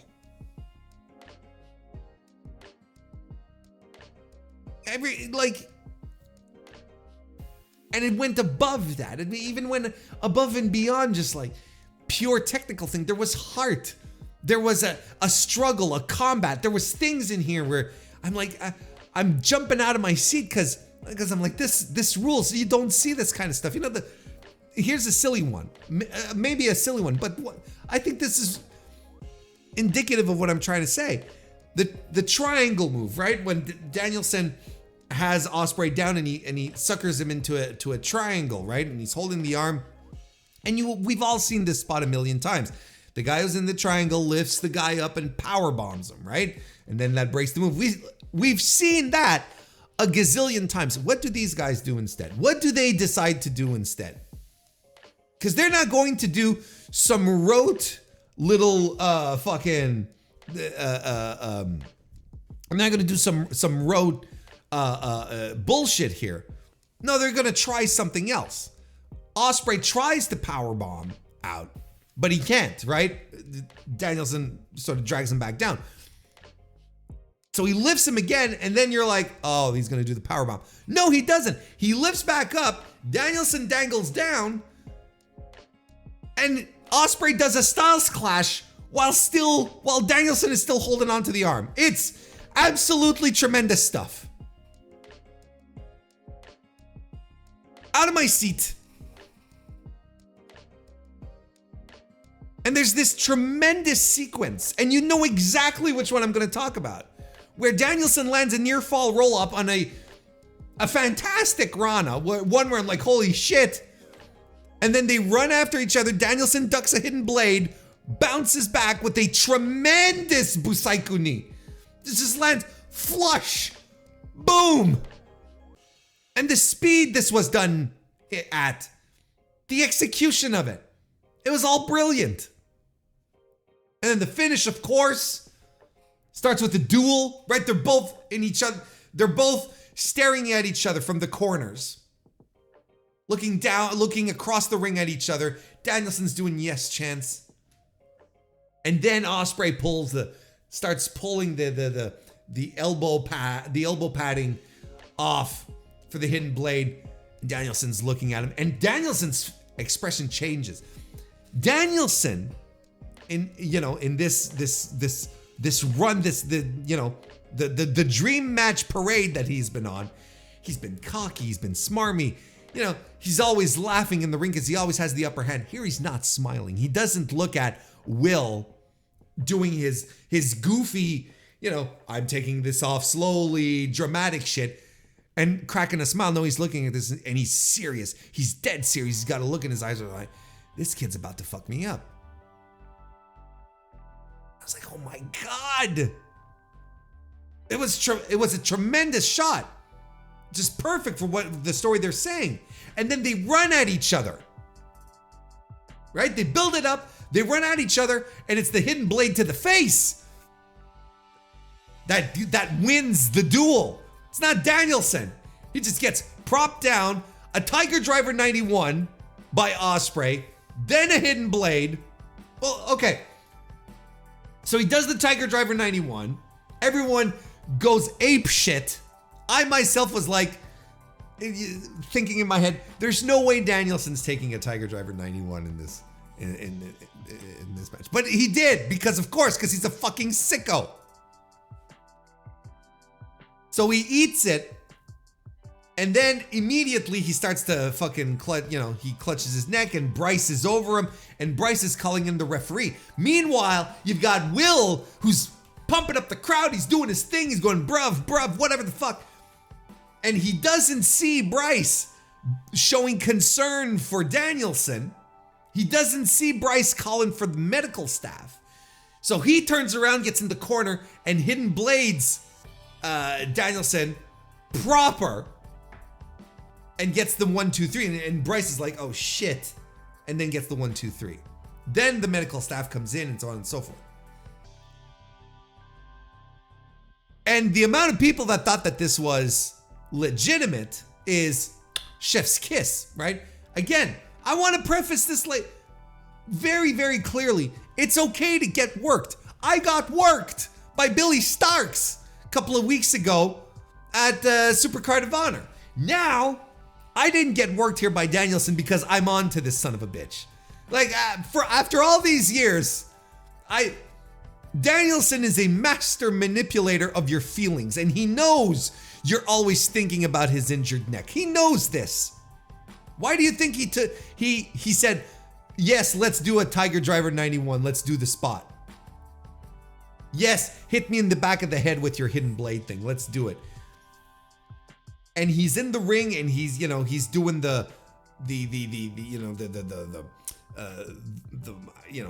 it's not rigor mortis. I wanted to say rigor mortis. He's not dead. This is the corpse, Warren.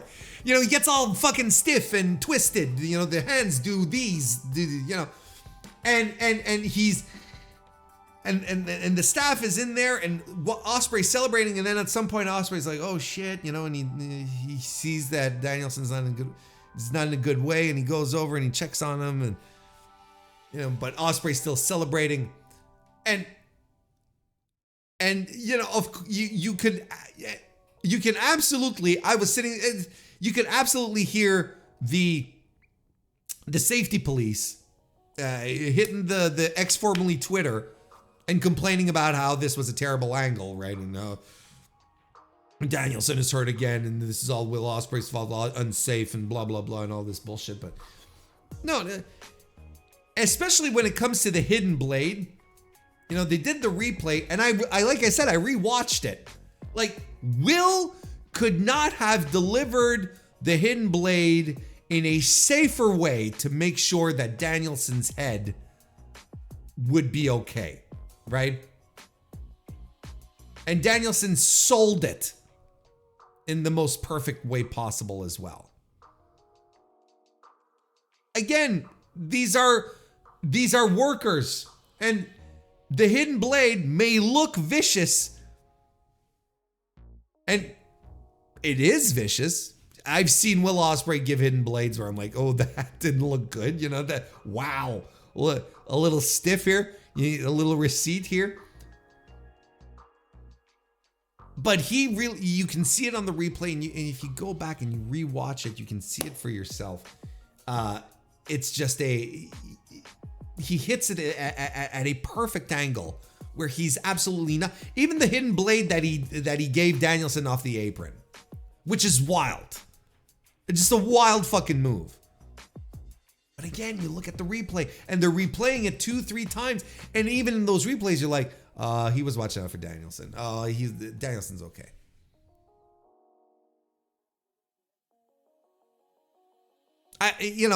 So when people get upset, when I see, Wrestle Talk, injury scare in AEW, and it's like, no, there was no injury scare.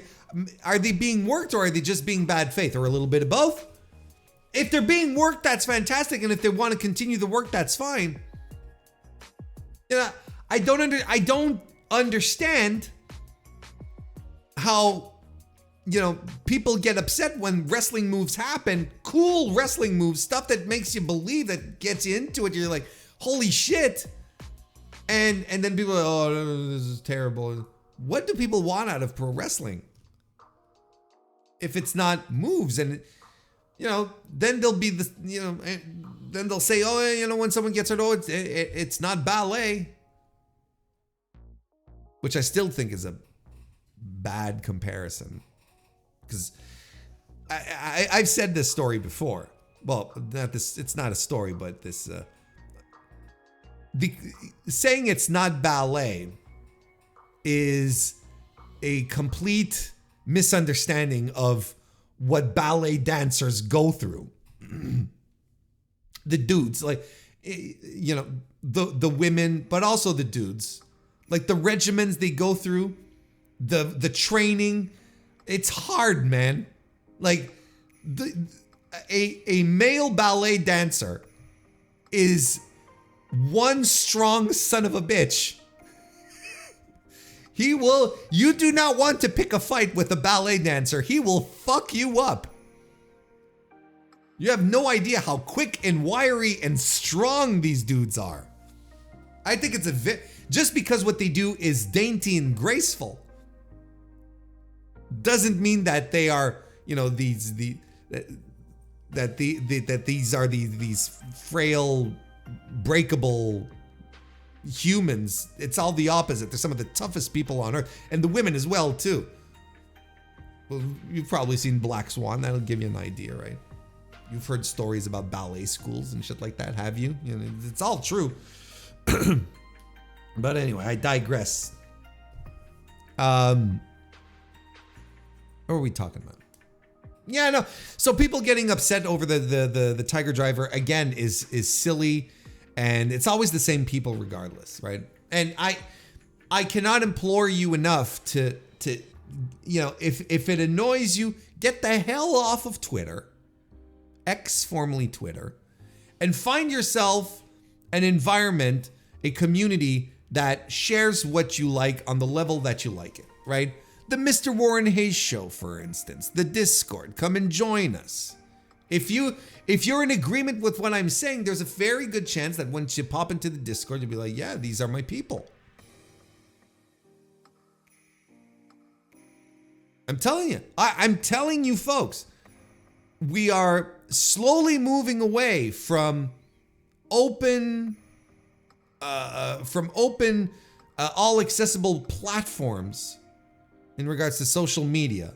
And we are heading more towards closed communities like it used to be with message boards and whatnot. We're going back to that.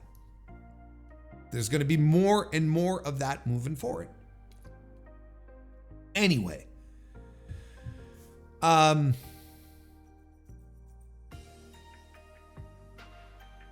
tremendous match.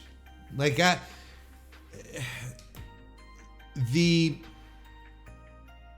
don't have much criticism on the angle. I think it worked. Could the choice have been, instead of doing an injury angle, could it have been just to have Danielson roll out of the ring and then Ospreay stand there and just celebrate and have us as fans just soak in this moment even more? I think that would have been better, but I don't hate this angle, especially since Danielson, recently started talking about retiring again, like in the lead up to this. Oh, I'm not retiring. I'll never retire unless something medical forces me to. And I'm like, oh, you son of a bitch. We should have seen this coming. Well, look, we'll get the kayfabe updates on Wednesday, but he was outright telling us. Danielson told us in his own little way in the lead up to this match, I'm going to get hurt. Wink, wink, nudge, nudge. A brilliant match. A brilliant, brilliant match. One that, not a lot of us can say that we were watching Steamboat versus Flair back in the 80s, right? More of us can say we watched, say, Bret versus Steve Austin. Okay.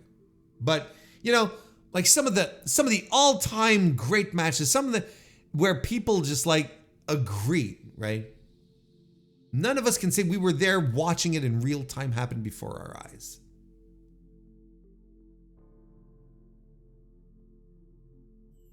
And yet these matches are talked about in reverence.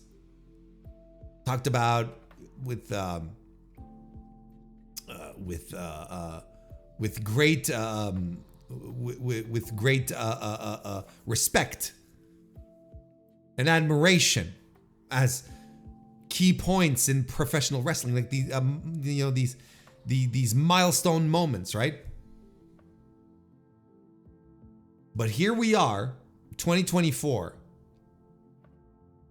and we watch Will Ospreay and Bryan Danielson. And this is a match that in 30 years, there's going to be a whole bunch, in 10 years even, it's going to be a whole bunch of new fans who are going to come in. And they'll be seeking this match out. They'll be looking at, lists of greatest matches ever, and they're going to see it right up there. And we'll have watched it. We'll have seen it live. We'll have seen, Will Ospreay's career blossom and become one of the greatest to ever do it, if not the greatest at this point, right? I think there's a good argument to make here. Bryan Danielson, another guy who still has, peak powers, and is also one of the greatest to ever do it. Like you put both of these together, both of these guys wrestling in a match, at their peak or still in complete possession of their powers, right? It's a confluence of elements that just doesn't happen very often, that we were lucky enough to be a part of. It's tremendous. Like this was history. And it's unfortunate that some people will not indulge in it for some weird tribal factionism, and because of some dislike, they won't indulge into it. And that's a shame.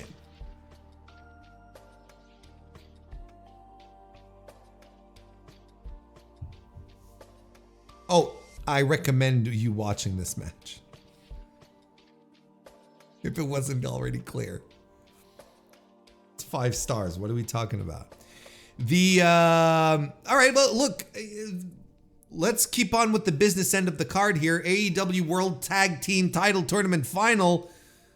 A ladder match. The Young Bucks defeated FTR to become tag team champions once again. You know, imagine, you know, FTR and the Jacksons going, yeah, we'll follow up Danielson Ospreay. We'll be fine. You know, like a couple of years ago, we would have got, you know, Paul White versus QT Marshall. but here is like one of the big attraction matches of the card, the tag team titles tournament finals, and you're like, yeah, okay, this is pretty great, and I have no doubt in my mind that the Jacksons were like, bring it on, we'll be fine, we'll rope them back in, and so did FTR, right? Because who else could follow? Who else? Anyone else would have been a disservice. What could have followed that match? The crowd was so hot, so loud for the entirety of the show. But these 4 talented guys just got in there, did what they do best, and they got the audience. They got this audience back into it, right? Because that audience was not into it. Not into it. They were silent. How about that? They're quiet for a good portion of the opening of this match, right? But just off the backs of the Bucks and FTR, the Bucks, one of the greatest tag teams of all time, and FTR's right up there too. How could you not just like sit back, watch this go, and not be thoroughly entertained? The more this went on, the more the crowd was into it, I was into it, the more Matt Jackson was just taking head bumps everywhere. Jesus Christ. In the guardrails, and then that wonky spot with the pile driver on the ladder. Nick Jackson lands a 450 off the top rope through a table on the floor. Just amazing stuff. Dax is gushing. He's got the juice, and the juice is flowing, I'll tell you what. The pile driver spot, you know, on the ladder on Matt, I thought Matt was dead because we didn't see him for the rest of the match. But that ladder sort of gave way on the little jump that Dax does, you know, when you do the pile driver. The ladder sort of teetered, and like, Jesus Christ. Nick sunset bombs Dax off of a ladder too, and Cash does this tremendous rocket suicide dive. Just like shot out of a cannon, I think commentary said. And then Jack Perry interferes to cost FTR their chance at winning. And he comes in with a Sting mask, which you have to appreciate. And he, you know, he tosses FTR off the ladder or whatever the fuck. And then security jump him, right? And he's just looking into the camera with the biggest, most smug face. Biggest smug smile. And the crowd erupts. The crowd just goes bonkers. Now, a couple of weeks ago, on my Dynamite review, when I talked about the fucking footage, you know, I wondered out loud, who was this for? What was this going to be about? And I said, the only possible winner here The only possible way this might turn into positive is if it works for Jack Perry. And when I did my Windy City Riot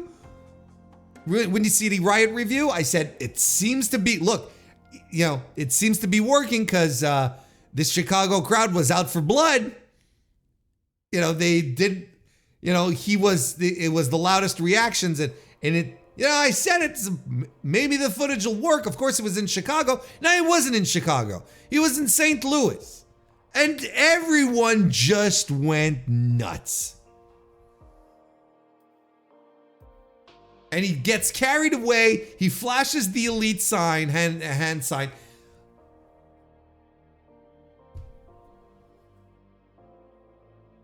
Was this the master plan all along? Was this to get Jack Perry over with the All Elite Wrestling crowd? Because I heard, I had, some acquaintances over there that were DMing and saying, there's this, there's this one idiot that's trying to start a CM Punk chat and people are telling him to shut up. Not necessarily at this moment. I don't remember when exactly. At some point in the show, and people in the crowd were telling, man, shut up. Maybe this is doing exactly what needed to be done. Maybe, maybe the embarrassment of the event will turn out to be good overall. But it's, as I pondered over the past couple of weeks, I think this is going to work out great for Jack Perry. I think he's going to be a winner in this situation.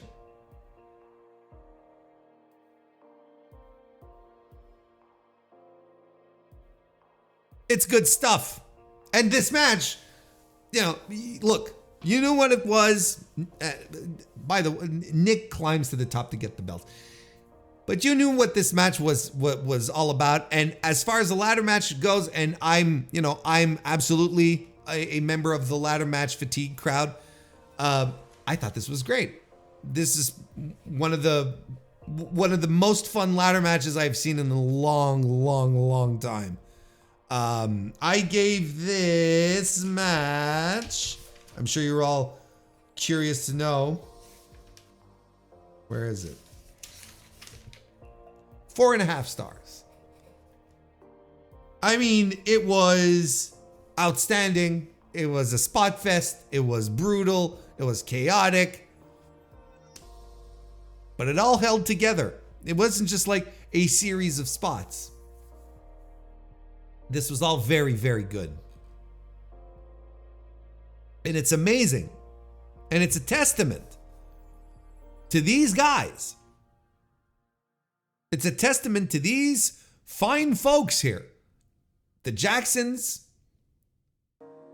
and Cash and Dax. It's a testament to their talent, their connection with the crowd, their charisma, their work to have won the crowd over in real time as this match was going on. Not that people hate them, just you're coming off of one of the greatest professional wrestling matches of all time. Crowd's gonna be a little tired. But I'm not tired. We're still talking about AEW Dynasty. We really are. Why don't we go back to the start of the show then? We'll go with the pre-show, the 0 hour. Trent Beretta defeated Matt Sydal. Good little opener. Apparently Matt Sydal has been in wrestling for 20 years now. That is a phenomenal accomplishment. Good little opener. This heel turn is completely refreshing Trent. It's completely refreshing Trent. And it's doing the same thing for Chucky T. And the whole situation. I don't think these guys have been this interesting ever in AEW. Now, don't get me wrong. I know they're a fun collective, very visual. I get a kick out of them. Don't get me wrong again. Yes, the parking lot brawl. Yes, what I'm saying is that I don't think they've ever been this interesting. Interesting, as opposed to fun, as opposed to a nice time, good little workers, put on a good match once in a while. I'm talking interesting. People where you're like, oh, the difference between, oh, fun, it's the best friends, and, oh, okay, it's time for the best friends. You know what I mean? Does that make sense?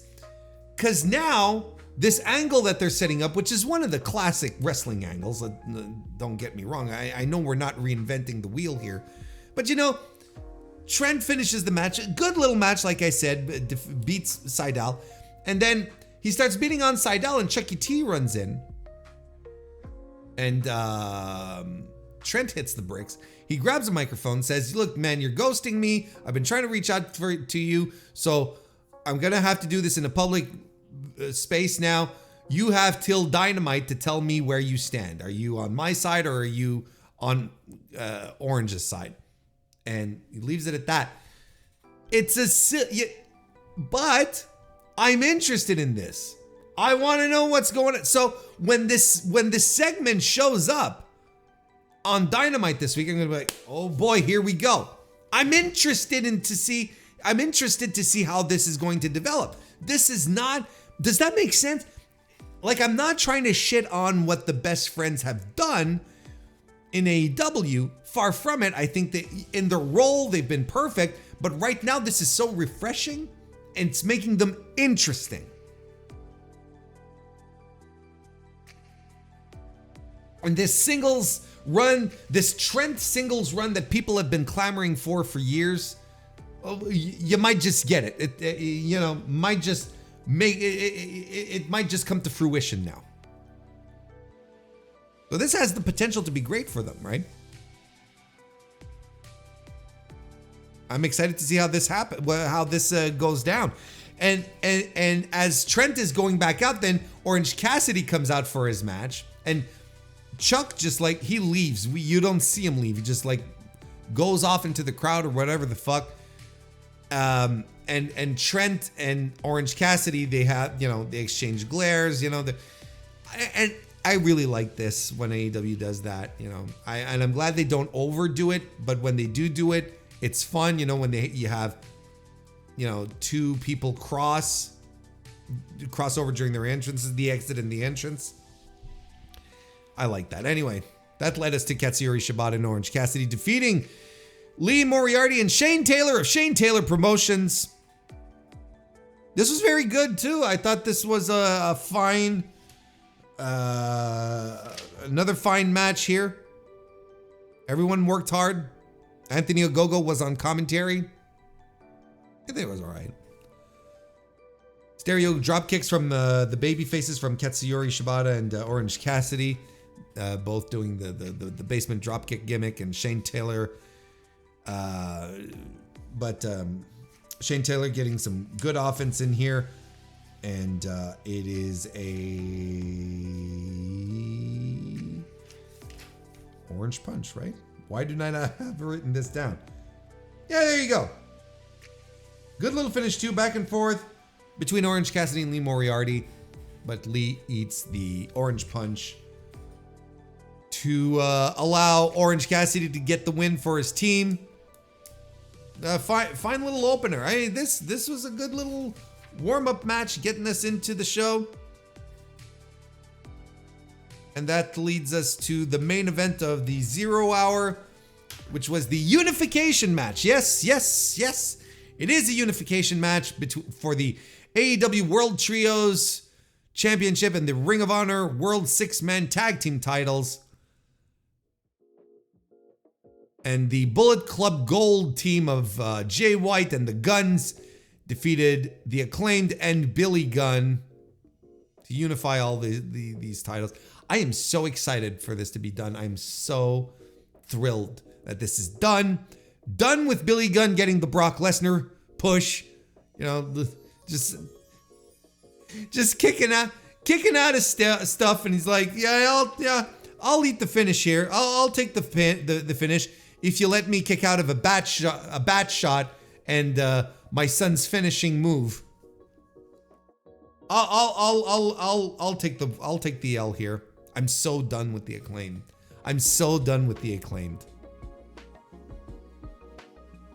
And I don't even care about Max's raps. Look, I don't. What he said, like the stuff he said was kind of gross, disgusting even. You're like, oh, what are we doing here? But that's it. Like this is Max Caster now. They're desperate. They're desperate to get crowd reactions. I'm over it. Like, I'm legitimately over it. I hope they disappear for a few months. And I honestly think it'd do them good if you have the Acclaim just disappear for months. You don't hear anything, and then at some point they come back and everyone, it's the Acclaim, they're back, and a big reaction. Because right now the act is stale. For me, they have go away heat, but objectively, I think the act is stale. There's nothing else going on. They clearly aren't at the height of their powers anymore. Take them off TV. Give them a break. If only to preserve Anthony Bowens' career, because I still think he has a lot of upside. I'm still very bullish on Anthony Bowens. Oh, so Trent versus Matt Sydal, I gave it 3 stars. The tag team match, I gave it 3.5 stars, and the trios title match, I gave it 2.25 stars. How about that?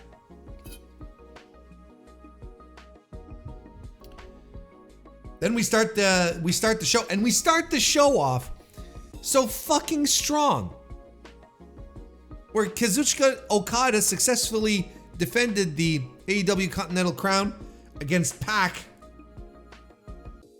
and just this fucking ruled. Like, out the gate, this is the match he'd give us, and on any other night, this would be match of the night. You know what I mean? But this is like one tremendous, mind-blowing opener that you're just sitting there, you're going, okay, can they maintain this throughout the show? Well, yes and no, but the vibes were maintained. Like, you're starting off with a great match, and all you have is expectations for great matches moving forward. This ruled. I knew there was a reason I got excited for Okada to come to North America and have all these matches with different guys that he hasn't seen before. Yeah. Pac was the guy. Pac was such a perfect guy for Okada's first AEW, like officially AEW as an AEW employee pay-per-view event. Pac was tremendous here. That springboard moonsault to the floor, and they're dropping Germans on each other just right and left. And Okada gets back up, some fighting spirit after a German suplex. Both men are down. They're just going after each other, and they're dropping bombs on each other. And then Okada, who always comes out to a great reaction from the crowd, because it's fucking Kazuchika Okada, right? You get the Okada chants, Okada. And then he teases doing the Rainmaker pose. And instead of doing the Rainmaker pose, he double birds the audience to huge boos. I'm going to tell you, who is a better heel in AEW than Kazuchika Okada right now? He does everything right. Little small tiny details, little facial expressions that he does. There's this one moment where I don't remember what the move was, but he does a move and covers, and Pac kicks out. And instead of doing the soy face where everyone does now, it's like, he kicks out, and Okada sort of goes, You know, he's got like this smarmy smile where he's like, that just exudes confidence. He's surprised, but more in a sense, but not as in a sense where, what do I have to do to beat this guy? But more like, oh, I see. I'm going to have to pull out the big guns to defeat you kind of thing. He's so fucking great. Okada has translated to North American pro wrestling so easily, so smoothly. Like this is a guy that people in New Japan, when he was at the top, they started to think, oh man, Okada's getting stale. And a couple of years ago, they were calling him washed. Do you remember that era where Okada was washed? Do you remember that one? Which I didn't adhere to, by the way. And they, he's so stale and whatnot. Sick of seeing him in the main event picture. He comes over here and it's a resurgence where you really didn't need, like, he's one of the greatest of all time. He doesn't need a resurgence, but he is just in his element here. And it's crazy that Gato, whoever was booking, I don't know if Okada, let me say this, hang on, I'm trying to say this in a way too complicated manner, but he is so good of a heel right now that it begs the consideration that he probably went to Gato at some point and was like, man, I'd like to go heel for a while. I'm kind of stale. And Gato shot him down. It was like, no, you're the Inoki avatar. You can't do this. We can't have you going heel. You have to imagine that it was at the very least pitched and was shut down. There's another great move where Okada goes for the backpack neck breaker and Pac reverses it into a standing brutalizer. Just great stuff. Black Arrow attempt, but Pac gets kneed to the face. Rainmaker for the win. Pac is tremendous. I mean, I'm gushing over Okada, but Pac is tremendous. Absolutely phenomenal pro wrestler. And the expression he had after this match, sort of sitting on the ring, he was left alone in the ring, people applauding, and he's downtrodden. Pac is another one of these guys that needs some wins.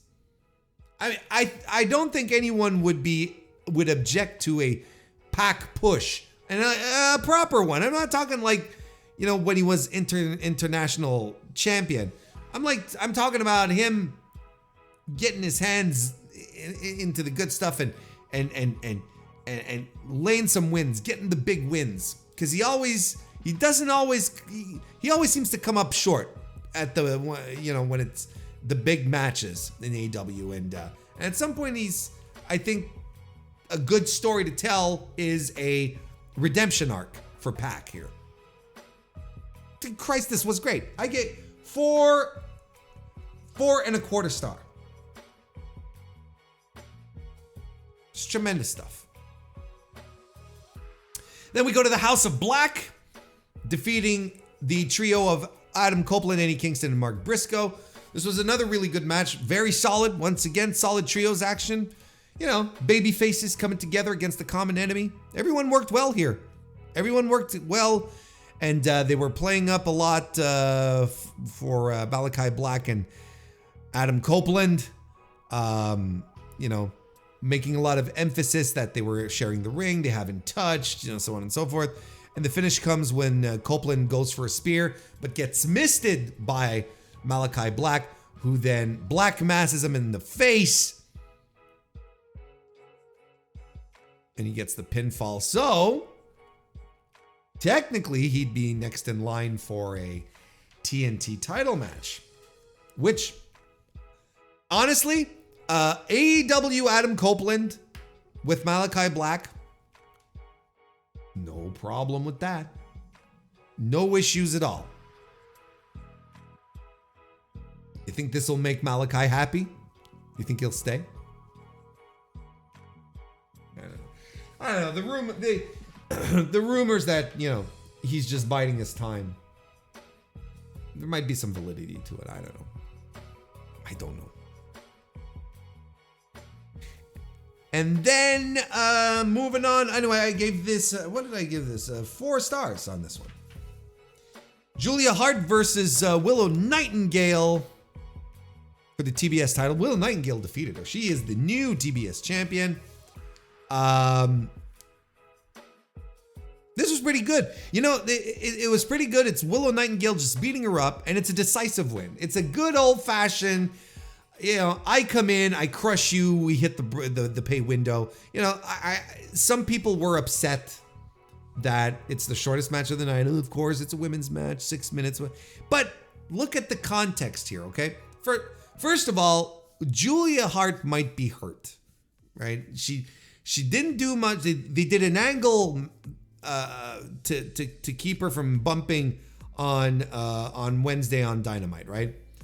And then we come to this match here where she works, right? But you know, you keep it short so that she doesn't get overhurt. Like, I don't know how hurt she is. There's that question that she might be.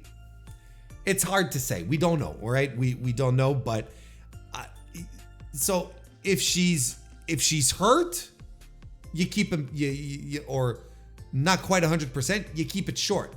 And you do it to the benefit of the other person who can just come in and demolish her, which is essentially what happened. Sure, Julia had got some offense and it wasn't entirely one-sided, but Willow dominated. And the rest of the context here is it's important that Willow looks strong coming out of this match because she's fighting Mercedes Moné in a couple of weeks at the Double or Nothing. So she has to come across as a credible threat, as strong. If Willow struggles for like 15 minutes to put Julia Hart away, what is she going to do against Willow Nightingale? This is basic wrestling storytelling 101. I don't have a problem with this.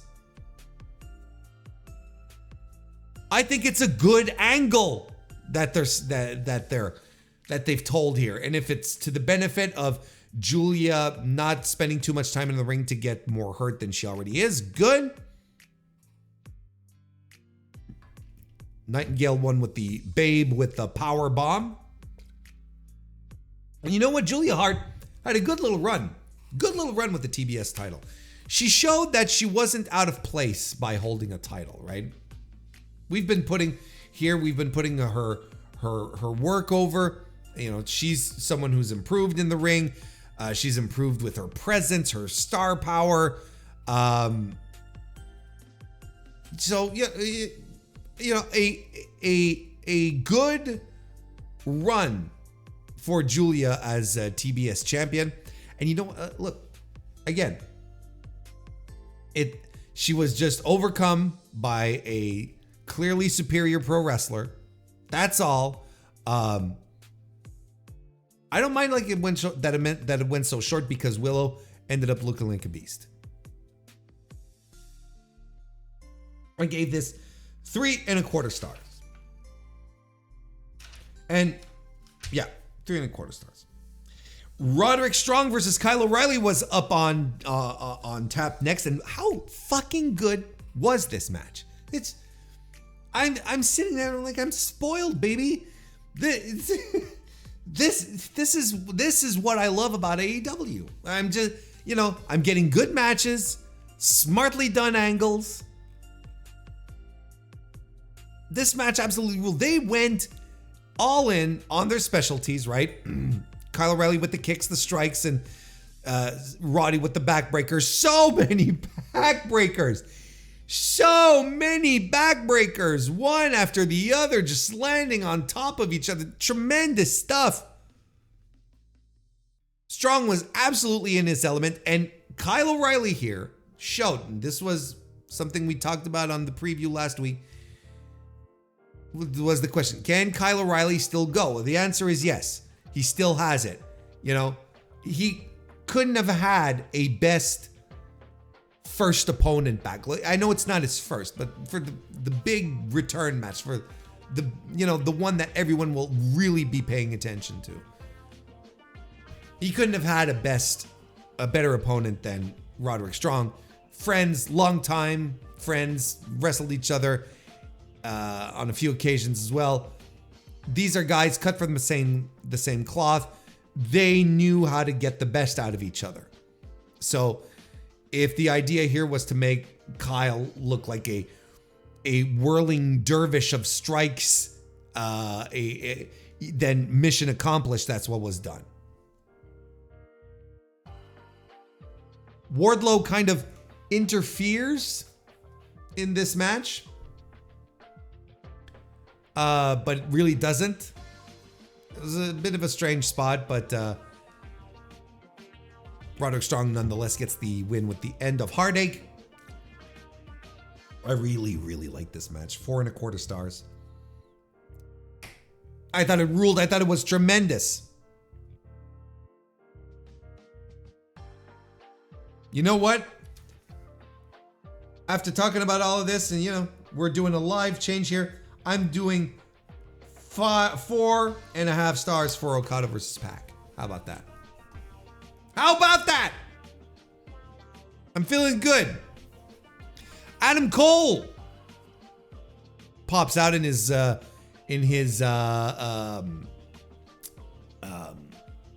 wheelchair. I was stuck on wheelchair. Couldn't find the word for wheelchair. There you go. He's rolled out on his wheelchair by Matt Taven and Mike Bennett, and he walks out of it. Stands right up, walks down the ramp. Look, the boot is gone. Looks like he's doing better. He gets into the ring. Wardlow is there with Strong, and they're celebrating. And Adam Cole is just driving daggers in the back of Wardlow's head for some reason. No, we know the reasons. But was he supposed to do something different? I don't know. Wardlow was in a car crash. Car got totaled. Did you see that? He posted it on the internet. And I was like, Jesus Christ! But he showed up anyway. He made the town nonetheless. Good for him, and I'm glad he's safe. More importantly, yeah, there's some stuff going on, some friction. I was half expecting MJF to show up at this point, but look, we're on the cusp here. If Adam Cole is out of the chair and his ankle's okay, we're very close to MJF returning here. Brochachos forever. We're starting that one up again. Ooh, Nelly. Anyway, great match. Not so great was the FTW title match where Chris Jericho defeated Hook to become FTW champion. Now, I know a lot of people hated this match, hated it. And on Cage Match, they hated it. And everyone around me hated it. I thought it was mediocre. I don't think it was good by any stretch of the imagination, but I don't think it's as bad as everyone is making it out to be. I think there's a lot of fuel that is added to the dislike of this match that comes from people's natural dislike of Chris Jericho. Again, there are multiple reasons to not like Chris Jericho. His in-ring work, his constant presence, his political views, whatever you want to throw in there. There are numerous reasons why people don't like Chris Jericho. And I think sometimes it, especially when it comes to stuff that he does that has no bearing on his performances in AEW, I think people get a little I think they let the hate come over them. How about that? They let it sway over them.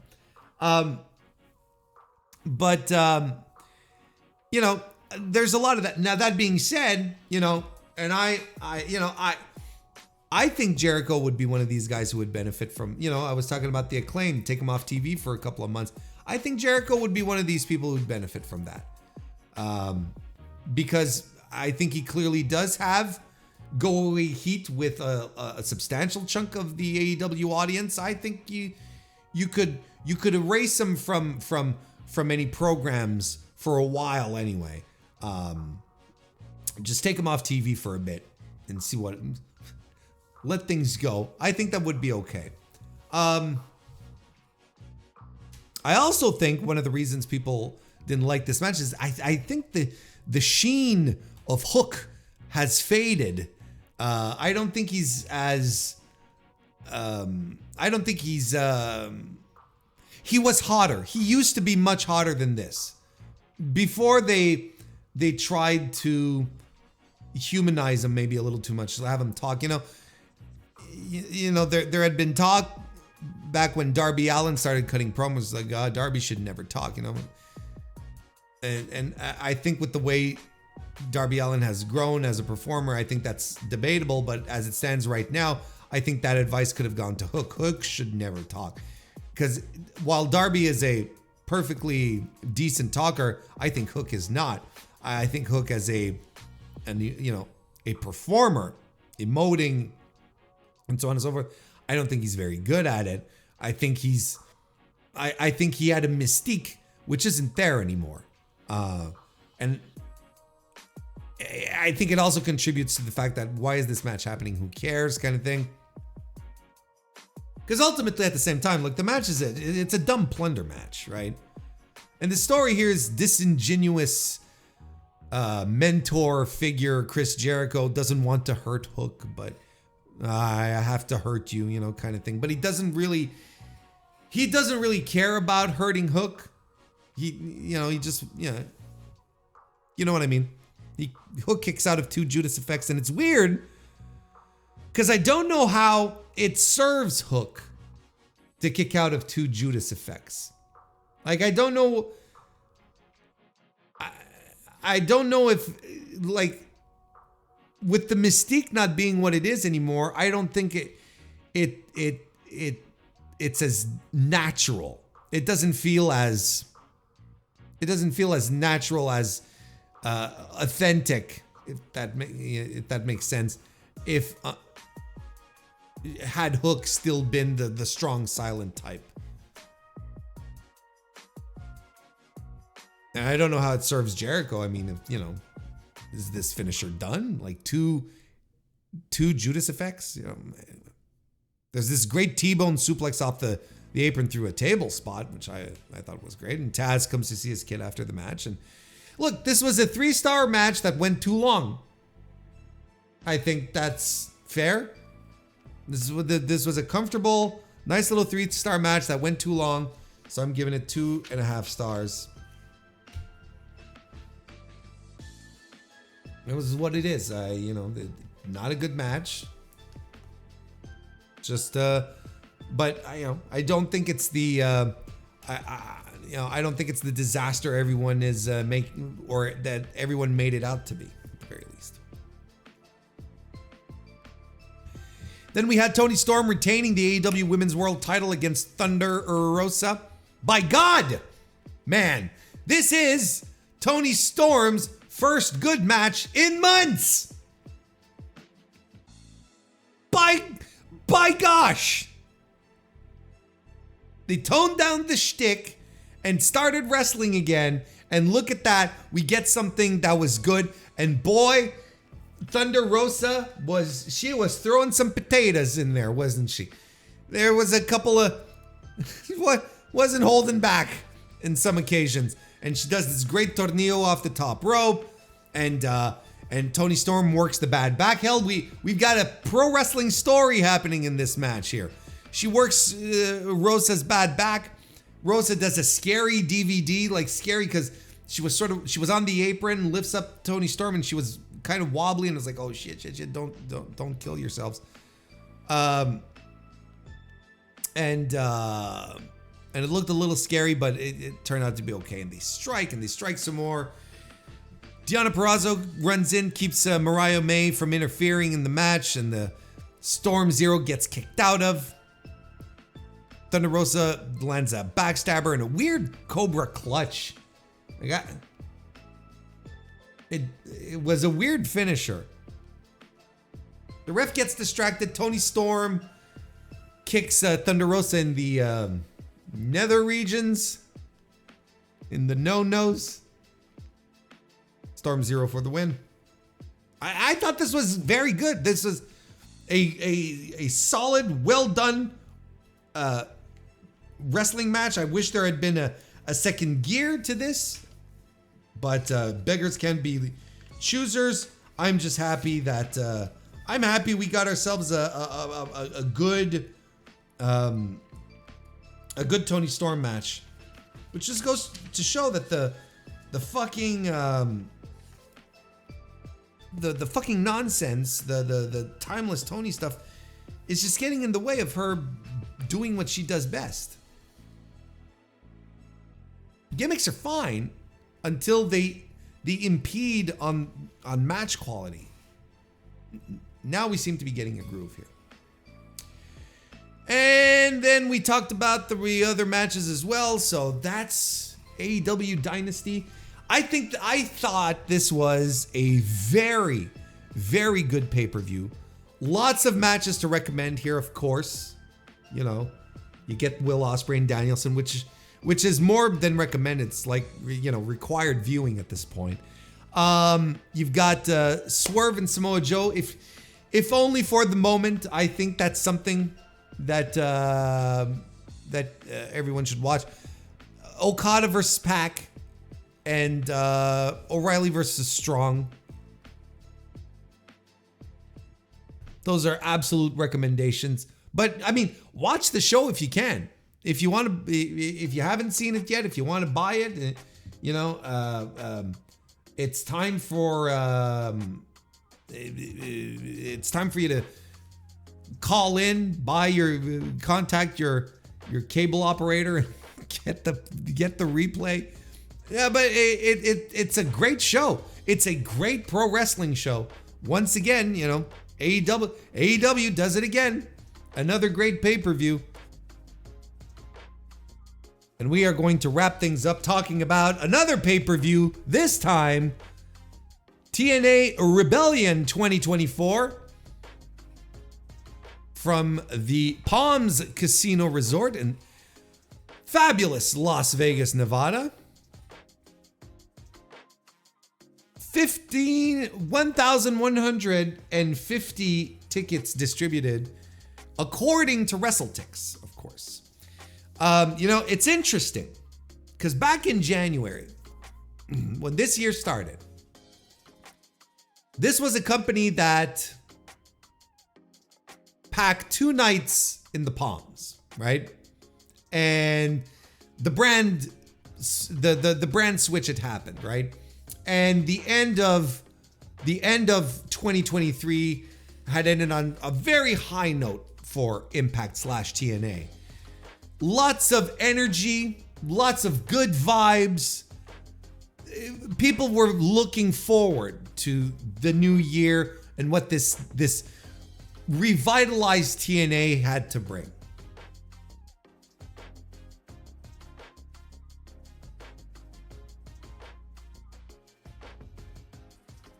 Now we're like 3 months away, removed from January, and no one cares about Moose's championship win. Scott D'Amore, of course, is gone. Stalwarts, the Motor City Machine Guns, are gone, and it's considered to be a bit of a blow. You know, you hear all this talk about contracts being restructured, and they had trouble putting people into the they had trouble putting people into the building. You know, earlier in the week they had like 550 tickets distributed for the show. You know, from the packed attendances, you know, for Hard to Kill, that's a huge step down. They got up to 1,150, but one suspects that the show has been massively papered.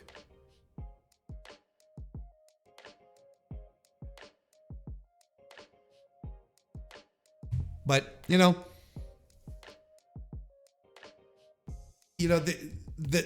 drop in ticket sales is from like within just a couple of months is what I mean. That's astounding. That's like kind of mind-blowing to a degree.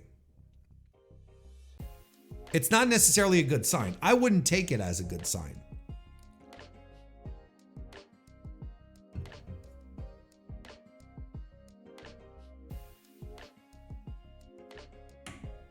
I really wouldn't. But look, I mean, if there's one thing TNA is good at, it's self-sabotage, right? A couple of years ago, there was some buzz going around. They had they had Kenny Omega as a champion for a while, and things were looking up, and the question was, well, what are they going to do when Kenny drops the title? Who's going to pick up the slack? Who's moving on? Who's going to be the next big guy? And they didn't really elevate anyone, right? And then last year, again, there was all this positivity, and they had Will Ospreay coming in and doing shows and all these good vibes. And again, just nothing. We're back to square one. There's always these resets. They can't seem to maintain momentum for themselves. It's fascinating. But as far as this show goes, look, spoiler alert, I enjoyed this. I thought this was a good little show. I didn't hate it. There's some stuff in here that I hated, but overall, I thought this show was fine. Maybe I was in a good mood. Could be. But I enjoyed this overall. But look, I didn't watch the pre-show. So I didn't see Leon Slater tear it up, quite unfortunately, but I haven't watched the pre-show. So we'll just get into the main card then. That started off with the TNA X Division title, where Mustafa Ali successfully retained against Jake something. I liked this match quite a bit. I liked the in-ring work. I thought this was a good pairing. Jake something is very, very, very good. And Ali's great too. Like Ali is, and he was good here as well. They both worked well together. It's almost as if Mustafa Ali is used to working an underdog style against a bigger, stronger opponent. And I wonder where he picked that up. But no, the pairing was very good. I thought they had really great chemistry.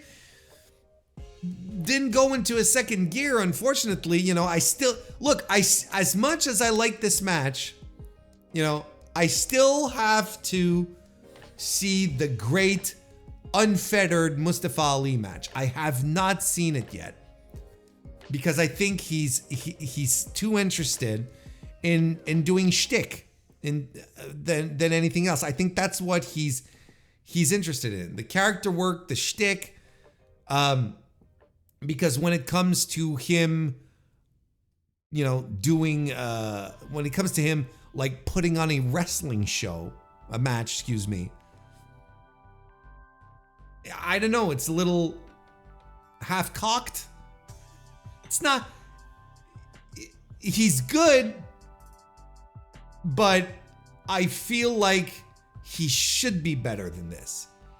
I feel he should be going in harder, right? And I know he's supposed to be a heel, but his explosiveness would be better served if he were going around doing babyface stuff rather than, a politician's gimmick. I don't know. I like this more than the Hiromu match from Windy City Riot, bar none. But I still want to see the Mustafa Ali, the great Mustafa Ali match that I know he's got in him. That's the thing, is that I know he's got the match in him. He's just gotta come together and make it happen. And it's not because it hasn't happened. It has not happened because of the quality of his opponents, because he's having subpar dance partners. He's been working with some of the best light heavyweights, cruiserweights, junior heavyweights, whatever you want to call them, in the world. I mean, Jake something's not a lightweight in any way, shape, or form, but you know what I mean. Between Bailey and Hiromu, the list goes on. Like, where is it? Where is this great match that I know is in him? That's what I want to see.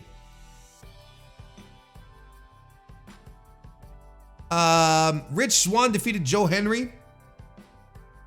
I mean, this match was just an angle. It's a waste of time. AJ Francis, because it gets involved because he's in an stable with Rich Swann now, and he tried to hit Joe Hendry with a chain, but he was stopped by Sean Merriman, who was in the audience, who grabbed the chain out of Top Dollar's hands. And Francis was like, what's going on? You know, Merriman is a former NFL teammate of AJ Francis. And Merriman comes across he crosses the over the barricade. Where is security? He comes into the ring to confront AJ Francis, who's chickening out, but it's all a ruse. Merriman attacks Hendry, and Swann hits the 450 for the win. And then there's a bunch of people in the ring celebrated with AJ Francis, and it's whatever. Where is the good Joe Hendry? You know, I'm talking about Mustafa Ali, but where is the good Joe Hendry stuff? And I'm not talking about great. I'm just talking about good. I know a lot of people really like Joe Hendry. You know, he's got the theme song. He does the goofiness. You know, he remixed his entrance with AJ Francis doing the I Believe in Joe Hendry stuff. You know, and he's tweeting out. It's like, hey, do you think we could get I Believe in Joe Henry to chart on was it on Apple Music? I don't remember. And I'm like, he's a charismatic guy. He's an entertainer, but every time I see Joe Hendry wrestle, I'm like, okay. There's nothing really exciting. I don't know. It's the same type of thing with Mustafa Ali, where I'm like, where is the great Mustafa Ali match? I'm like, Joe Hendry, where is the good stuff? And I'm not even trying to say where's the great stuff. I just want a floor base of where is the good stuff. I don't know.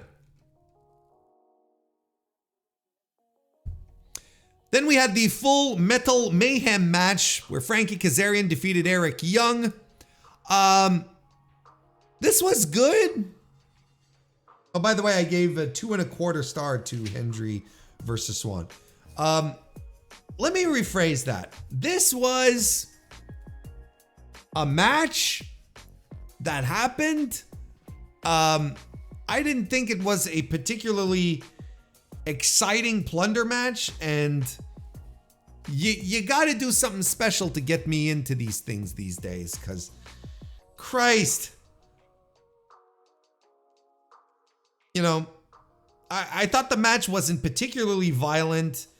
There was a good table spot, but towards the midway of the match, it really lacked spark, and we never got that spark.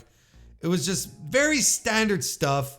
Chains are involved. They get some chains involved, but it all looks soft. And we do an elbow drop with a chain while Frankie Kazarian's in the trash can, and I'm like, this is not very good. You know, and the audience doesn't seem into it. When they start pulling out tables, the people are into it. And then Kazarian goes for the flux capacitor, excuse me. And he wants to drive Young through the table, but they completely miss the table. And Young clips on the corner of the table, and this is at the end of the match. They cover him, and that's the win. And he's bleeding hard way, like he is just gushing. And it turns out that Young needed plastic surgery after that injury. He suffered this is what Gia Miller said on their medical update. Eric Young suffered a severe laceration to his ear. He did see a local plastic surgeon who helped to attach the severed ear, but he is no longer medically cleared to wrestle. I mean, it was a gruesome spot. It wasn't good. Like, that was completely flubbed, and thank God I didn't see ear bits dangling off of someone's head. That wouldn't have been great. Anyway, not tremendous, not good. I gave it a 2. Then Steve Macklin hits the ring to do an angle. He just got his contract signed, and whatever the fuck. There's Santina Morella comes in and he says, "Oh, I got a match for you," and he gives him a match, and it's a surprise match. This was not advertised. The return of Mike Santana to TNA after his AEW contract expired, and you know all the stuff that happened there. Mike Santana finally getting back into the swing of things in TNA. It's good for him to be still into this and still be in pro wrestling, and he looked good. I thought he's got a good look for him. I think it works in TNA, and he looked good in this match as well. Comes in through the crowd. Where he got that inspiration from. And he hits a tremendous DVD on Macklin, quarter cannonball. Some back and forth that ends with a discus lariat. Good stuff.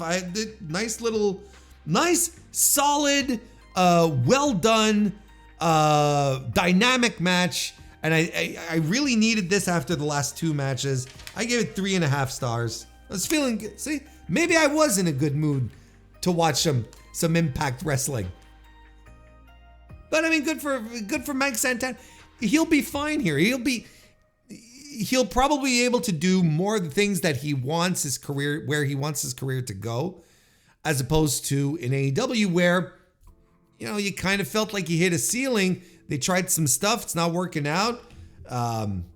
He's clearly got issues with Ortiz, whatever. I still maintain that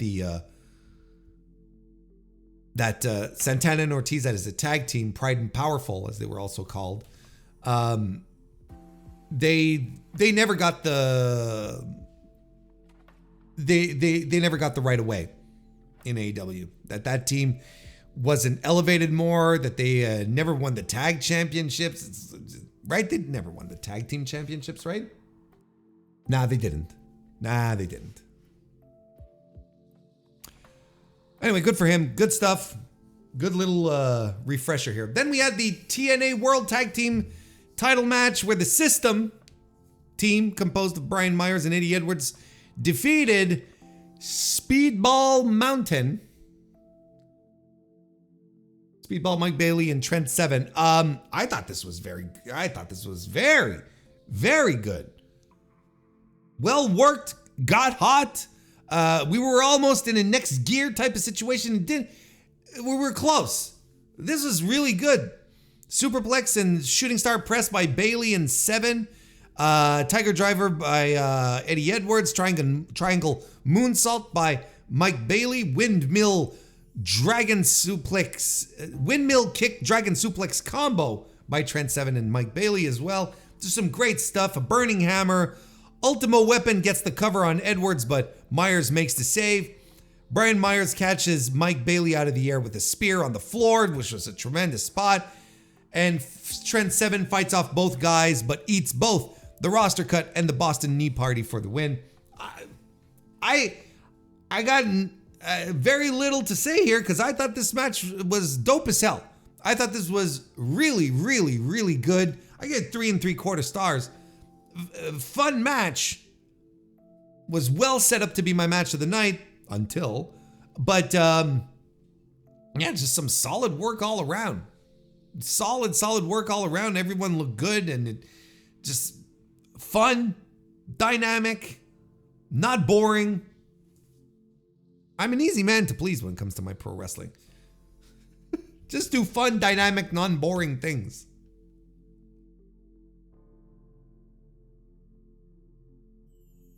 Then we had the last man standing match where Josh Alexander defeated Hammerstone.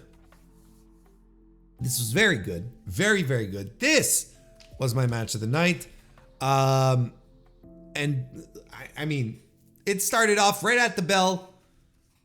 They're going after each other. They're throwing bombs on each other. Germans, belly to bellies.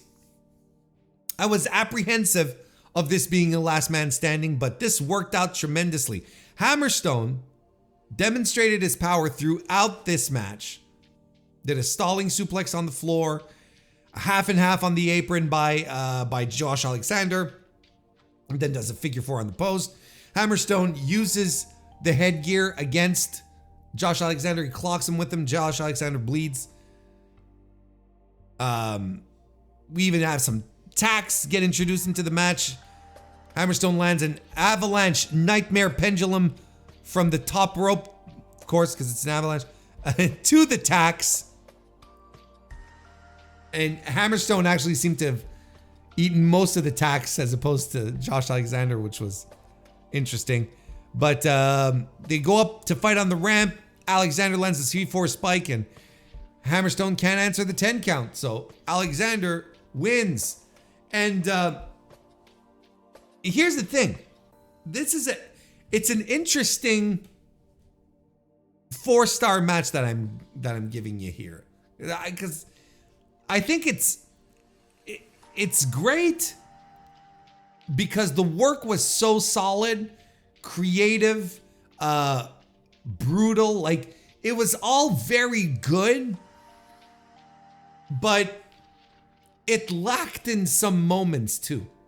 Like, there's some moments where I'm feeling like, okay, this is dragging a little bit, or, you know, they can't.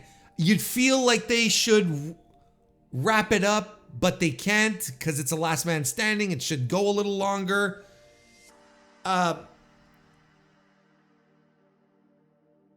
Like it's a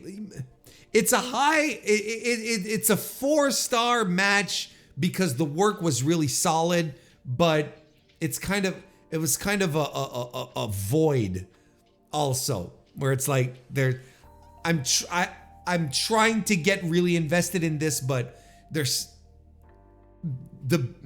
you're not keeping up the rhythm, you're not keeping up the violence. It feels very plain, you know, like I guess it's like when you have a really good vanilla ice cream, right? You have some really good vanilla ice cream, but I'm talking like premium. I'm talking like with vanilla bean in it, and real vanilla bean, and like organic cream, and, you know, delicious and creamy and fresh, and you're just tasting it as this is like really good vanilla ice cream, but it's still vanilla ice cream.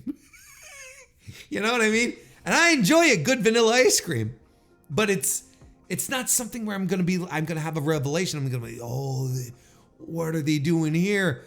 It's just like, it's vanilla ice cream. It's better than your run-of-the-mill vanilla ice cream. It's premium. It's extra premium ice cream, vanilla ice cream, but it's still fucking vanilla ice cream. That makes sense. Anyway, I have 4 stars nonetheless, but it's like a 3.5 star match that's actually a 4. If that makes sense. I don't know. I think I forgot to mention it, or is this when it happens? Josh Gresham is turning into a legitimate octopus. I think that he's coughing up ink, and is he gonna have a spooky gimmick now?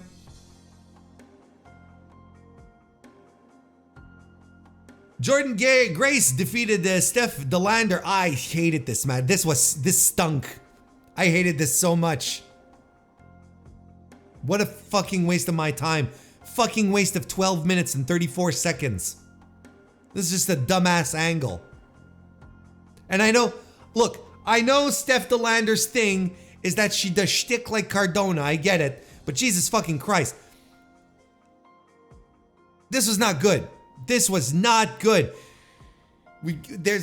DeLander gets in control, and 90s house show style offense is what she's showcasing here.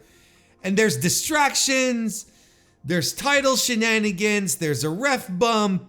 The good hands are there because they're accompanying Steph DeLander because it was supposed to be Matt Cardona, but Matt Cardona is going to need surgery and he can't be there. And the good hands are like mercenaries that you can hire. So they're watching out for Steph DeLander, and they do the ref bump, and then the good hands put on the ref shirt, and the lights go out. They do a count, and they come to do the three. The lights go out. They come back on. PCO is there, and he takes everyone out. And then Khan, the big Khan, comes in to take out PCO. And because they have to fight all the time, and Jordan Grace picks up Khan on her shoulders, but she doesn't get the follow through to do the slam, and then the lights go out again, and Sami Callihan is back, and he cleans house, and Jordan Grace gets the win. Fuck this waste of time. Sami Callihan is back, and that's the news, I guess. Whatever he had in his crosshairs after leaving Impact, was it earlier this year or late last year? Like, I feel like it just happened. Apparently is not coming through. It's not happening, whatever it was. So he's back to his old stomping grounds. I don't know who cares about Sami Callihan in 2024. Quite honestly, I really, really don't. But see, this is where TNA starts TNAing it up again. Now, doing this stupid shit and then bringing back guys where you're like, oh, it's Sami Callihan. So whatever refresher, whatever was being established as new vibes, new things, and so on and so forth. We're just slowly coming back to what TNA was, 2 years ago, last year, and can't capitalize on anything. And then the world title match, the TNA world title match, Moose successfully retained against Nick Nemeth. I like this a lot, actually. By the way, 1.5 star for this Jordan Grace, Steph DeLander stuff. Moose versus Nick Nemeth. Look. I was ready to not like this match, but I did. I don't think it ever hit another gear. Like, I'm much less conflicted on it than I was with the Josh Alexander Hammerstone match. But the guys worked hard here. And this was probably the best I've seen Moose work in a while. I'm not turning into a fan, but I got to call a spade a spade. This was a good performance by Moose, I thought. And Nemeth is dropping famouses right and left. Moose is getting those power moves in, and he wins with the spear. I mean, it's a very good match. Solidly done. Well executed. Like, two pros. They had Ryan Nemeth and the Nemeth senior, the Nemeth dad in the audience, and of course they bring them in, and Nick Nemeth doesn't win, and it's weird because everything was pointing to Nick Nemeth winning the championship. Everything was pointing to him winning the title off of Moose,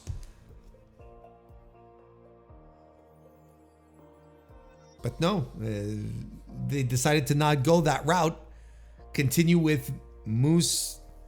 I don't know what TNA sees in Moose so much. You know, why they keep going back to him and use him as, you know, such a top guy when he's not doing anything for business, really. Uninspired, uninteresting, you know, it's Moose. You know, a guy who looks like a guy, who should be a guy, but doesn't, in practice is not a guy. Like, Moose is a mid-carder anywhere else in the world. Then Matt Hardy shows up in complete broken gimmick form, gets a good reaction from the crowd, lays out Moose. I mean, you know, he later clarified that he's still a free agent, so maybe he's just going to work a couple of dates. But going back to the old stomping grounds where your career renaissance, not even a resurgence, the career renaissance of Matt Hardy and eventually the Hardy Boys happened. I mean, that's good for him. His AEW contract expired and now he's back doing his own thing. And if he does just a few dates with TNA, well, I think it's good. I don't know who gets excited for the Hardys in 2024. You know? I don't know who gets their, you know, who gets really, really excited. It's nostalgia at this point, right? That's the only reason, right? I think just a lot of fans have to come to grips that the Hardy Boys is a nostalgia act now. You know, Matt is so busted up. His body's so banged up. He has trouble moving. Look, we saw it. You'd see it in you all saw it in AEW. I don't have to relitigate that. He's in a bad way. All that's really left for him is to go back to the Broken Universe stuff, which didn't fly in AEW and certainly wouldn't fly today. So that's all that's left. Go back to the place that'll let you do it. Just as simple as that. Anyway, that was TNA Rebellion 2024. I thought this was I had a good time. I thought this was a pretty good show. Not a great show. Far from it. There's still some fascinatingly bad decisions here, but I don't know. It's TNA.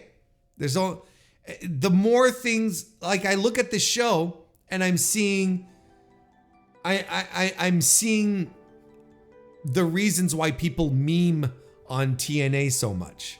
They're going back to the standards that never really worked. They're bringing back people that you're like, yeah, okay, but also we're not interested. They're relying heavily on angles in matches that just distract from the reason why you're watching in the first place, and they're not capitalizing on all the goodwill that they had developed towards the end of the year last year, leading into 2024. You're just letting it all slip away. So I don't know. I think this is going to be an interesting, and I know one of their pay-per-views is called Turning Point, but this is going to be an interesting turning point to see just where this company keeps moving forward. What are they doing with Nick Nemeth? What do you do with Nick Nemeth now that he hasn't won the title? It's like, I don't know. I think we'll go right ahead and jump into my review of New Japan Pro Wrestling's Windy City Riot 2024, which happened on April 12 at the Wintrust Arena in Chicago, Illinois. According to WrestleTix, the attendance was 6,028 people. I believe this is one of the biggest non-MSG gates that New Japan has drawn. if not the biggest. This has to be qualified as a success for New Japan Pro Wrestling, especially when it comes to their US endeavors. They got to be really happy about this. And look, they got a really hot crowd for this one. Everyone was into it. And I was into it too. Like I thought overall this was a good show. I'm not screaming at the top of my lungs that this is the greatest show I've ever seen. But it was a good show. It was a good time watching pro wrestling with some wrestlers that I really, really like. Look, I have nothing. And the business end of this card really worked, and it's a newsworthy show. On top of that, there's a lot of stuff that happened. I mean, I guess we'll start by talking about the most newsworthy item, and that is the fact that Jon Moxley defeated Tetsuya Naito to become the new IWGP World Heavyweight Champion, which was okay.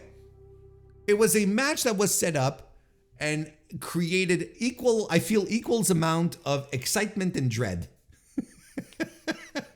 There were a lot of fans who were excited at the idea of Jon Moxley and Naito fighting over a championship. Naito in North America, which doesn't happen very often. Naito doesn't like coming to the United States.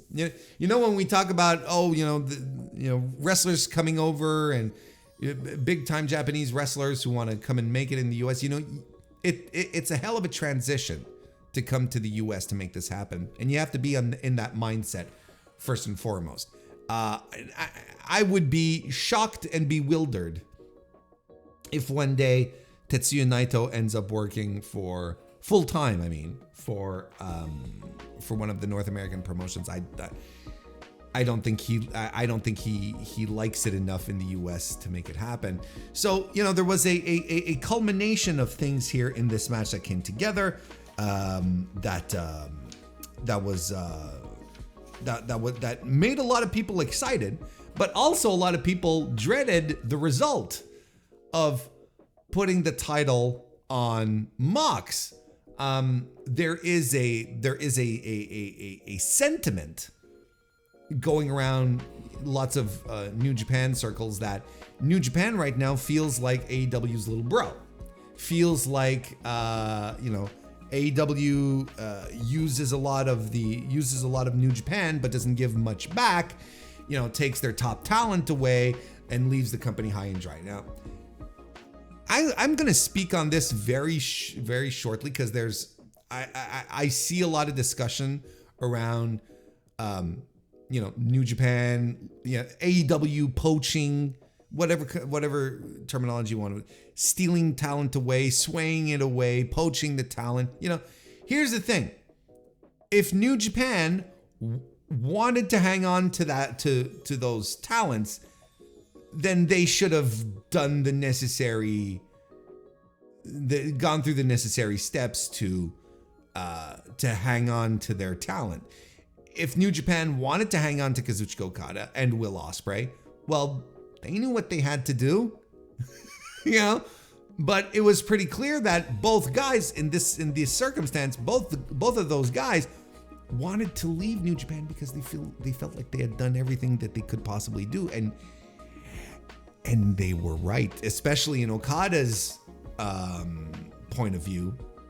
What else could Kazuchika Okada do? Main event another Tokyo Dome? So a lot of people are upset that they developed this relationship, and then AEW is like poaching the talent, which is a term I don't agree with. Just to be very clear, I don't agree with that terminology. Look, this is a business, and AEW opened up the coffers, and this is another thing. It's like, folks are like, well, New Japan could have never, Bushiroad could have never competed with the amount of money that Tony Khan has at his disposal. And all I can do is shrug. Well, what do you want from me? It's like, okay. I know. That's the nature of the business, and these, you know, these pro wrestlers are looking out for themselves. And if a guy like Okada saw the recession coming, and he's seeing the boom in the United States, and he's seeing the opportunity to go work there for shitloads of money, why wouldn't he take that opportunity? Do you think that if he ever goes back to New Japan, he will not be given a hero's welcome?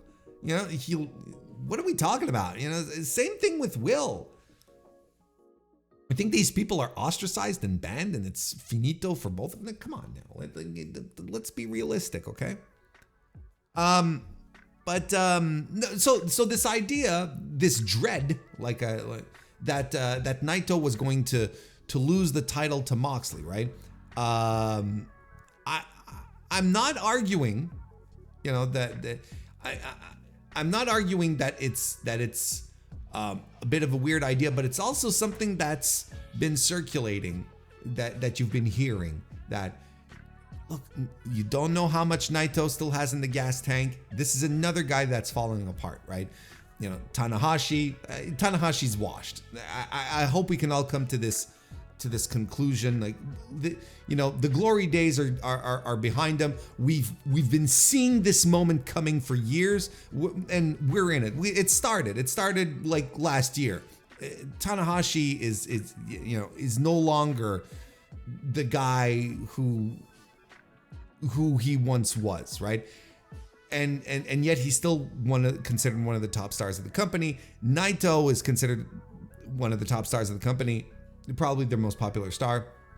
But there's another guy who we don't know how much he has left. The injuries, what's catching up with him? Maybe he just needs a break. It could be just as simple as that.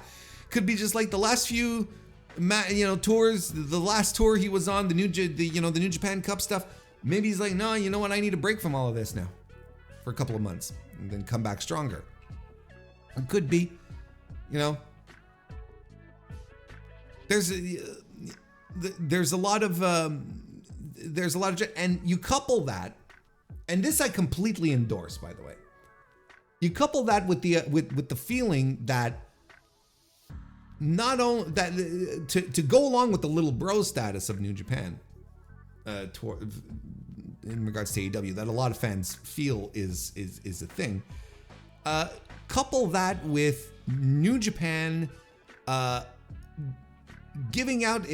putting its titles on Western wrestlers who become absentee champions. Nick Nemeth, Matt Riddle, right? There's a lot of apprehension that Jon Moxley was going to be one of those as well. Oh, look, all of the top championships are all on Western guys who don't wrestle for the company, and then they disappear for months. They disappear, they don't do tours. What's the point? And that makes sense to me. That I agree with. A lot of people were dreading the idea of Jon Moxley, putting the title on Jon Moxley was the right idea, but they did. They did. And in a match that I really liked. I thought it was a great match. I thought it was very, very good. Mox, being himself, putting on a great brawling performance once again, and getting bloodied up.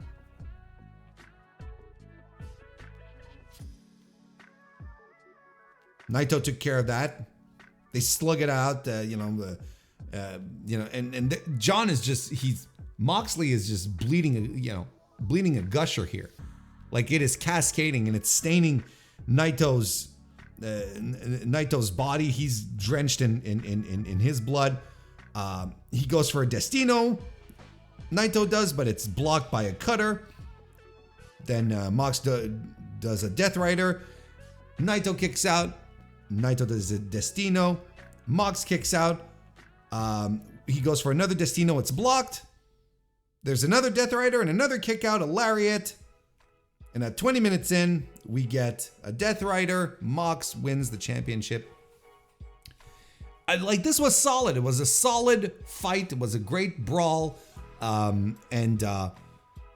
guess this, the story at this point is that Tetsuya Naito doesn't have the formula to defeat Jon Moxley yet. He hasn't figured it out because he's not quite used to this type of brawl. I liked it. I thought that was a lot of fun. I liked it a lot. I gave it 4 stars. So Mox is the champion, and what if putting the title on Moxley is the right idea, right? And because look, I'm not arguing that putting the title on Naito was a bad idea. Absolutely not. Because his metrics so far since being champion have proven that his championship run is anything but a bomb, right? But Moxley is a popular presence in New Japan Pro Wrestling crowds. He gets good reactions. He's always positioned high on the card as well, and he's shown love for Japan and New Japan, and if only by him getting his resident card, right? You can see what he wants out of this, right? He wants to be able to travel there whenever he wants, spend some time there, and work and do what he loves. He didn't just get the card because he likes visiting the Shinto shrines in Wakayama.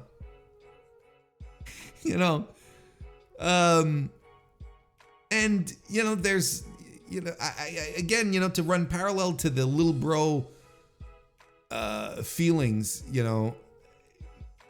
Mox's relationship with New Japan always seemed to run deeper than the AEW partnership, right? If they were, since they belted him up, it doesn't come across as out of left field decision than, let's say, you were to belt up Samoa Joe or MJF, for instance, right? And Mox, like I said, Mox's relationship doesn't feel like that way. It feels more authentic. It feels more organic. He comes across less like an AEW star in New Japan, but more like a big time gaijin who's just happens to be part of the family, if that makes sense. That's how he comes off, I find, to me. The occasional aspect of it, he's going to be an occasional champion. He's going to show up only once in a while. Well, look, he's already started getting bookings. We'll talk about that in a bit, but it's a legitimate concern, like I said, considering Nemeth, considering Riddle. However, Mox hasn't been involved in any AEW programs for weeks at this point. The focus of the company right now, leading into Dynasty, is Swerve, Joe, Ospreay, Monet, the Bucks, Danielson's Dream Match Parade, right? It's plausible that he can go do tours in Japan, unfettered by his professional obligations, only fettered by his home life obligations, I guess. Could he do better, or at least, this is the other thing, could he do better or at least equal business for New Japan as Naito has so far? Sure. Can't be any worse than Sonata, right? Am I right, fellas? Can't be any worse.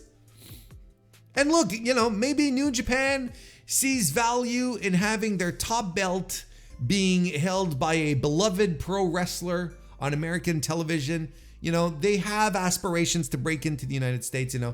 The company still wants to do that, and they see AEW as the way to go. Look, it's not as if their numbers on Access TV are setting the ratings world on fire after Impact. Hell, they're moving New Japan on Access Wednesday nights at 10 p.m. instead of Thursday nights after Impact, right? You see how all of this is sort of correlating in a business aspect for New Japan? But they don't have, on the flip side, New Japan doesn't have the mind share that they used to have in North America before AEW came around, right? Because a lot of us who were sick of WWE turned to New Japan to get what we were really looking for, right? We were all subscribed to World and so on and so forth. Well, AEW now scratches that itch a lot more. It's more accessible. It's on cable TV, so on and so forth. So it's safe to assume that that New Japan recognizes that its growth lies in captivating fans in North America, since they still haven't given up on New Japan Pro Wrestling of America or Strong or whatever the hell they want to call it. And you know, you see the Wrestle Kingdom spikes. New Japan could do a lot worse than belting up Jon Moxley right now. They honestly, I think they really could do worse. But nonetheless, there's a lot of fans disappointed that Naito lost. I know a lot of Japanese fans are sort of shrugging and they're like, well, here goes Naito hitting the comeback trail, right? Sure, you know, at some point, if you're an LIJ fan, this is your default attitude whenever Naito loses or doesn't win the big one or whatever the fuck. You're like, well, yeah, here we go again. You know, it's kind of. But I wouldn't be surprised if Naito got it back. Like, who do you trust to fill up the dome in January, right? Who else? Who do they have left? Like we were talking about, Okada's gone. Will is gone. Tanahashi is main event. Hiroshi Tanahashi is a thing of the past now. You know, I'm not. You know, he's avoiding, you know, being one of the dads like the plague, but you know, it's an inevitability at this point. All they have left, as far as a big drawing superstar, is Tetsuya Naito. Unless you absolutely strap up a guy and rocket strap up a guy and just, you know, light the fuse and just let him rocket and it just tears ass. That's such a weird expression, you know, but I understand. But you know, like, unless you absolutely make a new guy one of your top guys until, you know, and you work at it until January to make sure that he's really one of the top guys, what do you do? You know, Mox said he wants to defend his title against the young guys, right? That he said that in his post-match thing. And he was about to challenge Shota Umino, but Ren Narita interfered. Like, oh boy! Not, you know, it's not the one that's getting my juices flowing. I understand Yota Tsuji just got a world championship shot, so, you know, you can't, but, you know, I get it. Don't worry, I get it. I understand. Doesn't mean I like it. I've told you all this before. You can understand something without liking it. But this all leads to Mox's first defense at Dantaku on May 4th. So that's going to be in Japan. So right off the bat here, we've got Jon Moxley, who's going to be on a flight, and he's going to be facing Ren Narita in Japan in just about 3 weeks. And lo and behold, then suddenly you have Tetsuya Naito suddenly saying he wants his title back to defend it against the young guys, right? Then he says this after the loss. Because, look, a lot of New Japan fans, myself included, have been wondering, when are we going to do something with the Reiwa 3 plus Yumera, right? When are we going to actually start investing into these guys and making them win the big ones, making them come across as tip-top guys, right? Because of how dire the situation right now in Japan is with their lack of real superstars, with, you know, the old guard that carried New Japan throughout the 2010s. They're all gone, or they can't go anymore, or they can't go as much as they could. It's just not happening anymore. So Mox comes out and he says, I want to defend this, defend this title with the new generation. I'm like, oh, there we go. There's a guy. They're answering a complaint here, something that a lot of people have been curious about and wondering, and, you know, so on and so forth. And then suddenly Naito is like, oh yeah, if I get my title back, I'm gonna do it too. Like, come on, what's going on here? Then after that, at Resurgence on May 11, which is the next New Japan of America show, which is going to be in Vegas, I believe, we're getting Shota Umino to face the winner of Moxley versus Narita for the World Championship. Of course, it's going to be John Moxley. They're not belting up Ren Narita. Let's be honest here. We're getting John Moxley versus Shota Umino at Resurgence.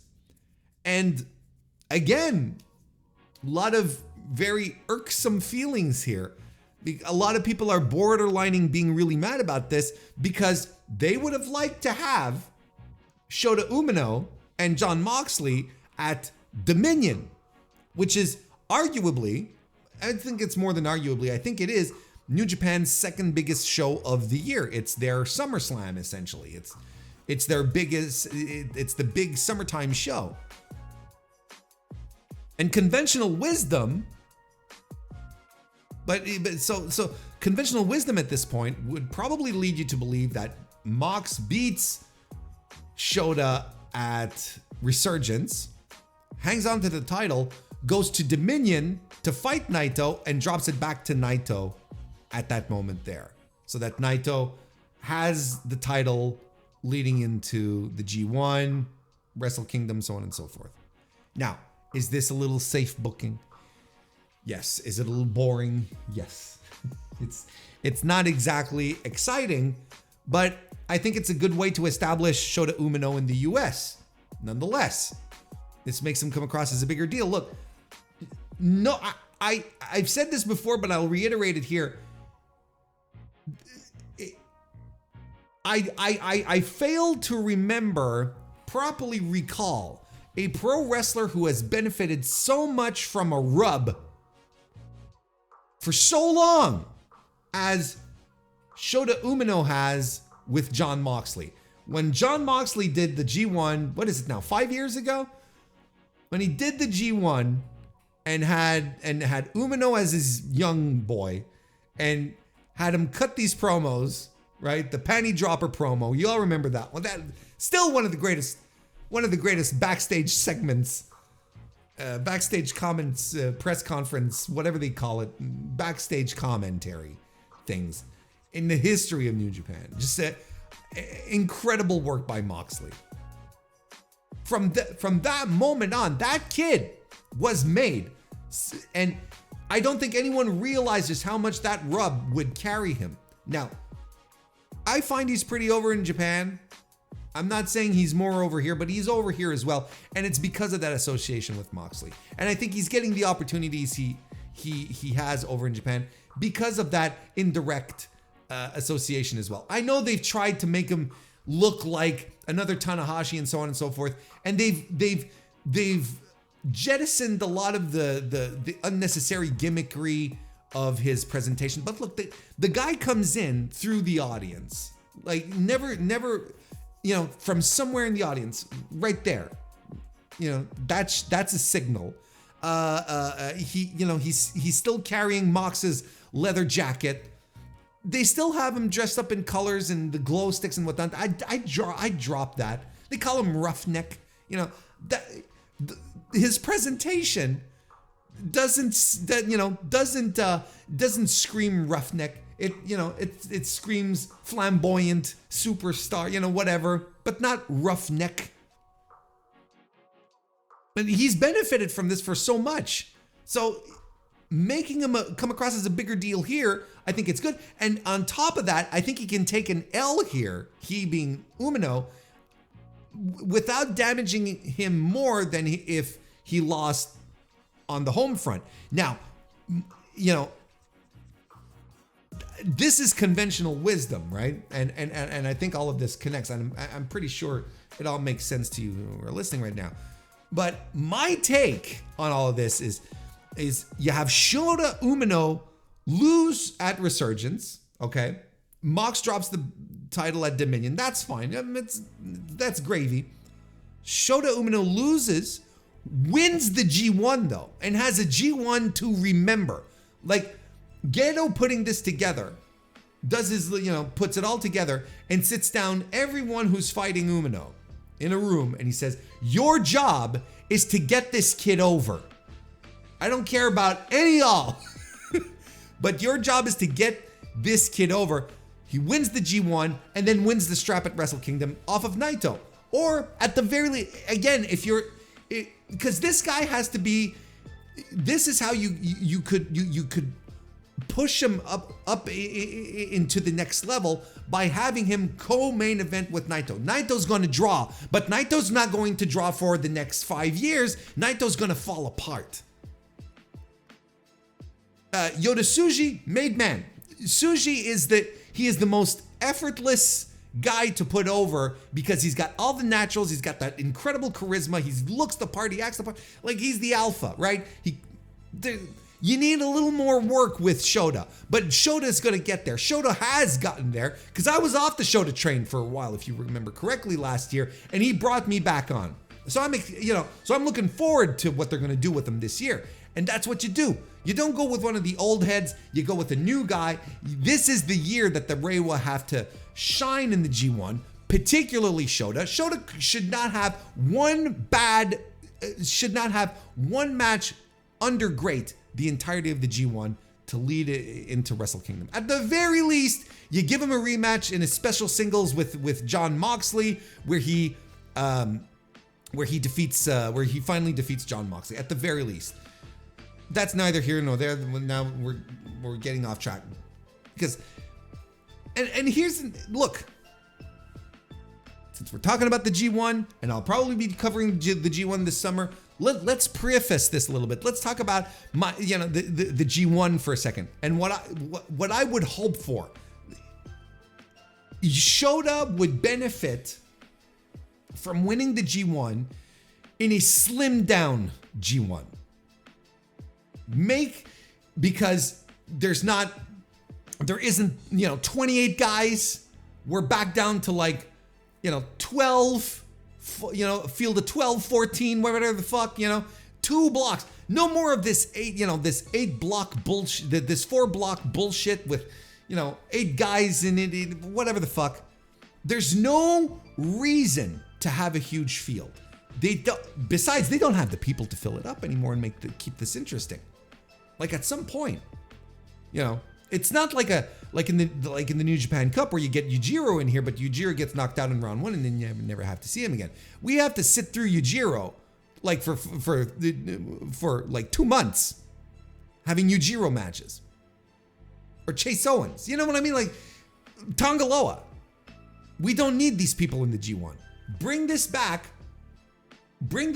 to the essence of what the G1 is. Instead of filling it up with just everyone on the roster for some godforsaken reason, just put in the guys you want, put in the top guys, and let them have killer matches. And if it's streamlined and it's focused, the win of the G1 will be even more significant because it won't be as spread out. Won't be as, and I don't want to say difficult to follow. That's not what I'm trying to say. It won't be as the mind share won't be as spread out. You'll be able to hone in on it and really take the time to analyze and talk about it and get excited about stuff. Because you lose focus. You lose focus on, I found over the past couple of years, on the guys you really want to build because there's so many fucking people in the fucking G1. It's the C2, it's the Continental Classic last year that reminded me of the joy of a smaller field, where things always feel on the precipice of someone getting eliminated, of, oh Jesus, it's so close. Smaller fields are better for this. I hated the New Japan Cup this year because there was too many people and weird booking decisions all around that just turned it into the most mid of tournaments. One of the most mid tournaments I have ever seen. I love the G1 and I think it's tremendous and it's always a good time. But it's time to slim things down. And I think we should slim things down everywhere. For all the big shows, for the Wrestle Kingdoms, for the WrestleManias, to stop putting everyone on the show put the people on there who have builds, who deserve it, where you can feel they are the backbone, right? Like, anyway, my point ultimately in regards to Shota Umino is that if he wins the G1 on a smaller field, it feels more significant. It feels better. It feels stronger. And I think that's what we need to do here. And I think that, look, we'll see how things go. Look, I'm done predicting what Gedo's going to do. Like, I try to think, about what he may or may not do and so on and so forth. And it always turns out I'm wrong most of the time, because you're like, oh, now we're going to push the new guys, which was my G1 prediction last year. And it turns out, no, that wasn't what we did. Oh, Kaito Kiyomiya is going to have a really good G1. We're going to have the semifinal with Okada. Like, none of it. What am I doing? It's like all the things that make the most sense. So again, look, so I'm on record here. I think the conventional wisdom is, Mox versus Naito winning the belt back. Naito winning the belt back at Dominion. I think that's that's the conventional wisdom here.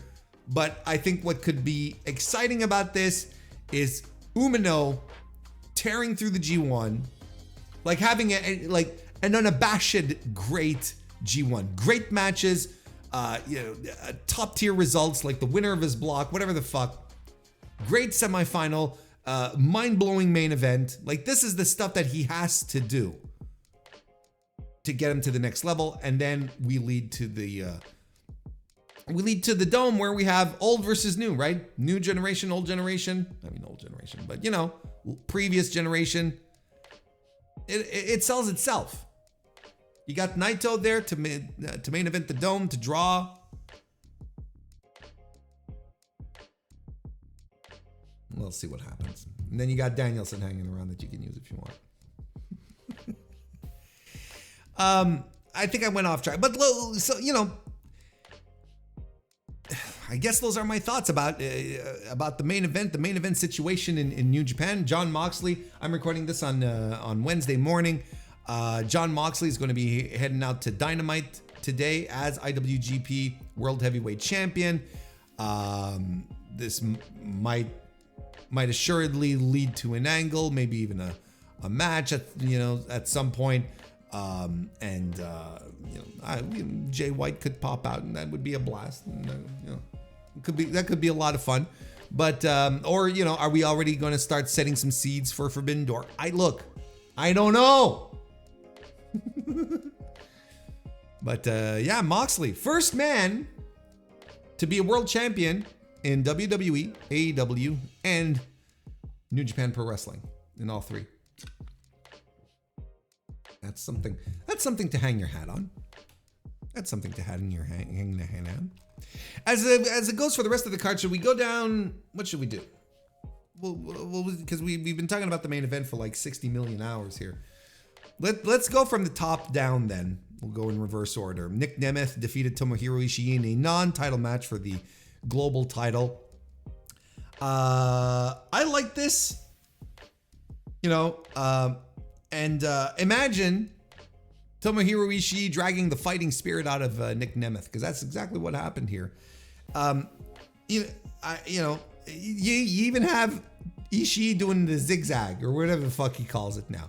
Can't call it a zigzag, but I had a good time. They're kicking out at one of their finishers, and Nemeth lands the zigzag for the win. And look, that's it. Look, imagine that. We got a really good match out of Nick Nemeth, courtesy of Tomohiro Ishii. And this was a bit of for a lot of fans, this was a litmus test, where it's like, look, if you can't pull it off against Tom Ish, what are we doing here, right? And, in my preview that I wrote over on voicesofwrestling.com, I had mentioned that, this was the match where, and I've talked about it here on the show as well.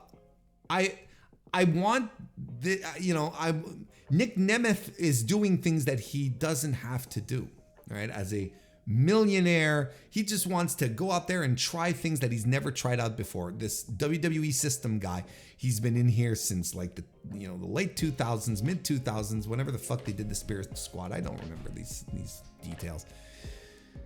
But he's been with them since that time. This guy's a millionaire how many times over?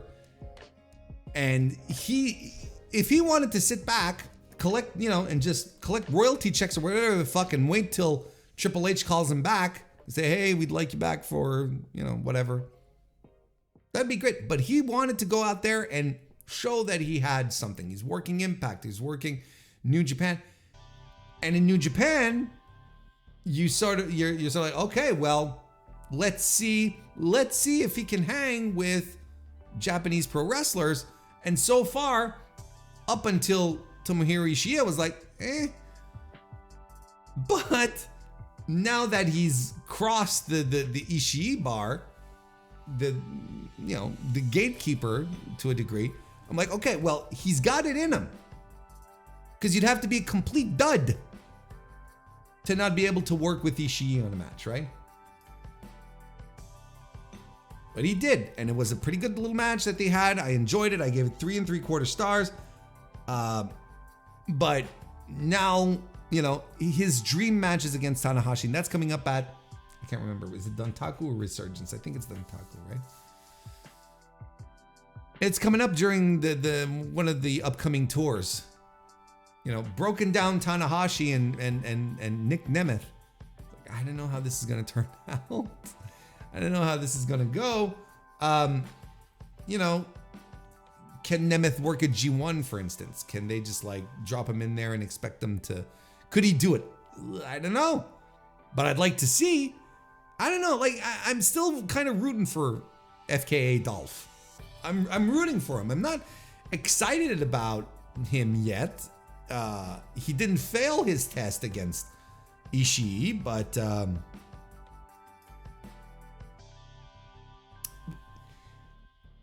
he's still, he didn't fail, but I feel like he still has something to show. I think he still has something to prove, and that's okay, And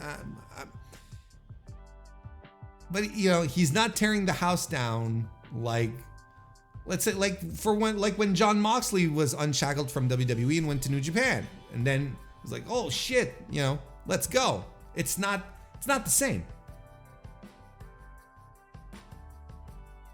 I mean, it's got to be difficult to shake off a style that you've been working for the entirety of your career, not just the majority, the entirety of your career, for about 20 years, working this one same style, working in ways that don't necessarily connect with other audiences. Anyway, I enjoyed this match a lot. Zack Sabre Jr. defeated Matt Riddle to become, once again, New Japan Pro Wrestling World Television Champion. I thought this was pretty good. I gave this 3.5 stars for those of you who are keeping track and are even remotely interested. But I thought this was pretty good. At the 10-minute mark, you've got Zack, who drops a Zack driver and a half crab by Matt Riddle, German suplex, and the floating bro. At the 3-minute mark, they're striking each other. Ripcord knee by Riddle. Super close near fall by Zack Sabre Jr. reversing out of a move, but it's a matchbox pin for Sabre to get the win over Matt Riddle, who no-sells the loss and hits the bricks. So, for all intents and purposes, I think it's safe to assume, from what we have seen and what we have not seen past this, that Matt Riddle is done with New Japan Pro Wrestling. I think that's a safe gamble. If you got that on your betting sheets, I think he's done. Why is he done? That's a very good question. No one knows for sure. There's been there's been rumblings circulating that he kind of caught heat with the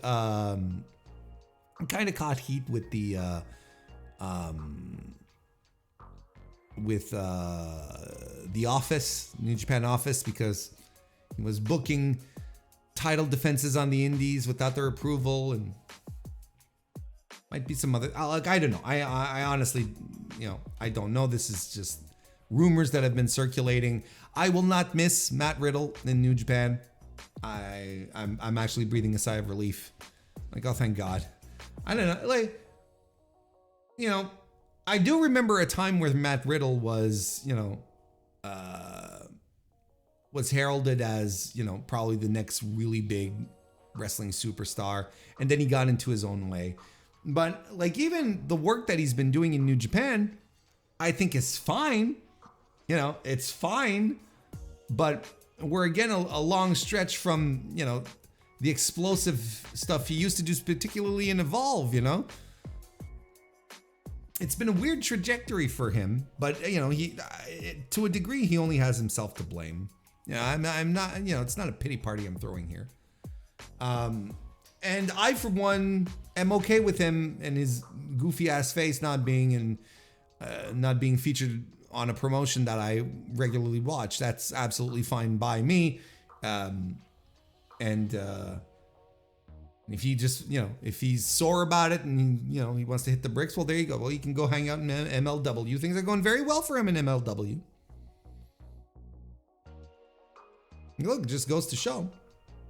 This is a guy, who probably thought he was a bigger superstar than he was, but he got grounded pretty quickly here. The shenanigans, New Japan is not putting up with his shenanigans, and they're like, no, we're not doing this. Thank you, but no thank you, and whatever, So that's it. That's done. Not a big, because look, let's just say that he was doing, indie defenses of the World TV title that weren't okayed by the office. First of all, any promotion worth its salt should be very protective of how their titles are used, basically. So that's one thing. Absolutely. If New Japan didn't want him using it on whatever the fuck independent promotion, well, that's fine. Because on top of that, let's not forget the TV title is also the title that creates content for New Japan's social media, for their YouTube channel, for Twitter, for whatever the fuck. And because the matches go up for free. That's the idea. They're 15-minute matches, in and out, and they're available for free on New Japan World, wherever, right?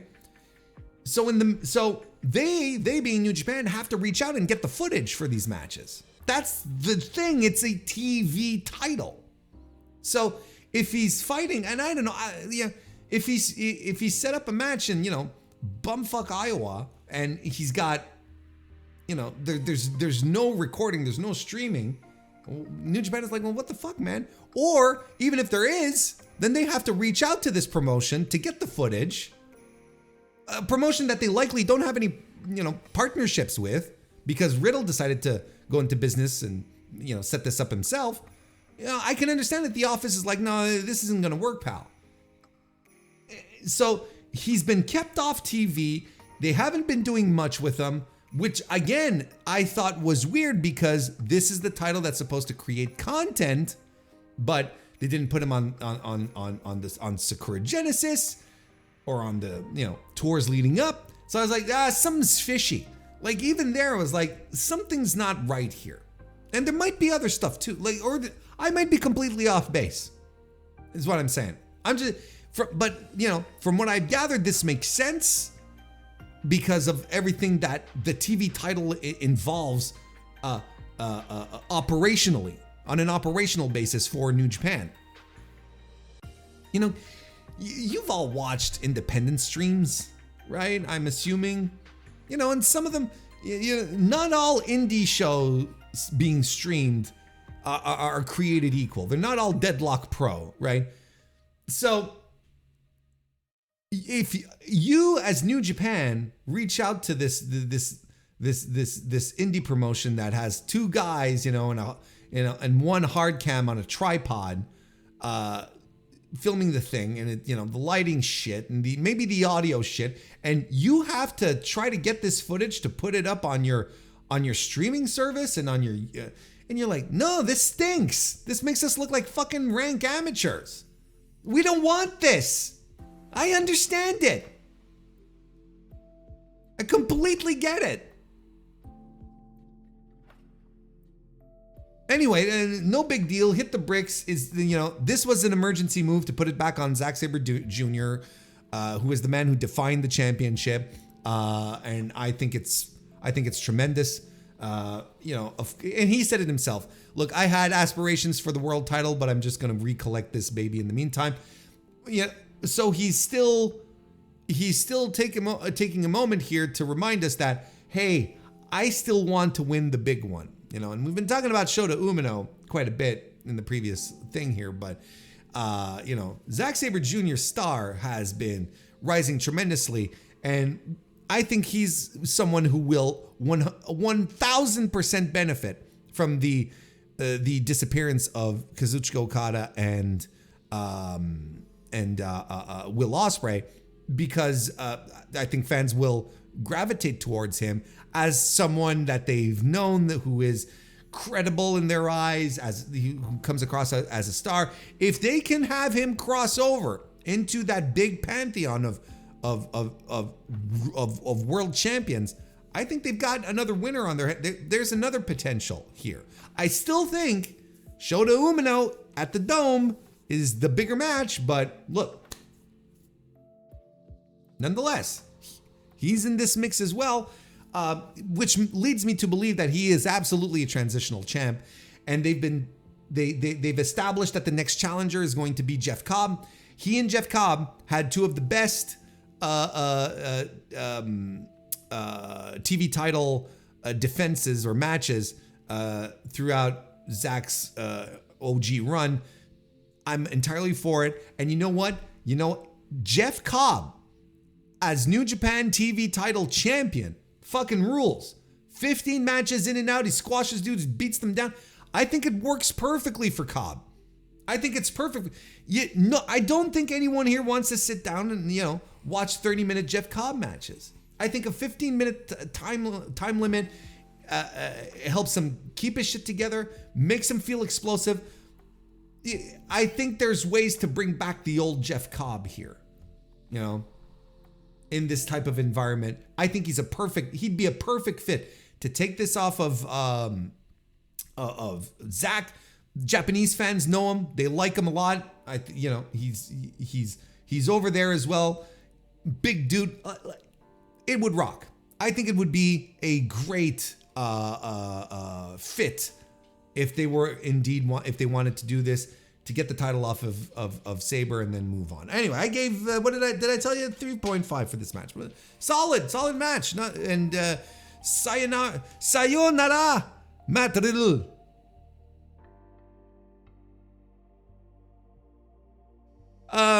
The Riot Rules match, team Eddie Kingston lost to team Gabe Kidd. It was pretty much how we figured it was going to go, right? Gabe Kidd, was the thing with the mystery partners, won't be revealed until, and it was Bullet Club guys. It was Dave Finlay, Clark Connors, War Dog guys specifically, and Kenta. And I groaned so loudly. Oh, fuck off.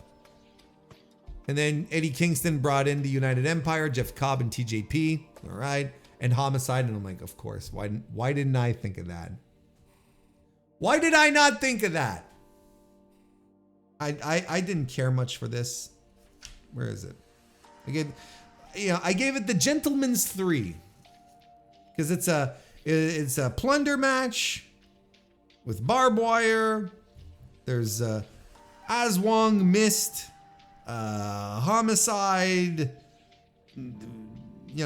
gets the fork out, and I don't know. I feel like I feel like I've seen this match a million times. I thought the post-match stuff was pretty good. But, you know, stuff happens and Gabe Kidd pile drives Homicide for the win. I don't know. I feel like I've seen this match a million zillion times. They're building Eddie Kingston versus Gabe Kidd pretty well, if you ask me. You know, like, as far as a rivalry, as a feud goes, and I think Gabe Kidd is going to be very well positioned to take the title off of Eddie. So on that end, you can't fault them, but I don't know. I wasn't into this match to begin with. You know, with all the mystery people, where I'm like, I bet I know who all these people are. Mustafa Ali defeated Hiromu Takahashi. I like this match a lot. I gave it 3 3/4 stars, but I was expecting more. And look, one of the things that took me out of it was all the stuff with the buff Daryl, which is cute and funny, and I was like, you know, that's fine. But I think it took over too much in the match, right? I think there's ways to do comedy in pro wrestling that doesn't take away from the match. That doesn't become, you do your bits, but it doesn't take away from the match itself. Not recent, but for a while before Orange Cassidy really started getting more serious in AEW, during his match, they would knock out the comedy bits like within the first act of the match, right? He'd do the shin kicks, do the pockets, you know, all that stuff. He'd do all the things that people really like and cheer for and that are fun. But then the rest of the match is all business. Then you drop that. Once that's out of the way, the rest of the match is all business. And this isn't exactly what happened. You know, the Daryl thing was too much, and it sort of distracted me. And besides, I was expecting more here. And I've been expecting more from Mustafa Ali as well. And honestly, I think this was my favorite match of his that I've seen since he also left WWE, or has been gone from WWE. But you know, in the respect that we've seen Mustafa Ali do bigger, grander, more exciting things in the past. In the, you know, considering that, you know, he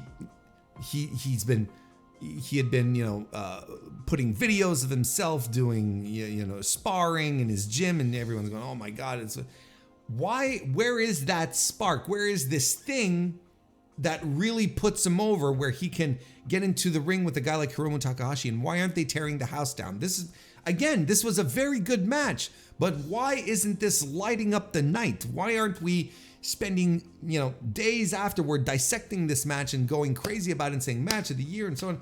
This is what I'm expecting from Mustafa Ali, and I don't feel it. You know, it's a Nick Nemeth type of situation where I'm like, okay, well, he hung with Takahashi, but as opposed to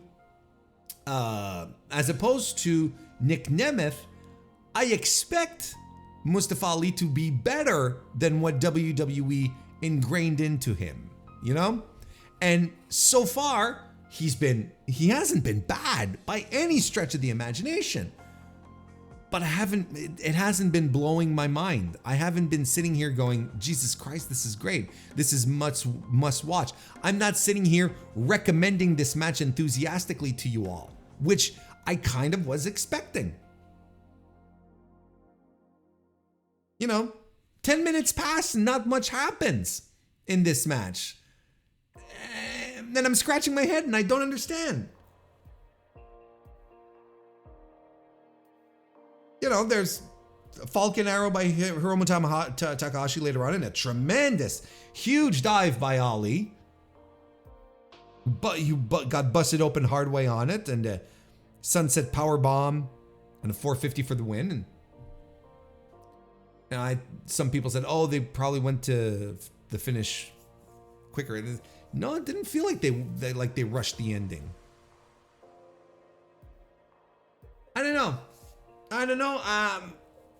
Again, I'm complaining.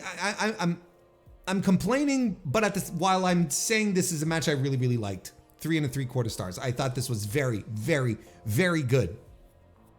You know, but yet here I'm going on and I'm bitching. But am I wrong for thinking that Mustafa Ali should be tearing it up more than he has? Like it just feels complacent.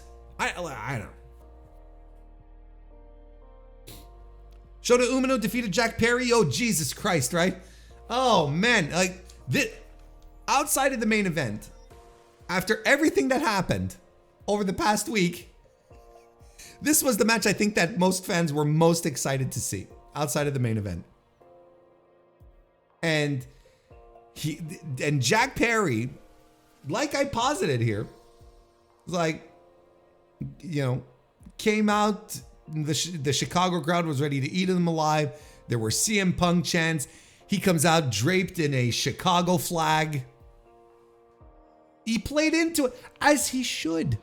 He should. This is tremendous. Oh, cry me a river chants. This crowd was molten.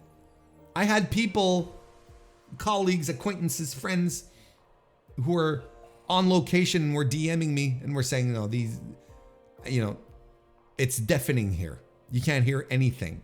People are livid. And that was, he had the heat. Jack Perry here had the heat. And he worked to it. He worked to it through his entire entrance, which was deafening. Shota Umino even does the Jungle Boy stuff, you know, the arm waves, and he strings together some offense until Jack Perry low blows the ref, draping DDT on the floor, a Liger bomb by Perry, and then he heals it up, and he's just soaking in every moment, then Shota Umino hits the ignition. They do some strikes, Poison Rana by Perry, who does a kill switch, calling back to his old mentor, which I thought was a nice touch. He signals for the GTS because of course he is.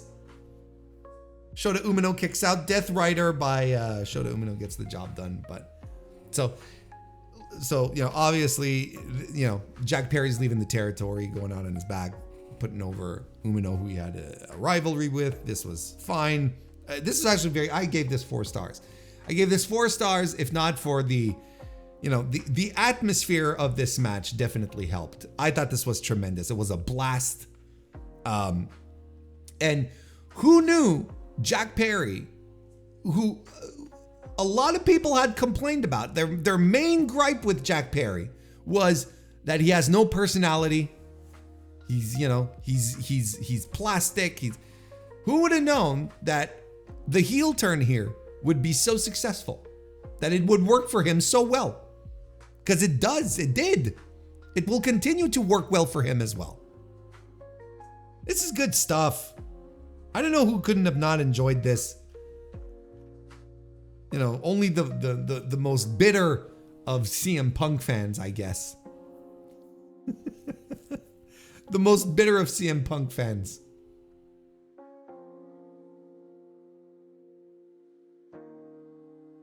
I'm excited to see what he's gonna, how his reception in AEW is going to be now moving forward.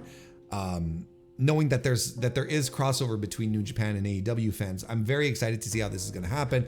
I, like pretty much everyone else, is expecting him to join the New Elite, and I think that's a tremendous spot for him.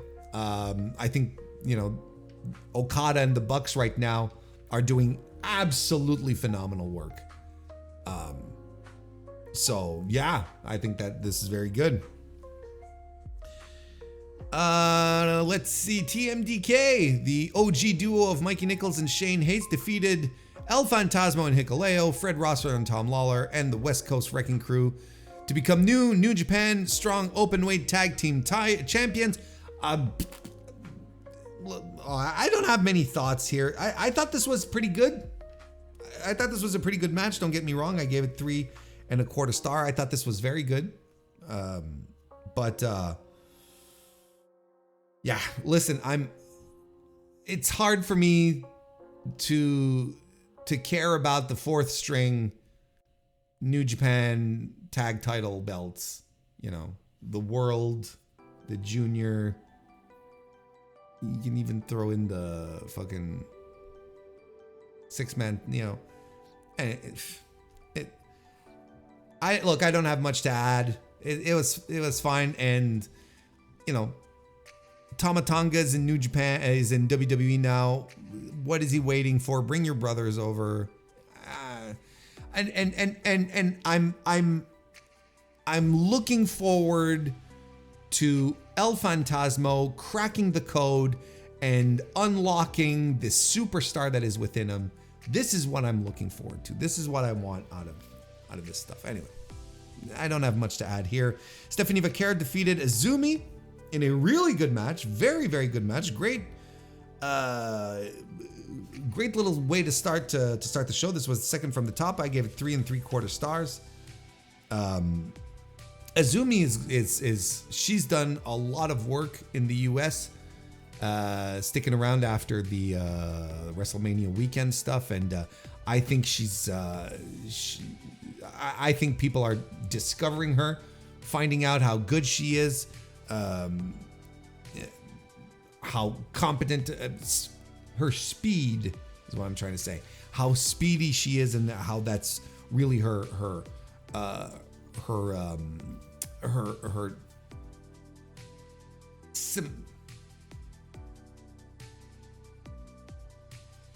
signature.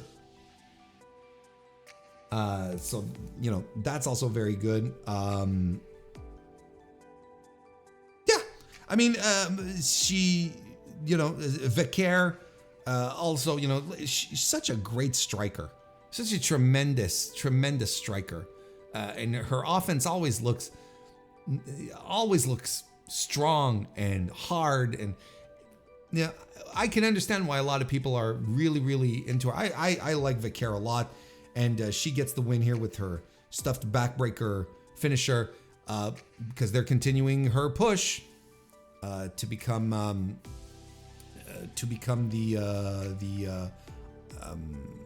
the strong women's champion.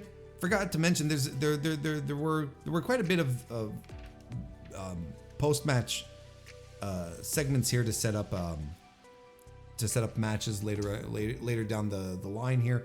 You know, I forgot to say that the West Coast Wrecking Crew took down Tom Lawler and Fred Rosser after. So, you know, not Fred Rosser, but, you know, Team Lawler and the West Coast Wrecking Crew were, of course, friends. They were allies, and Team Filthy now doesn't seem to be the case anymore.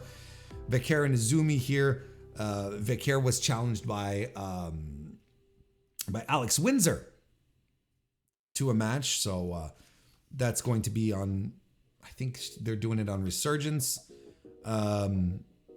Feel free to correct me if I'm wrong, but that's coming up as well. Yeah, very good match, especially following the Minoru Suzuki versus Ren Narita match, which is essentially, you know, an extended Minoru Suzuki pattern match. Congratulations on Minoru Suzuki for getting his first New Japan booking of 2024. You know, it's one part Suzuki pattern match, one part New Japan match. Narita stalled and looked to cheat, and he eventually did, distracts the ref using the bar. Which was fine, unspectacular. I gave it 3 stars.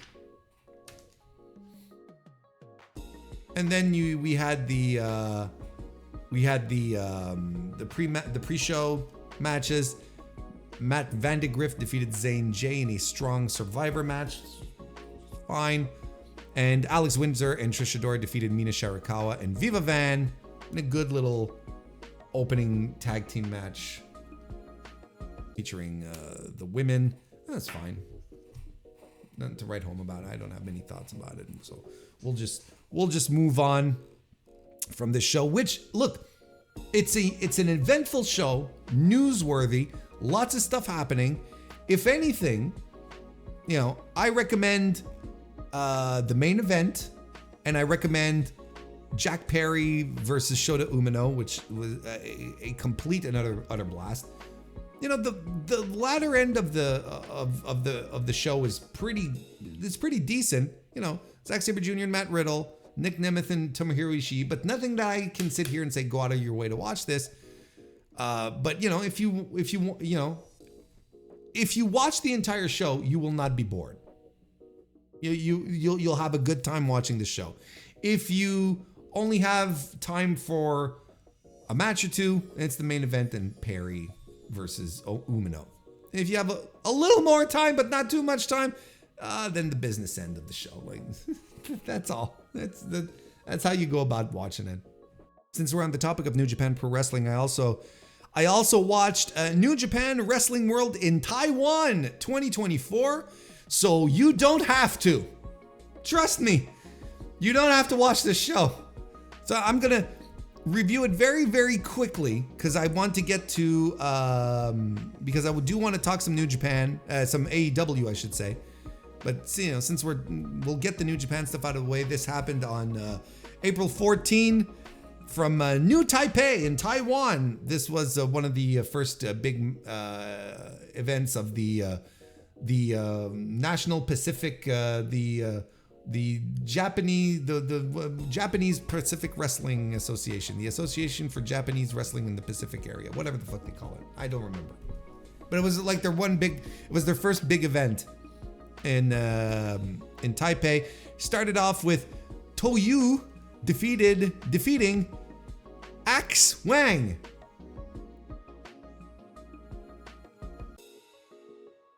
That's Axe Wang. AXE. Axe Wang.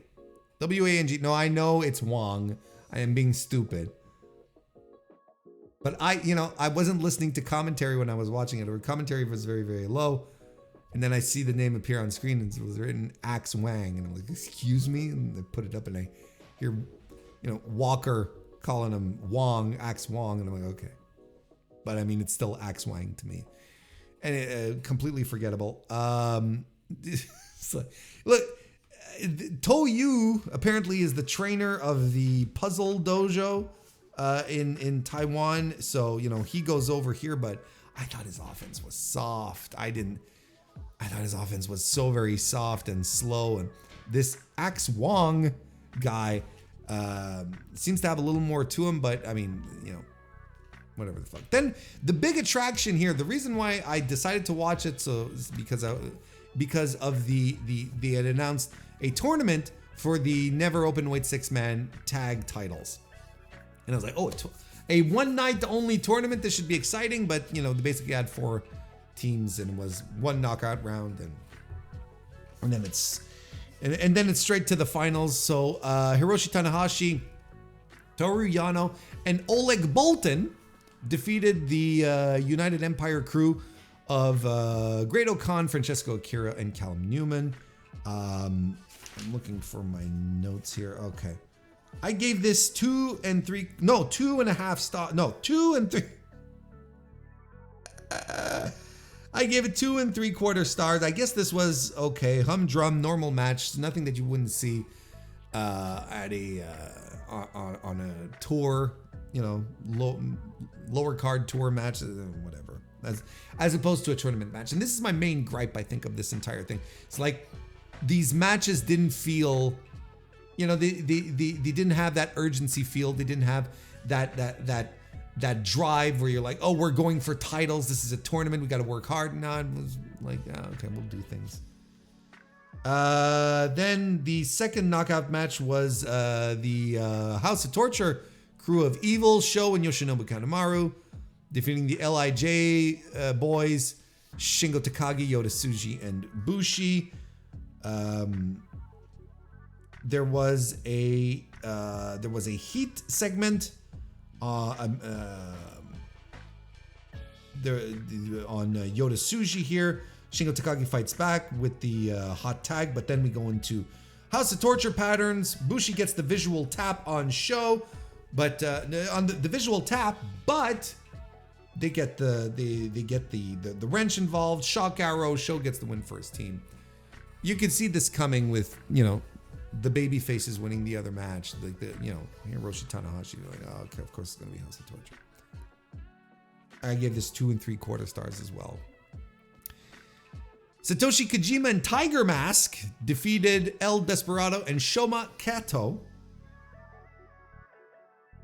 I give this 3 1/4 stars. I didn't hate this. I thought this was good. You know, it always a blast to see Satoshi Kojima. Again, I think congratulations on his first booking in New Japan Pro Wrestling in 2024. I believe, or I could be mistaken. I feel like I've seen him before. I think this is wrong. He was on another show. This is wrong. I apologize. I can't remember the show. I think he showed up on a strong undercard, right? Kojima did? No, I was wrong. This is his first booking. No, not that I was wrong. My gut was right. This was his first. This was indeed his first booking of 2024. So good for Kojima. You know, good work, pal. But no, I didn't hate this match. I thought it was I thought it was pretty good. You know, he does the machine gun chops on El Desperado, spine buster by Despe on Tiger Mask, followed by a Boston Crab by Shoma Kaito, and a butterfly suplex by Tiger Mask into a key lock. Tiger Driver gets the win. Yeah, it's fine. You know, well worked. It was all right.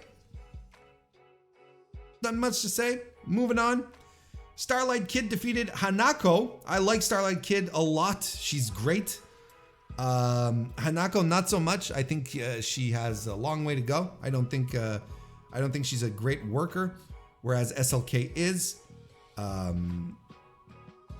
But you know, they play up the fact that Starlight Kid is much shorter than Hanako to start this off, and a tornado DDT on the floor. We'll leave that out though. She works Hanako's knee throughout the match, crushes into the corner, and even does a numero dos. Hanako does a torture rack. She lands in some strikes, but SLK rolls her up into another numero dos, clasping the arm. Frog splash by SLK. Hanako avoids the moonsault. Suplex follows, an electric chair slam, but a Rana into a roll-up by SLK gets the win. SLK rules. Hanako not so much. I gave this 3 1/4 star. I think with a better opponent, Starlight Kid could have shined more. I really like Starlight Kid. She's got a ton of personality. I'm hoping she'll be part in some way of this Despe Invitational that El Desperado's putting together in a couple of like in June, right? Hopefully she'll be in there in some way or fashion, because I think there's a good connection, a good relationship there. Doki defeated Kosei Fujita to become the #1 contender for the IWGP Junior Heavyweight title. Starts up fast. Doki does a control segment, springboard dropkick as well. Doki even gets the Doki Choki locked in very early. They trade submissions on each other. Then Doki continues getting a good series of offense in, which leads to the Doki Choki, the Daybreaker DDT, but Fujita kicks out. German suplex by Fujita and some strikes. German with bridge. But Doki takes the win with the suplex de la Luna. To the delight of many, because everyone likes Doki. This was 3 1/4 again for me. I don't know. Maybe I was in a bad mood, but I feel like nothing really like rose above. Rose above. Thought everything was competent, well done, and that's about it. You know. But yeah, so Doki moves on. He's going to be the #1 contender. He's going to be taking on Sho. I think it's on the tour to Dantaku, Like, I don't think it's on Dontaku, like on the final night, but it's on one of the, I don't know. I'd be talking out of my ass again. Bishamon defeated the Just Five Guys duo of Sonata and Yuya Uemura. This was pretty good, you know. And I think this is the match of the night. You know, I thought this had some good action, well paced, well put together.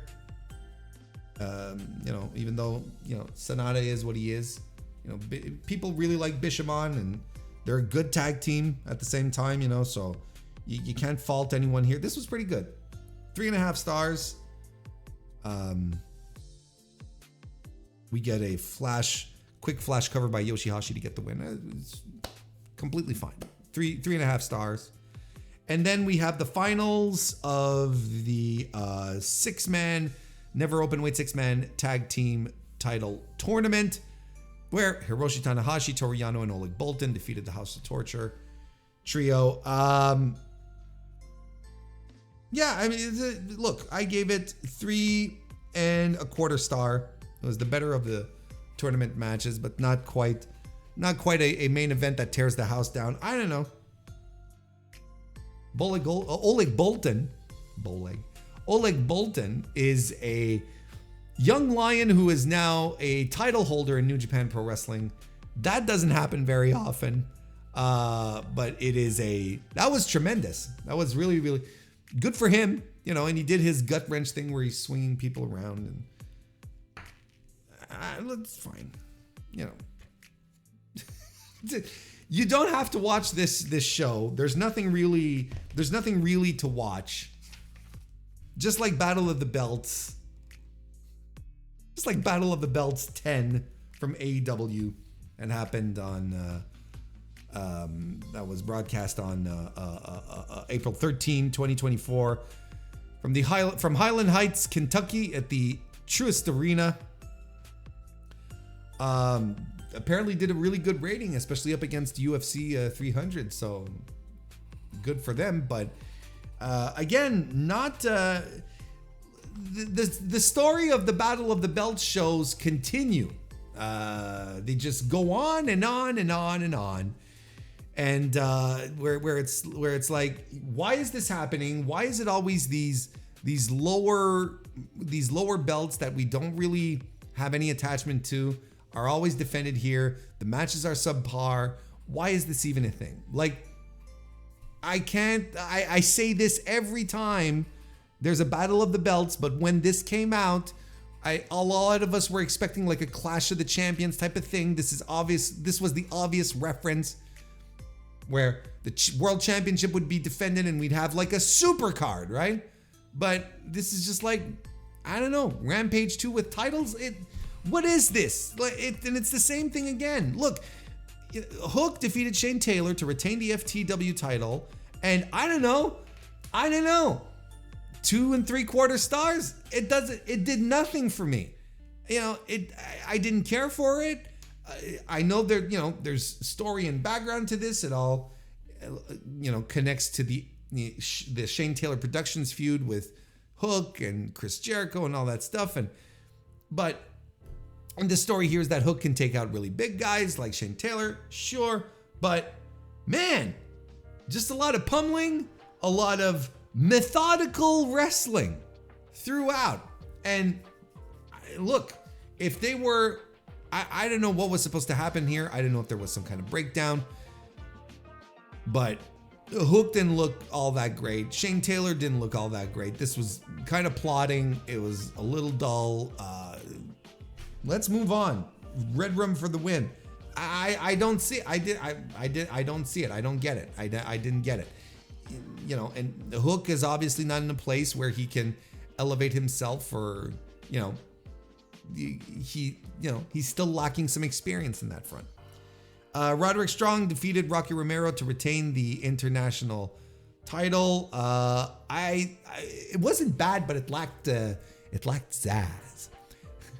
It lacked some zazz. You want some zazz in your wrestling matches, and this match, unfortunately, was lacking in the zazz department.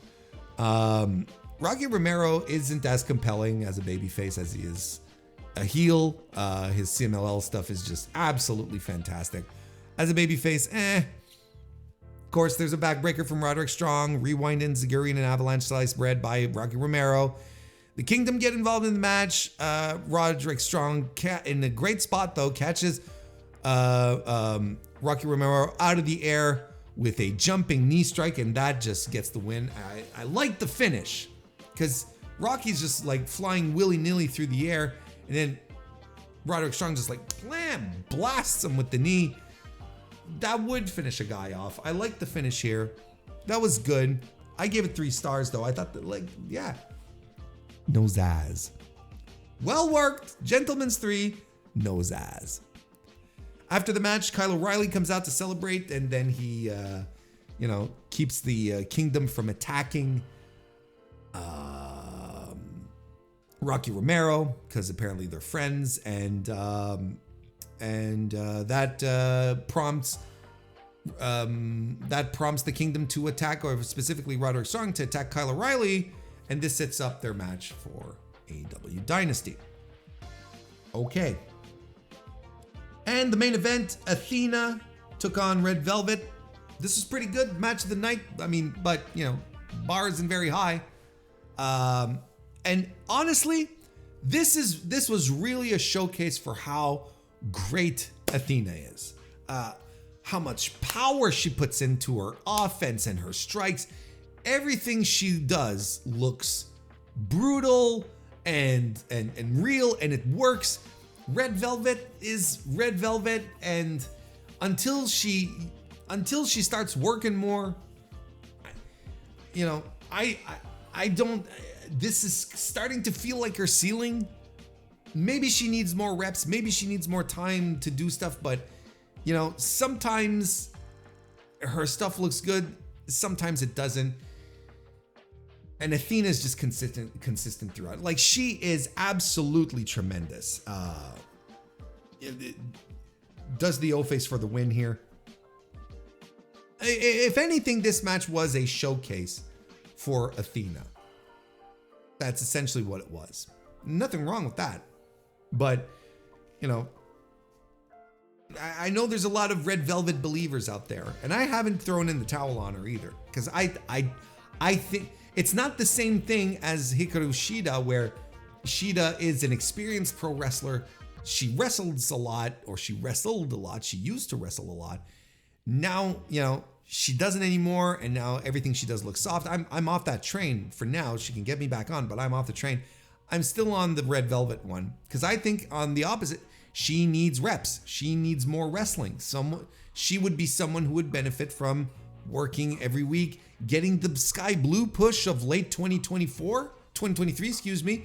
That would be something I think that could be beneficial for her, because I feel ultimately it was beneficial for Sky Blue, because I don't think Sky Blue has been this good since starting up with AEW. I think she's improved tremendously.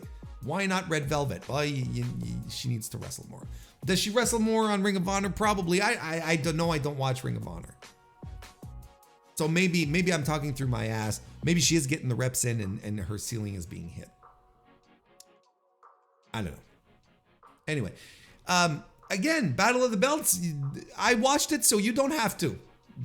There's no point. Unless you're an Athena completionist. I can understand why you'd want to watch Athena and see her on AEW. And I still can't believe there are people who keep Ring of Honor shit off of my AEW. Why is this an issue? Why is this a problem? Why is it a problem? And I heard the same thing, why is it a problem that that Ring of Honor people come on Battle of the Belts to defend their titles? Who cares? Do you really care that much? Do you really care that bad? Is it that big of a fucking deal for you? Really? Is it that big of a deal that Athena's here? Because then I have people at the same time saying Athena needs to be on AEW TV. Now she's on AEW TV. Oh, keep the Ring of Honor shit off my TV. Jesus Christ. Like, who cares? It doesn't matter. It's funny how you never hear that when, you didn't hear that a couple of weeks ago when Ilya Dragunov was on Raw. Keep that NXT shit off of my TV. No one was complaining when Roxanne Perez was on Raw as well. Keep that chin up. No one complains when main roster stars end up on NXT. What is that? I don't understand why this is such of a hang up for a lot of people. I don't understand it. I really don't. The sanctity of the promotion, like who fucking cares? Who fucking cares? We're in an era where wrestlers can wibbly wobbly move between promotions much more freely. Tony Khan owns them both. Let him do whatever the fuck he wants. I don't care. I don't care. I don't care that much. I'm not. It's not that important to me.